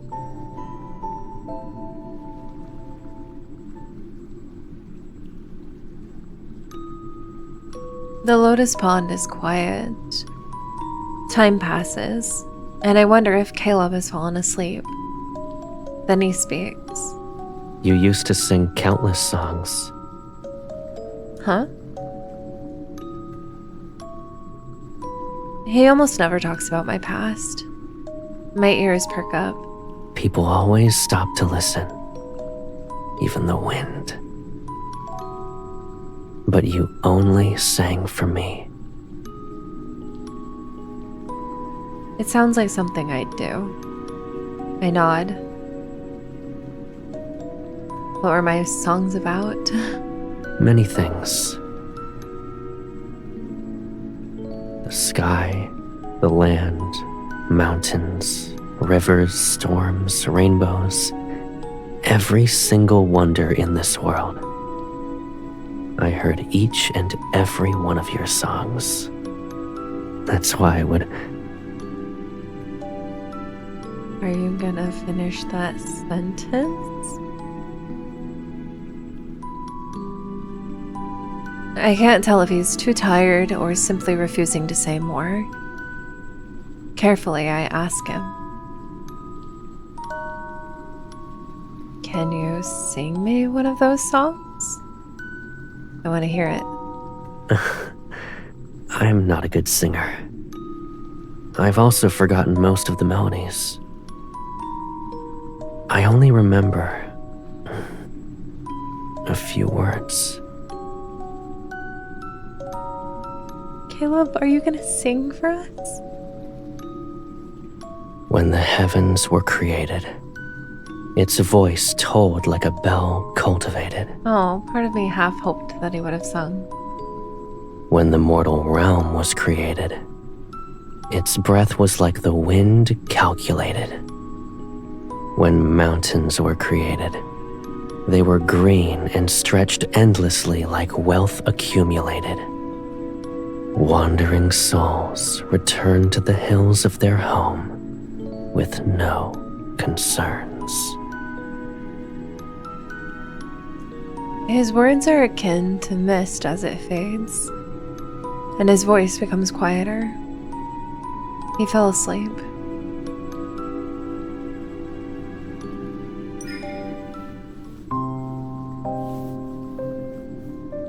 I run my hand through his hair in hopes of chasing away the chill. My fingertips touch something. A petal? Nether Falls is always covered in flowers. This petal is ordinary, so it's not odd that I found it in his hair. However, it carries an unusual energy, and only ghosts have it. Even in places with hordes of ghosts, plants rarely absorb this much. The petal has as much energy as a full-fledged ghost. Only one place would have plants tainted like this: the Hesperian Reach. The plants there are always around ghosts. Their presence eats away at everything until nothing pure remains. Caleb said he returned from Mount Dingju. So why does he have a petal that came from Hesperian Reach? It's a minor detail, yet a profound unease ripples inside the depths of my heart. No. We're getting close. Okay. We can do this. We can get through this, you guys. We can do it. We can do it. We can do it. We're gonna keep getting through. Oh no, not the sad music.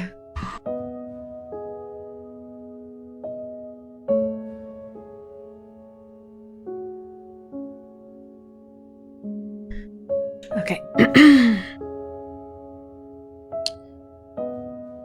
Perhaps because the seal on Mount Dingju were stable once more, the endless surge of souls in the Nether Falls finally began to slow.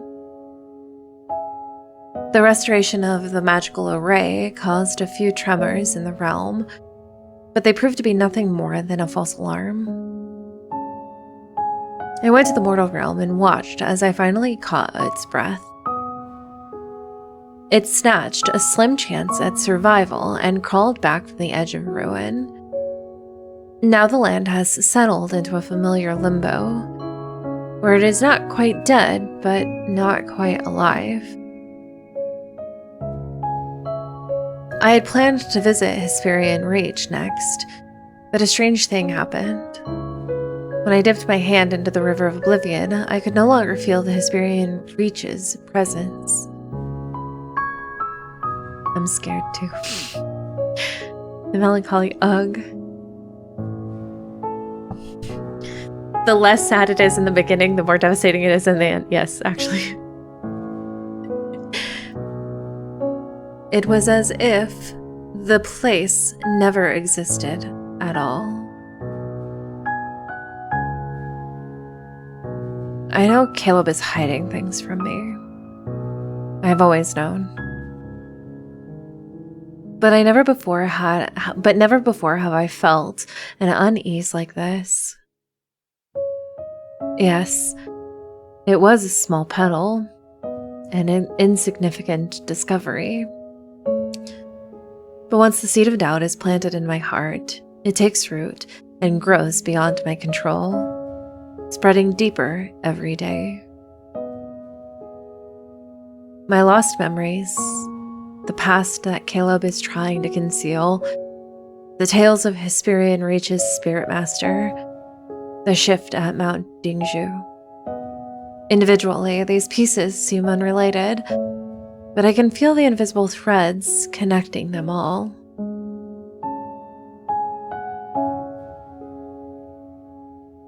I do not dwell on the past or what cannot be undone. I simply refuse to remain in the dark, safely sheltered behind Caleb's back. Atta girl MC, I'm back for the sad. You are.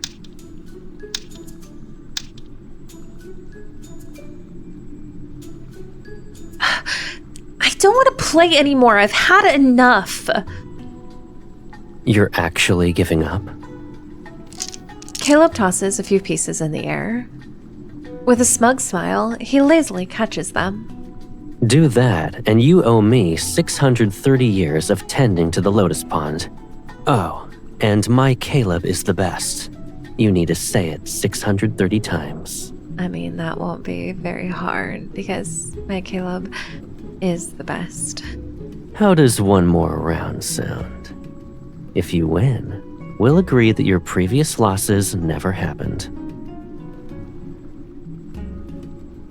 You said that when I lost for 321 years. I push the pieces aside, feeling nothing but regret. MC is such a sore loser.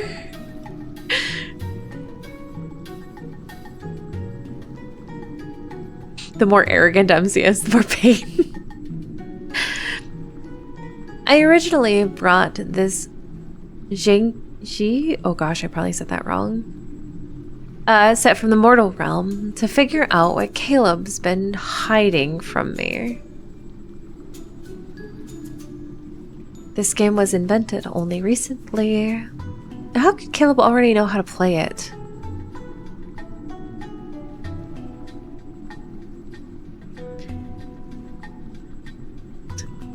Once he loses, I can use that as an opportunity to make him confess. I would have stopped the second time, honestly. But Caleb listens to the rules once and beats me in the first round. Refusing to give up, I make him play several more rounds, and I only have a disastrous outcome as my reward. This is the last round. If you win, your losses won't be counted. I'll even fulfill one request. If you lose, you don't need to take care of the lotus pond anymore. You only need to say, "My Caleb is the best," 630 times. Make sure to slowly enunciate each word. Fine. I can't let his offer slip away. I hesitate before reaching for the pieces.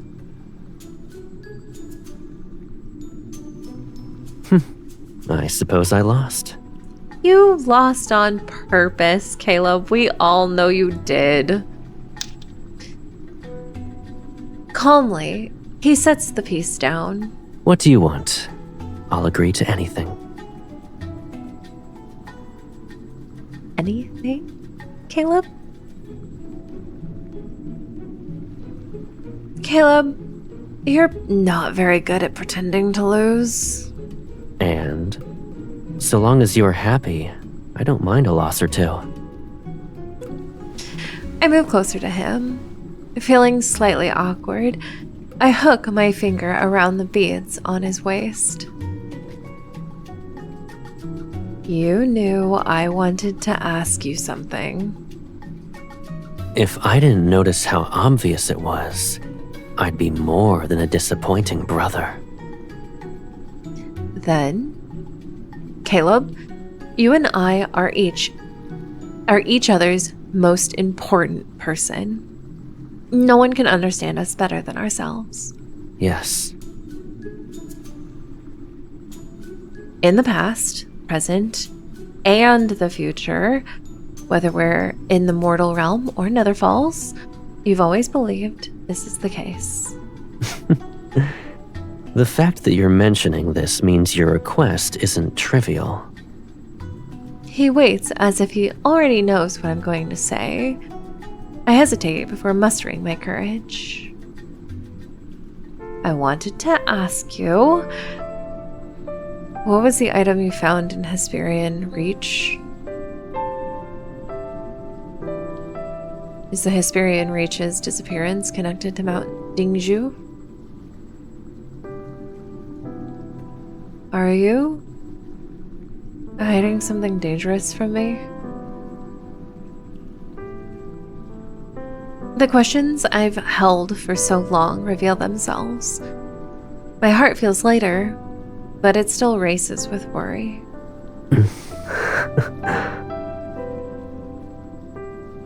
Why do you want to know?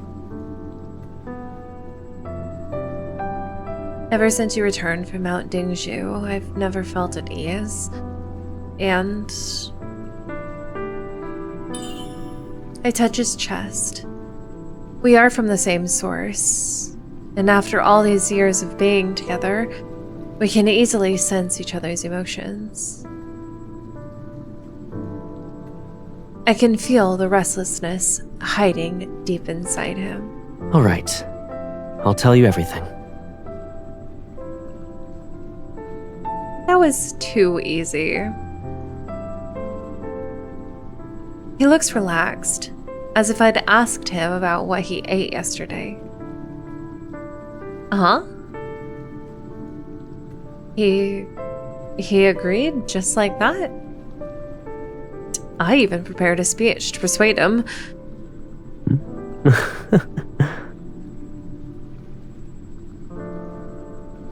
Didn't you say you wanted answers? Why do you look surprised? Because you agreed. Are you worried I'll ask you to do something scary? No, because you agreed. You also hold the title of the Lord of the Netherrealm. Knowing about these matters is your right. And the time has come. You could never hide behind me forever. My baby sister is braver than that. Words aren't enough. You must see it for yourself.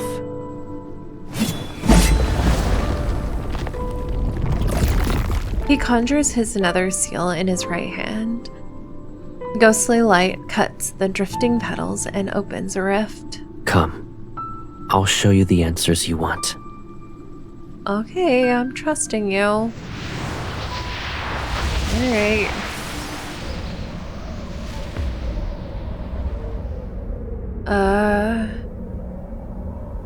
It's dark. It's cold. It's suffocating.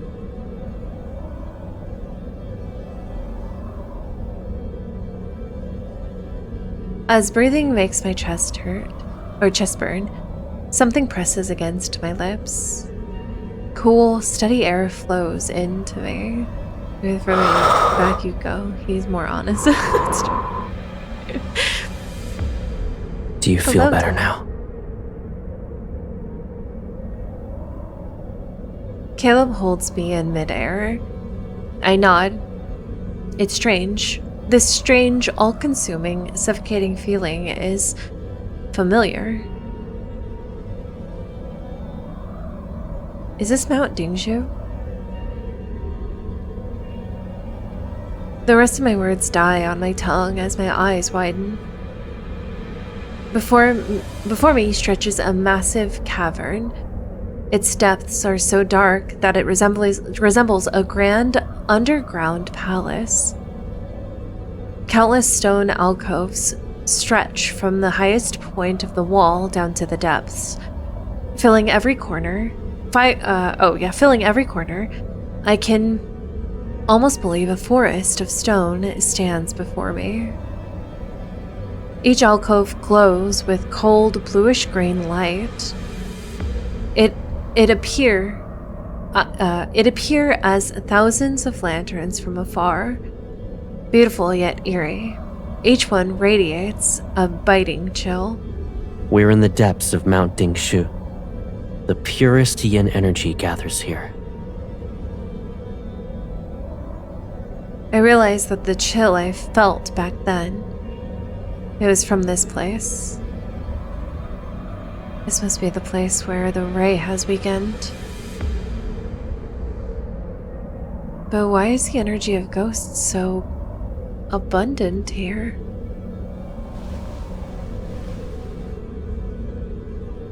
An unfortunate thought flashes. I tighten my grip on Caleb's arm. Caleb, don't tell me those alcoves are... Caleb doesn't answer. He simply lowers his head and gives me another soft, cooling breath.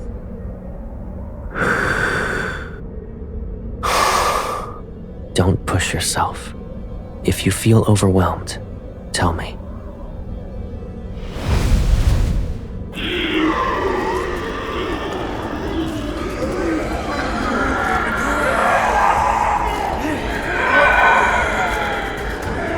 As we pass through the barrier formed by glowing symbols, screams explode in every direction. It's as though the mountain is crying out. From within the countless alcoves, twisted claws reach out. The rage and despair are trying to crush my chest. No!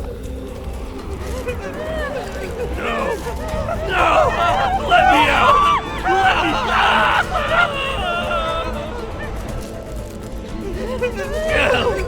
Kill me! Why can't I die?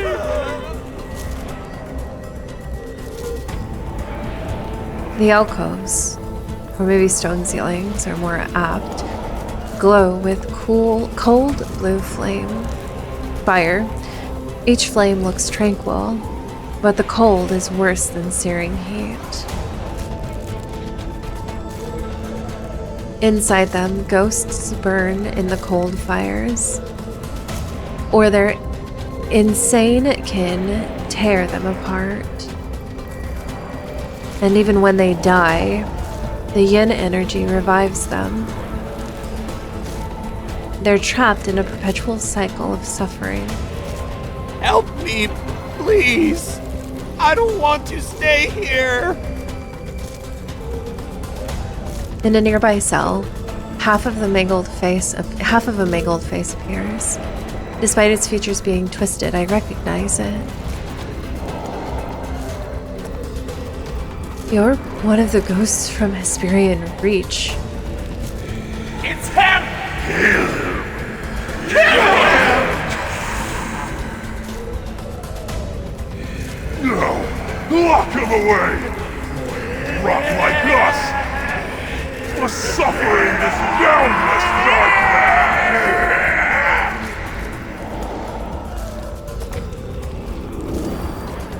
You're...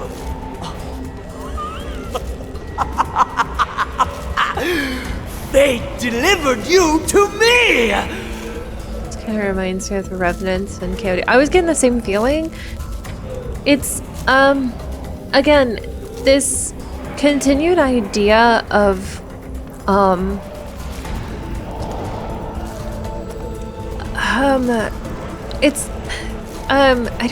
just gonna say it because I don't know how else to say it, but it's like this continued cycle of a reminder of immortality and why, like, the bad outcome of immortality. How could I show my gratitude? Those centuries at Mount Dingshu, it was worse than death!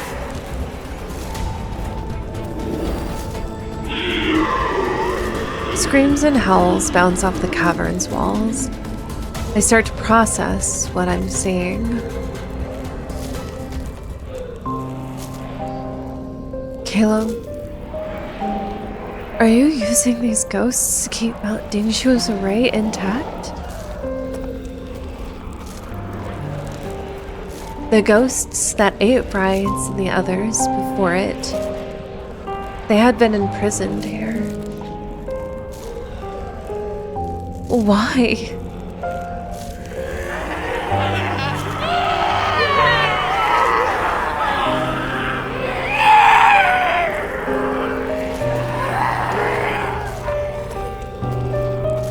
My question disappears under those sounds. Caleb frowns and moves his hand.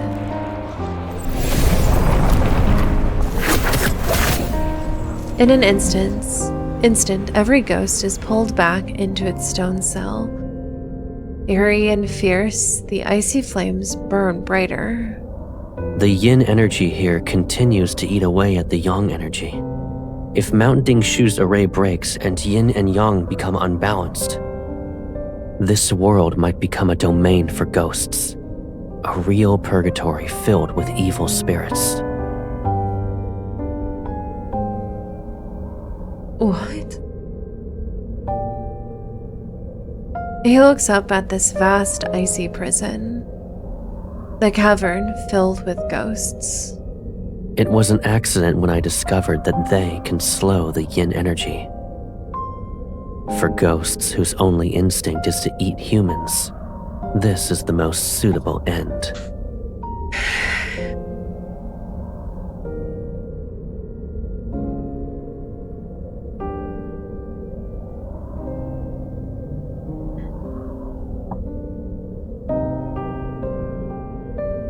How do you know all of this? I'm also the Lord of the Netherrealm. It's my fault. I left you behind many years ago. You suffered and lost most of your memories. You can ask me anything. I'll tell you the truth. Will you, Caleb? Will you?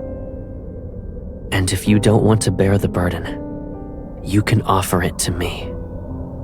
Hatred, pain, despair. I will never let those bitter things approach you again.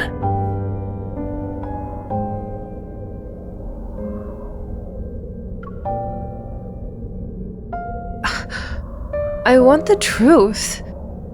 Even if it hurts, we should carry this burden together. I tighten my grip on his hand. Tell me, Caleb. What happened back then? Was this world truly overrun by ghosts? Caleb doesn't answer. He pulls me close and rises into the air. We leave the suffocating energy belonging to ghosts and land on a stone platform. Only now do I realize how cold my body is. The shock must have affected me that much. I bury myself into Caleb's embrace. As warmth returns, I look at him and wait.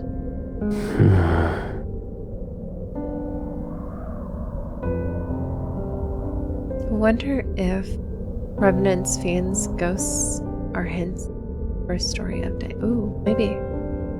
In the beginning, there were 30 days of darkness in the mortal realm. The sun, then, light finally returned, but it was brought by wildfires. Hills and valleys burned as far as the eye could see. Then there was a drought that lasted for years. With no food and water, humans killed one another. A few ate the flesh of their own kin. And then, the ghosts appeared.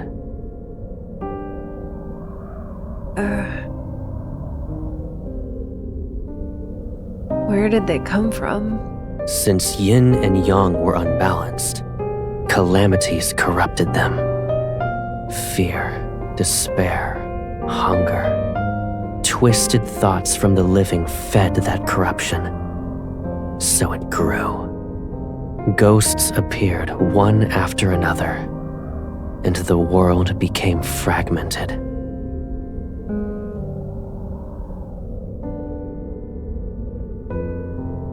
He lets out a cold laugh. Who was the real monster? Those ghosts or humans?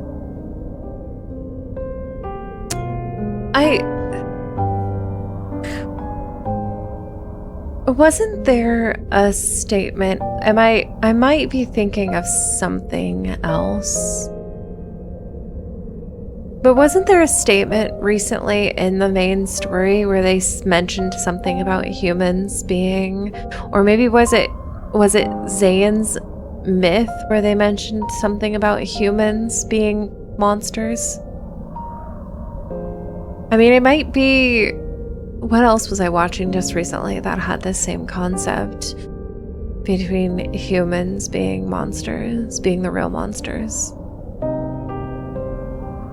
I feel like I've heard this concept recently. I don't remember if it was in this game though, or if it was in like an anime I just watched.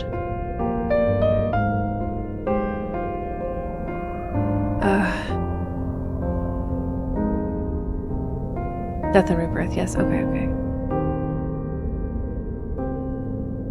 So that old spirit master described history, not tales. She remembers, and my brother remembers. I'm the only one who forgot.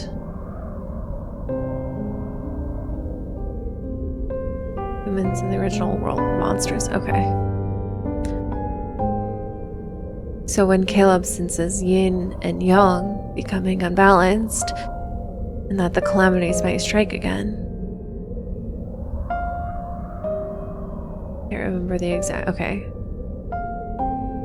Well, that's kind of a theme from the psychological side. Yeah.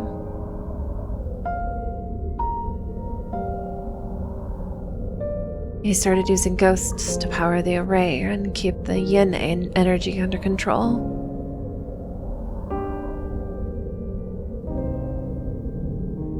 Yet I feel as though there's more to this. It's significant. I try to think, but I soon clutch my head. Maybe I learned too much at once. My mind is heavy and entangled with a fog. It blocks my path towards the truth. Perhaps it's more akin to a barrier. A dull ache starts to throb. Does it hurt? I think it's more about attitude and less about actual... Yeah, no. Yeah, but there's a... So, we do also know that people turn into wanderers, yeah. No, this was definitely a psychological part of it, but I'm trying to remember specifically, like, in the last few days, I feel like... Those ghosts' energy is too strong. We can't stay here. Like I was just watching Jujutsu Kaisen or Trigun. It's one of those two, I feel like, was mentioning something about humans being monsters.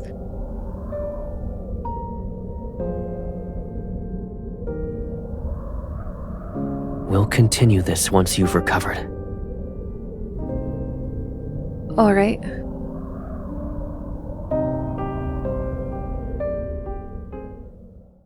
Maybe.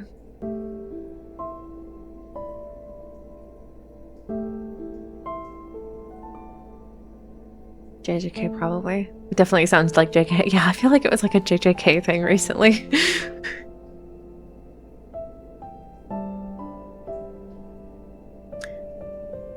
I fall into a deep slumber. When I wake up, the heavy fog in my mind has thinned.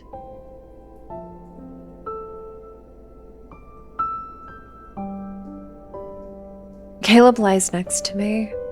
I lift my hand without thinking and trace his brow and eyelashes.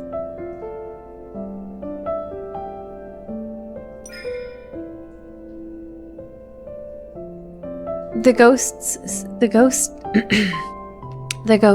sealed under Mount Dingshu. Caleb must have spent a lot of time and energy maintaining it. Did he realize that the calamities would return? Centuries before it happened? I don't want this world to be overrun by ghosts, but my wish for him not to carry this burden alone is strong. Why is it always him? It's almost as if he's the only one guarding this world. Oh, he's the only guardian this world has. I won't let him become the spirit master from those tales where he gives up everything only to lose his sister. A spirit master and his sister. Caleb and me. Are we truly not connected? Really, MC? It took you this long? What if Caleb is actually... Ugh. Ooh, that ringing is intense. I shake my head against all pain shooting through it. A warm hand rests on my head and starts gently stroking my hair. Your head hurts again? Yeah. Wait. What was that? You have nothing to say. Did I hide too much from you? Are you upset? Caleb, why you gotta be that way? The dull pain fades, and my thoughts reappear. If I had to answer, maybe I'm slightly upset. Slightly, though. But if I were you, I wouldn't have said anything either. You've always protected me, and I can't bear the thought of you being hurt. I pull Caleb and sit up with him. Caleb, there's more you want to tell me, yes? Why else would you reveal what's buried under Mount Dingzhu? I sealed the Hesperion Reach and all the ghosts under Mount Dingshu. Oh, he took the whole reach? But they aren't enough to maintain the array and restrain the yin energy. I need more ghosts. Stronger ones. The array was only repaired recently. It's not stable. Someone must remain in Nether Falls in case something happens. My eyes light up. Caleb needs my help. Let me handle this. I'll bring you those ghosts. I want you to stay in Nether Falls and watch over Mount Dingshu. That won't do. You know how uncomfortable I feel when I approach it. And I barely feel hungry anymore. I'll be alright. Caleb has always been the one to leave Nether Falls. He kills ghosts and brings back soul beads for me.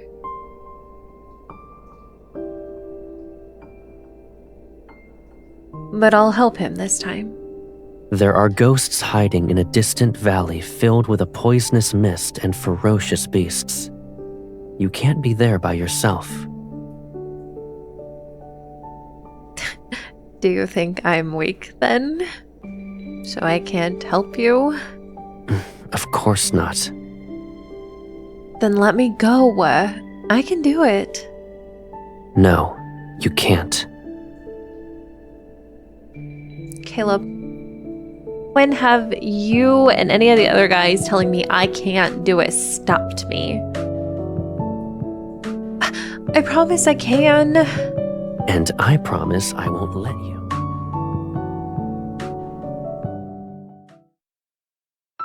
Don't walk off, Caleb. Caleb, come back. Rude.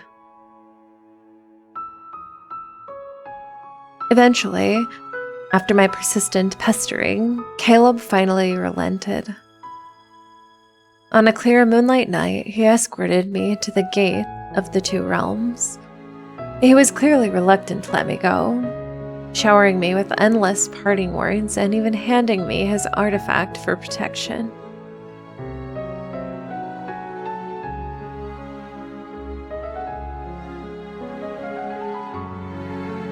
I threw my arms around him, just I had many times before. Then I was the one. Oh, I threw my arms around him, just as I had many times before when I was the one seeing him off, and nuzzled into his chest with deep affection. Be good, Caleb. I'll be back in no time. He gave me a small smile and promised he would. It all felt so ordinary.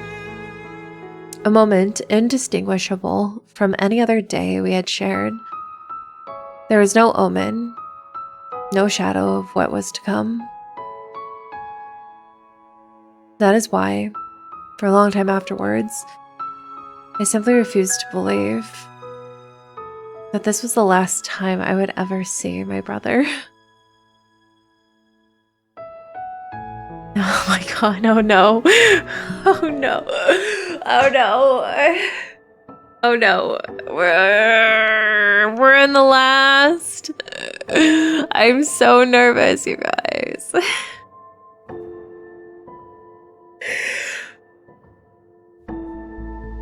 Okay, we can do this. We got this. We can do this. I'm so nervous, you guys.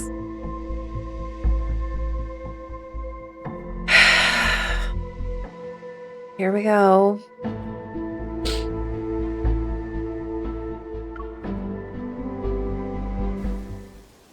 Oh no, not this background.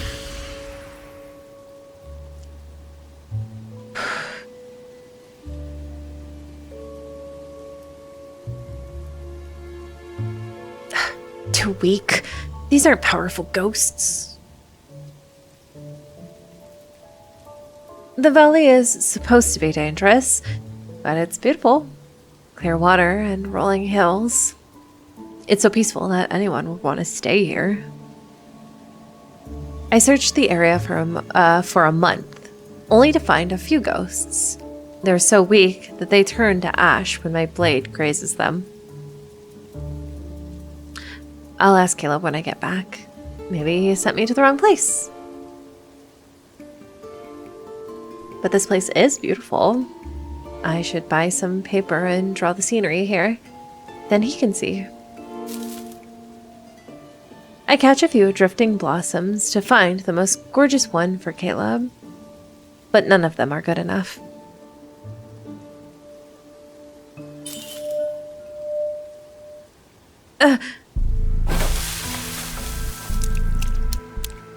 Dizziness and pain crash into me. I fall to my knees and watch blood drip onto the grass. Something locked away in the depths of my mind frees itself. Memories flood into me.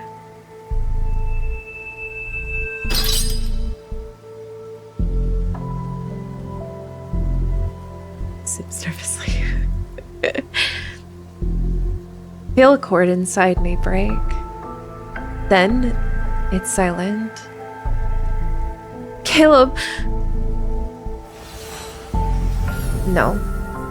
My hands shake as I try to summon Caleb's artifact. Golden lotus flickers in my palm. Then it disappears like smoke. Oh no.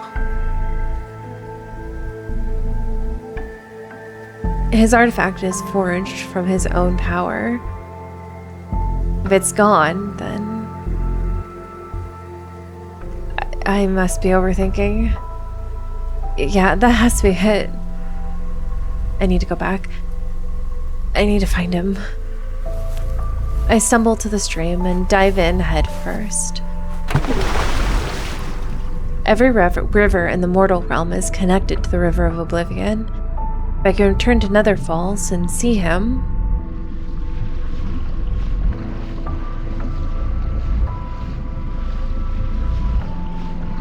The icy water dulls the pain, and I swim towards Nether Falls with the strength I can muster. I forgot how long the journey is. As the currents ripple around me, fragments of memory rise and sink. They carry distant, faint echoes.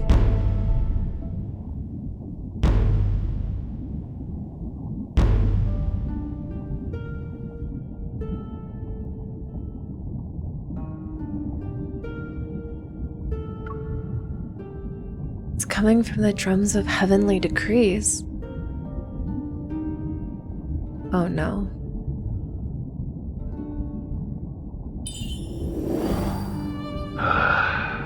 Sir, it's not that I refuse to treat her. You must be well aware of it too. It's not an illness that eats away at her soul. It's the calamity.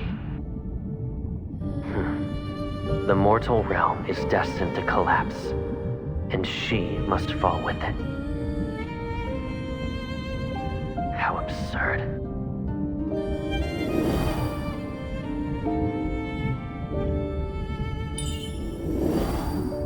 The drum of heavenly decrees has spoken. Only your sister can save a world ravaged by ghosts.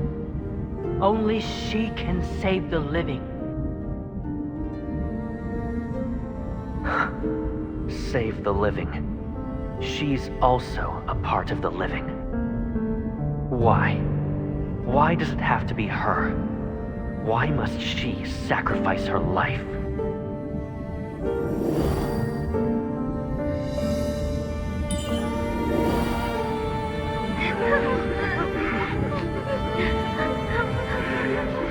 The monsters! They're here again to eat us! Spirit Master, you struck the drum of heavenly decrees. Please tell us, how can we survive? You'll live. I'll give you that opportunity. And my sister, she'll also live.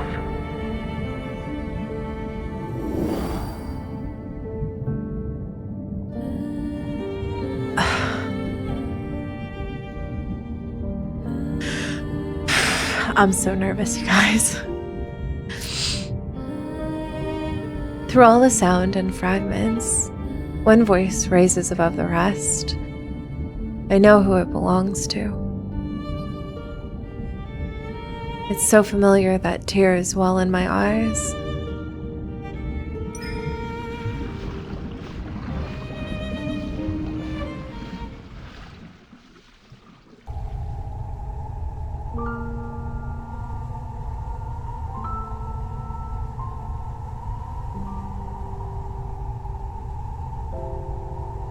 Oh.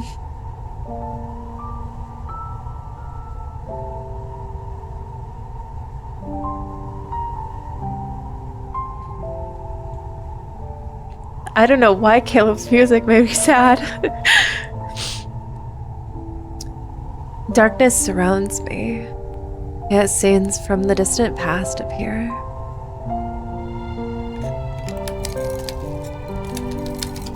The night wind carries away the scent of blood and distant wailing. Fires on the horizon paint the sky in faint red. A jagged boulder sits a few steps away. A quiet figure rests on it, his long hair falling past his waist.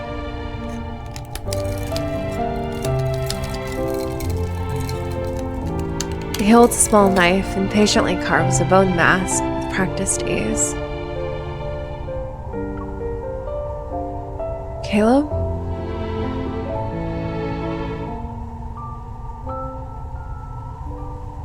For the first time, I can see his face. When it becomes blurry, then it becomes blurry. He smiles softly, and his thumb brushes against my cheek. You woke up early. You don't want to sleep for a while longer? No. I've slept long enough. I realize how far I've drifted from him, from these memories. There's always something that must be dealt with. I promised I'd make a mask for you, but I never finished it. For the past few days, I rushed to finish it for you. He sets the mask against my face. It's intricate, beautiful, and still carries his hand's warmth. It's better than I imagined. When you're well again, you can wear it while you dance and sing and run through the hills. It'll be just like before.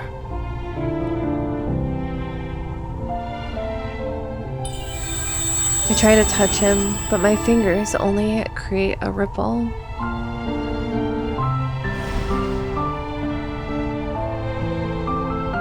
He's gone, and the truth I had buried in the depths of my mind returns. Caleb.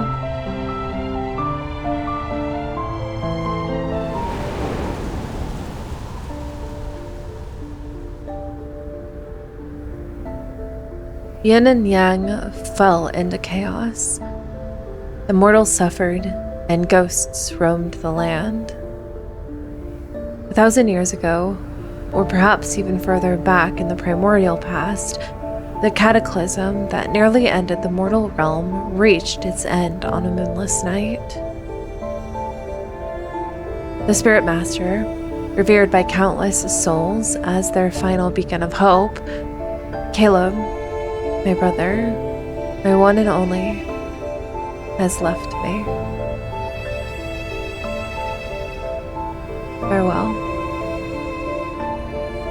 The final words from Caleb drifted softly into my ears.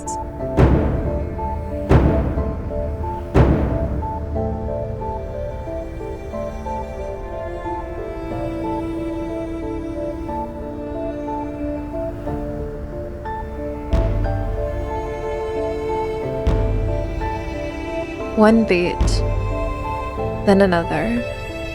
From the distant Hesperian reach, the drums of heavenly decree broke through the air, their thunderous rhythm rolling and echoing between earth and sky. Every ghost in existence followed the sound.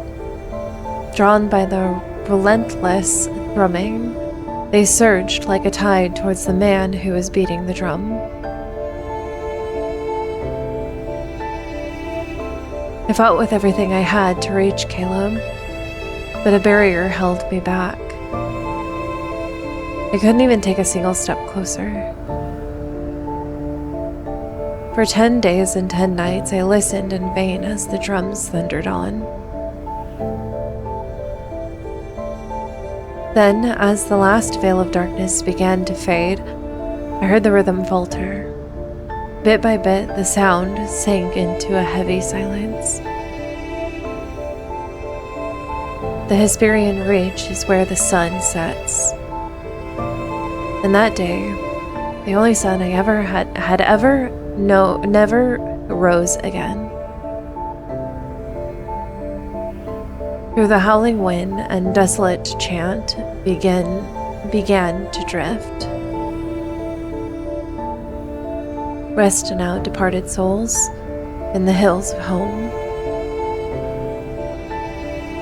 Rest now, departed souls, in the hills of home.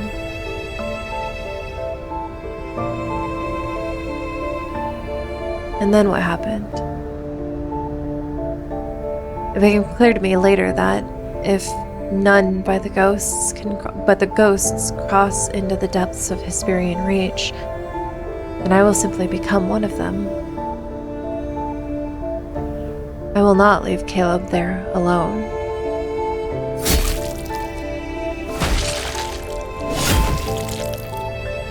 Then began the endless slaughter.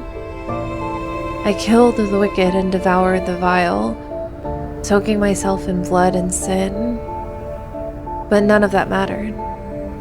I didn't want Caleb to wait any longer. I swallowed countless helpings of resentment, agony, and despair, until at last nothing remained but a hollow numbness. Those dark, chaotic days blurred together for so long. So long that I forgot who I was. Forgot why I had even begun to kill. But there is a single thought remained. I will find Caleb.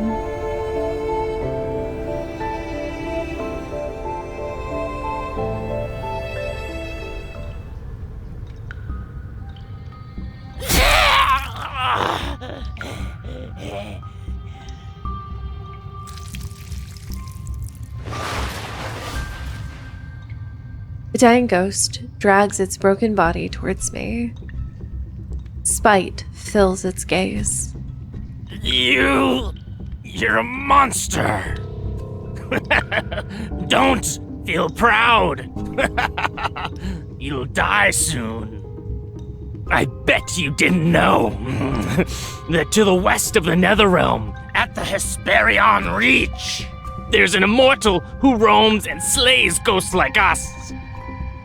He'll find you and tear... Die already. Filth splashes all over me. I toss its head aside and lean in to feed.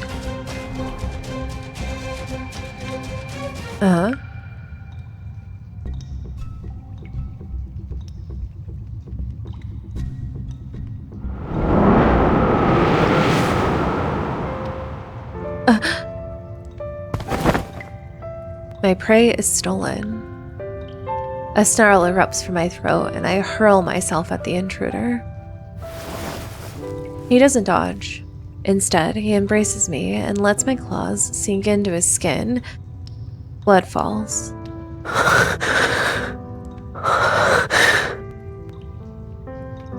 It's me.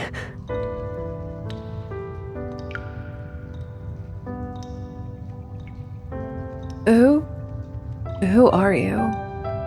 I only know Caleb. I'll finally find my brother. I thrash. I punch and kick and claw and bite. His blood coats every part of my body. Yet he refuses to let go.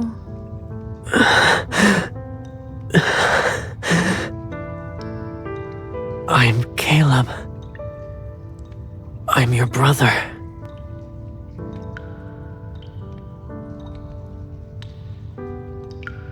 He gently wipes the blood from my face. Come with me.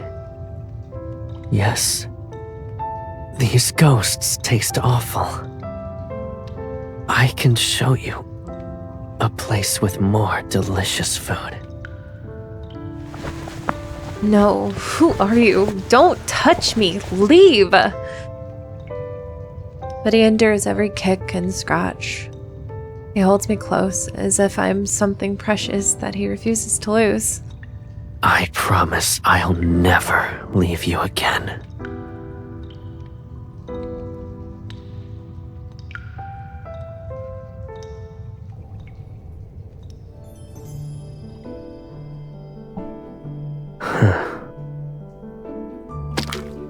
Caleb steps over collapsing tables. Collapsed tables.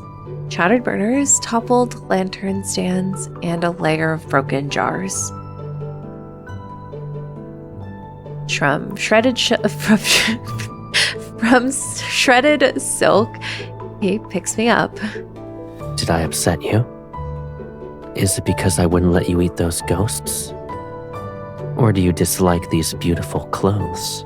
Did you not see the absolute destruction I have caused in this room? Of course I'm upset.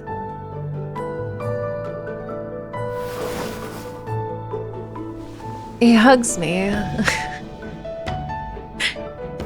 He hugs me as I snarl and bare my fangs at him. He strokes my nape while fixing my disheveled clothes. I know it's uncomfortable, but you can't keep eating ghosts. We must break that habit. Behave. It'll only be a few years. Fine. I bite his arm, my teeth piercing his skin. I suppose biting me is better than biting a ghost. Is it? She's literally feral, yeah.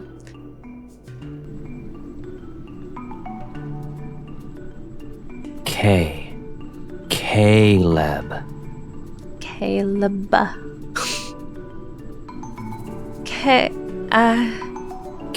Caleb.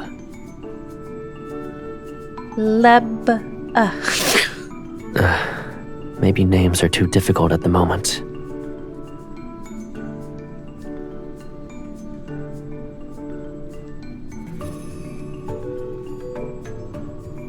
his behave is a little bit different from Zane's.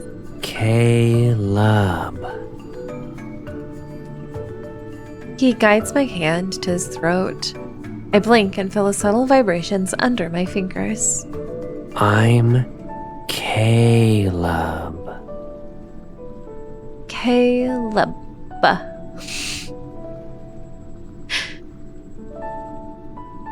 He smiles as if this made him the happiest he'll ever be in his life. At the time, I didn't understand why he was delighted, but I wanted to remember that smile.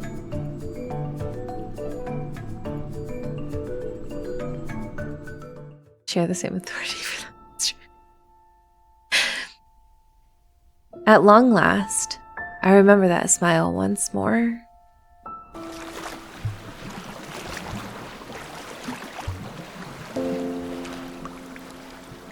"500 years, 400 years, 300 years. So this was how Caleb found me, piece by piece across all that time. As memories surged alongside my tears, I grit my teeth and swam through the vast waters and the salt of my own grief. Caleb, you promised me. You promised you would never leave me again. I cannot lose you a second time.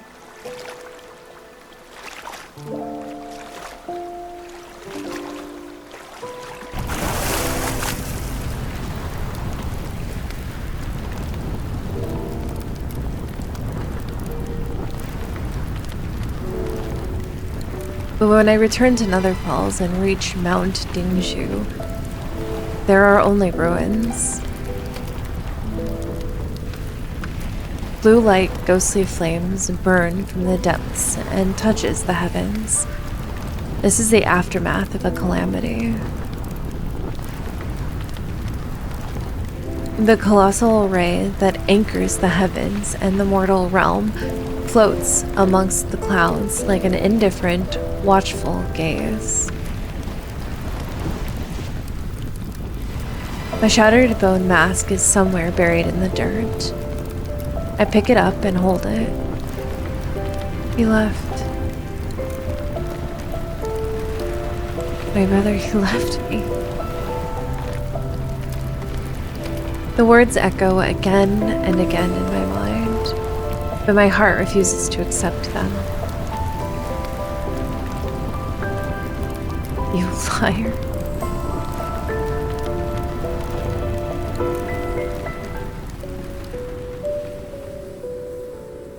I don't know how long I sit on the summit.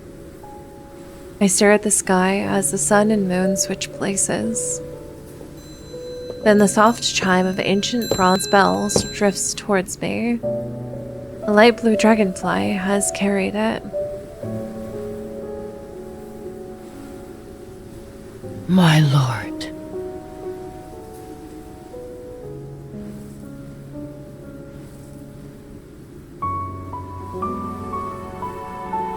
Where's my brother?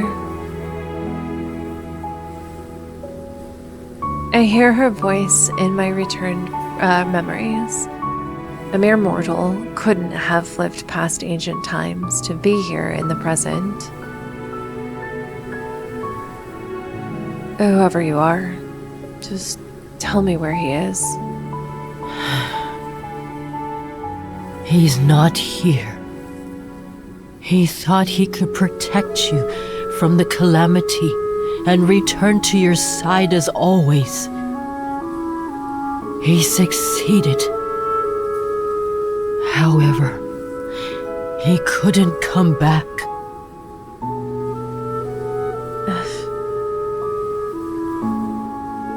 What am I supposed to do then? He kept this world alive for me, but if he isn't here, nothing matters. Do you want him back? Duh. I turn my head. If you agree to do me a favor, I'll help you find him.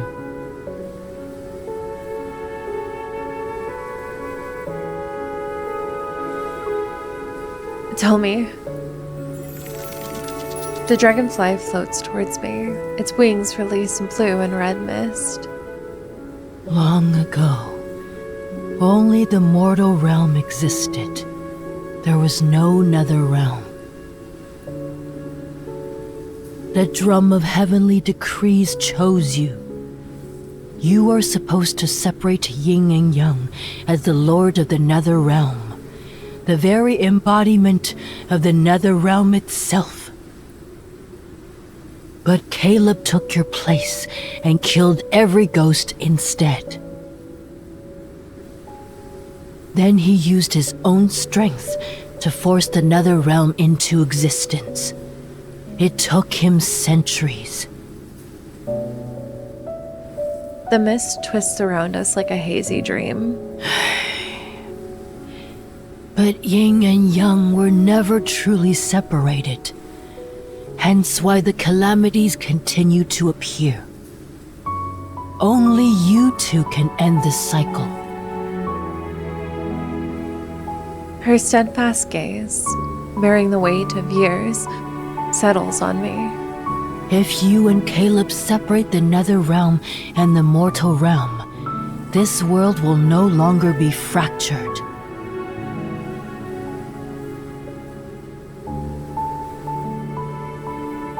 Only then will I tell you how to bring him back. I see. You approached me so we could do our duty to save this world. But why? Why must Caleb and I carry this burden as our fate? The heavens sit above us, but they answer to no one. It never saves anyone. And we're supposed to accept that. My lord, you still have a choice, but you are running out of time. A choice? I laugh and wipe away my tears. I'll do it. I'll accept the consequences. I already lost him once. Nothing will be more painful than losing him again. I don't have another choice, but I still have time.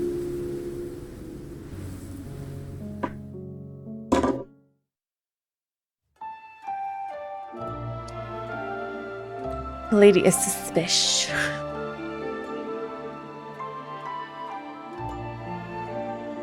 Guided by the old spirit master, I traversed every corner of the nether realm, gathering the lingering fragments of Caleb's soul piece by piece. I bore him back to the sacred ruins of Nether Falls, cradling him deep beneath the lotus pond to await the day of his awakening.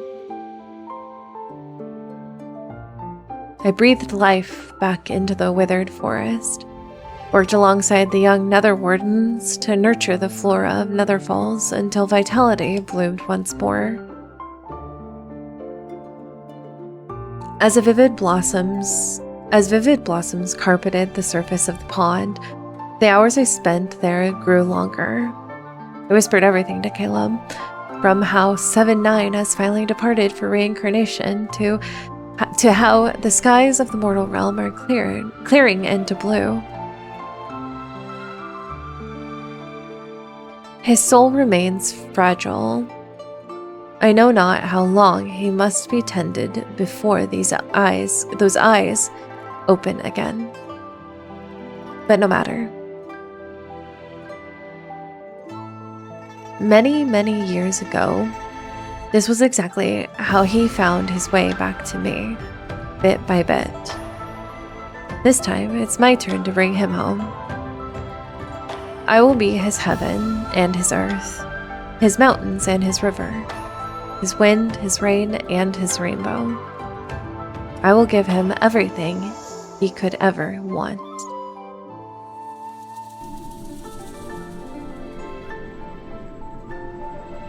Who are you? Oh no.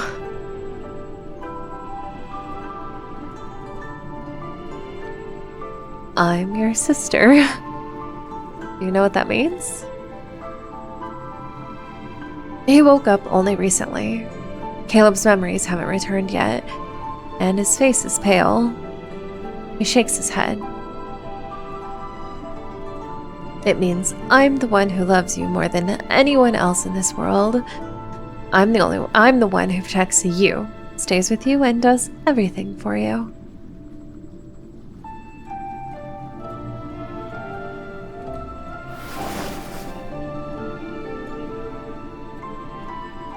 When he suddenly hugs me, I stop. Was he...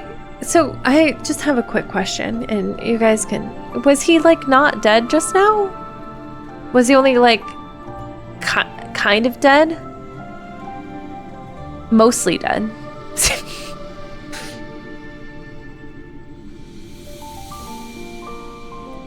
Caleb? Do you remember me?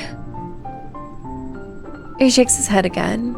His lips rest against my hair as his hand traces my temple. I felt like I needed to do that. Well, it was a very good gesture. Thank you. Mostly dead. Okay.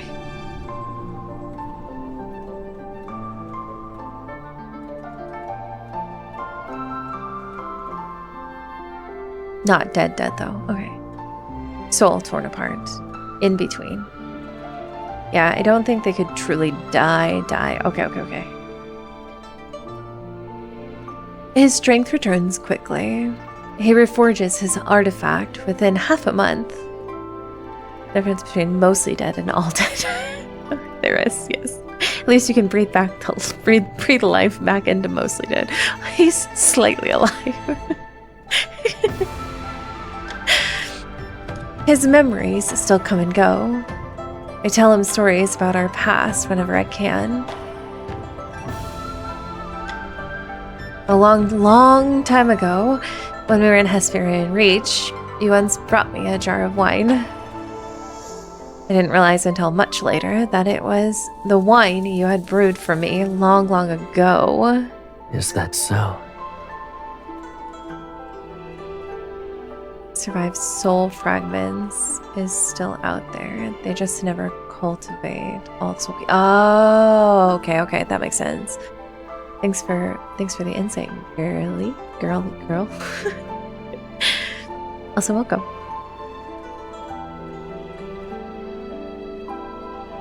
I've always wondered, was it supposed to be our wedding wine? Isn't that why you said you wouldn't use ordinary wine at our wedding? I don't remember.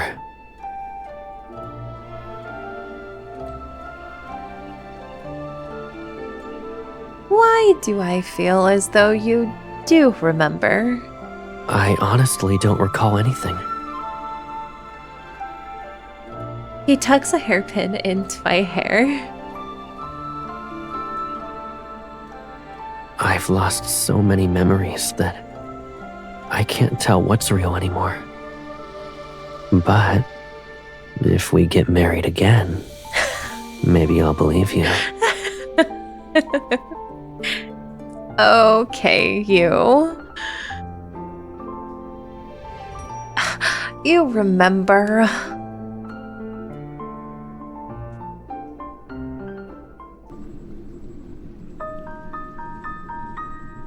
Since Caleb has recovered, the moment I've been dreading has arrived. I must keep my word. By the Lotus Pond, I tell him about the vow I made to the old spirit master. I do my best to maintain my composure.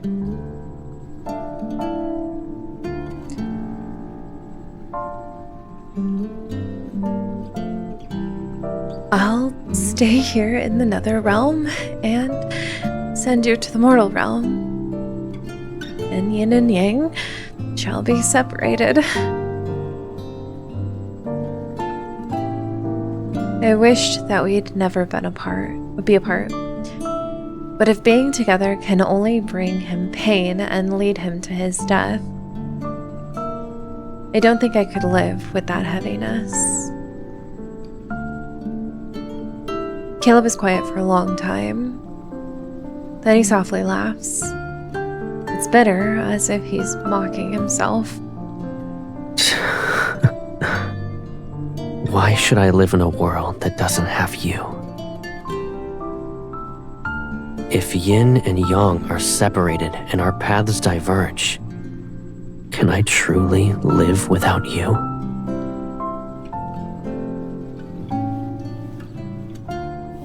His fingers brush against my temple.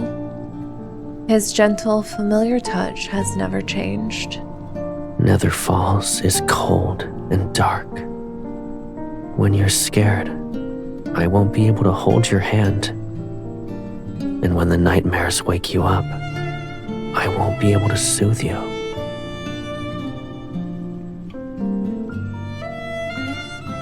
You're saying I can't be your brother? He'll always be my brother. That will never change. I lower my head so he won't see how hard it is for me to let go. When the souls arrive, I'll hear about the mortal realm. That's how I'll know whether or not you're well. And every soul that reincarnates will carry my yearning for you.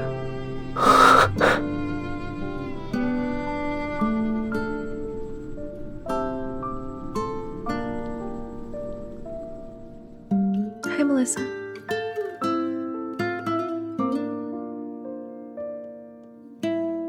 Time became a fleeting luxury. We traversed every corner of Nether Falls once more and took in every sight as if there was no tomorrow. We mended every past regret and cherished every single moment we spent together. Until at last, our time to part has come.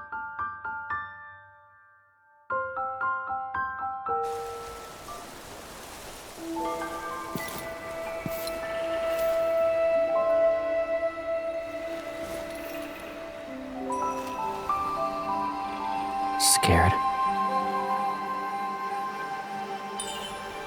As long as you're here, I won't be.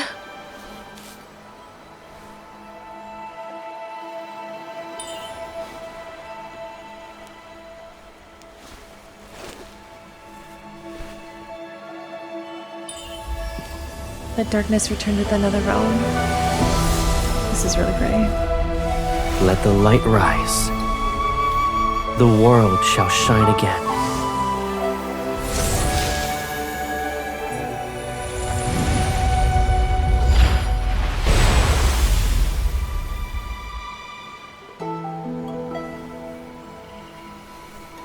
Well done. When I return to the world of mortals, I'll protect everything in your place. I won't let a ghost approach you again. I promise. You don't have to do that. Being yourself is enough.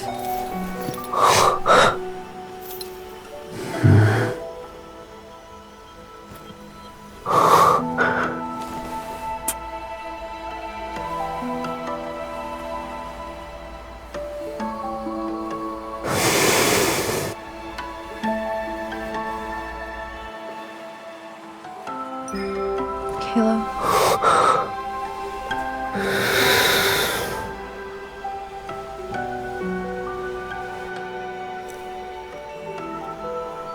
Anyone who leaves the Nether realm must drink the Oblivion dewdrops. It washes away every memory and bond. Even the threads of fate shall disappear. Drink it. Drink it and forget me. Forget everything that binds us together. Only when we forget can yin and yang truly be separated. It's the only way this world can survive.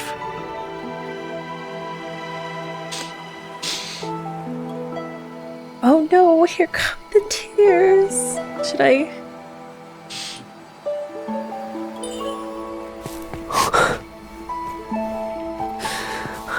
can't let you carry our memories alone. I said I'd free you. As the Lord of the Netherrealm, you shouldn't be bound to any burdens for that matter.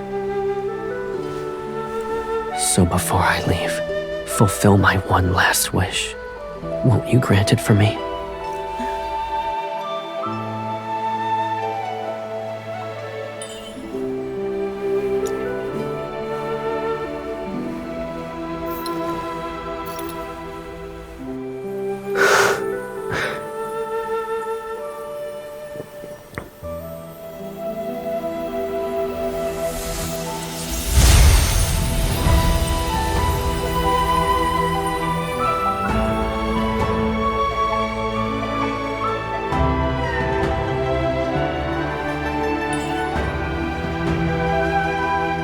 Farewell, my dear brother.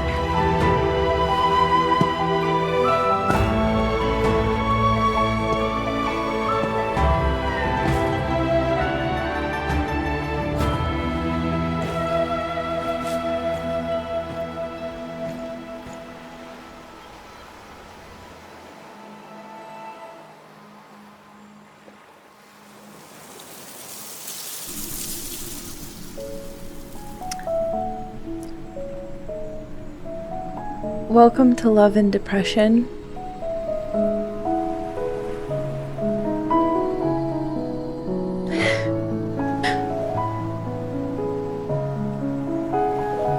An indeterminable amount of time passes.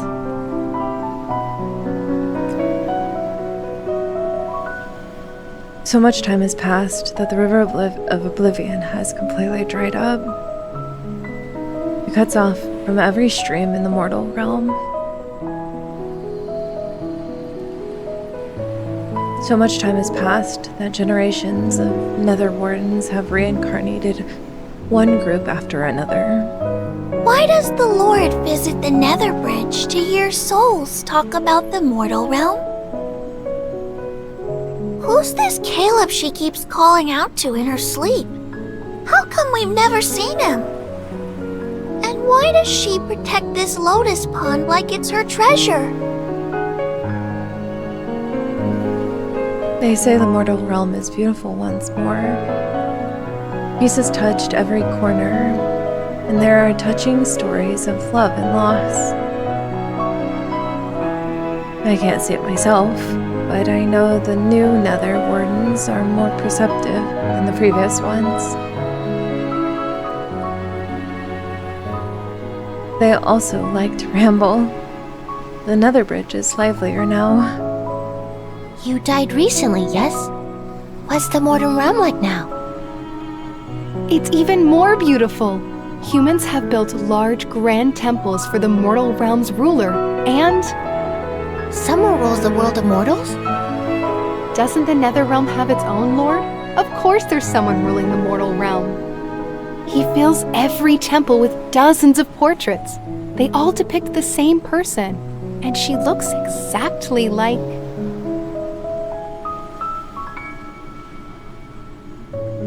Wait, I just had that phone call about Caleb.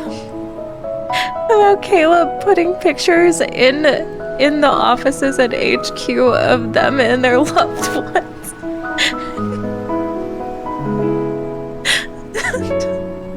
I hate this game.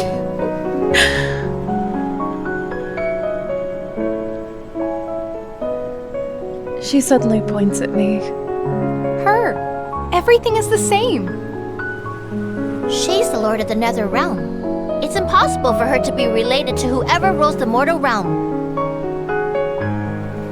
I can't help but laugh.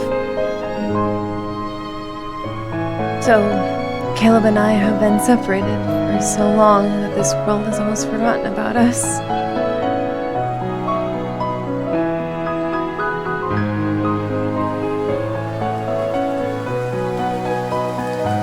More time passes.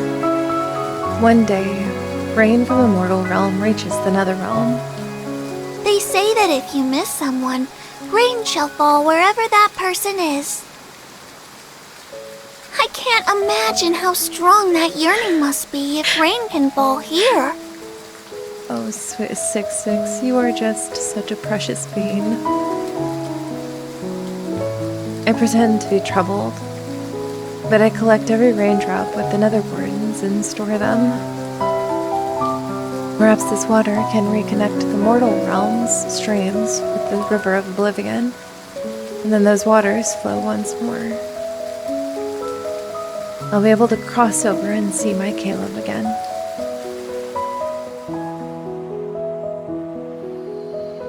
Caleb, I promised to give you everything.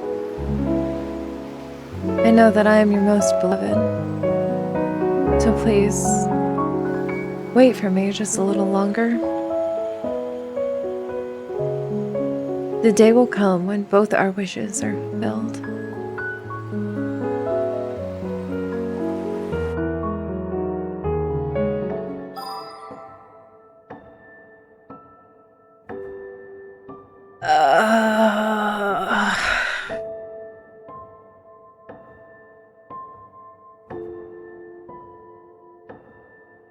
There's so much to take in.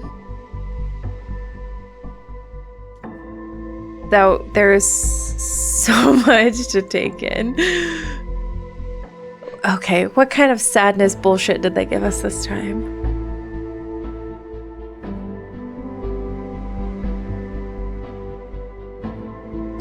We did it. We did go through it. Lotus fate. Oh, it's the double lotus. I got a new Caleb.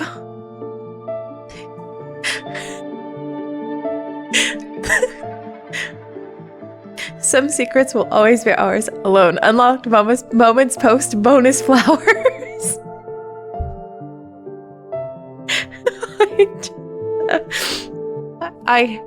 I hate this game.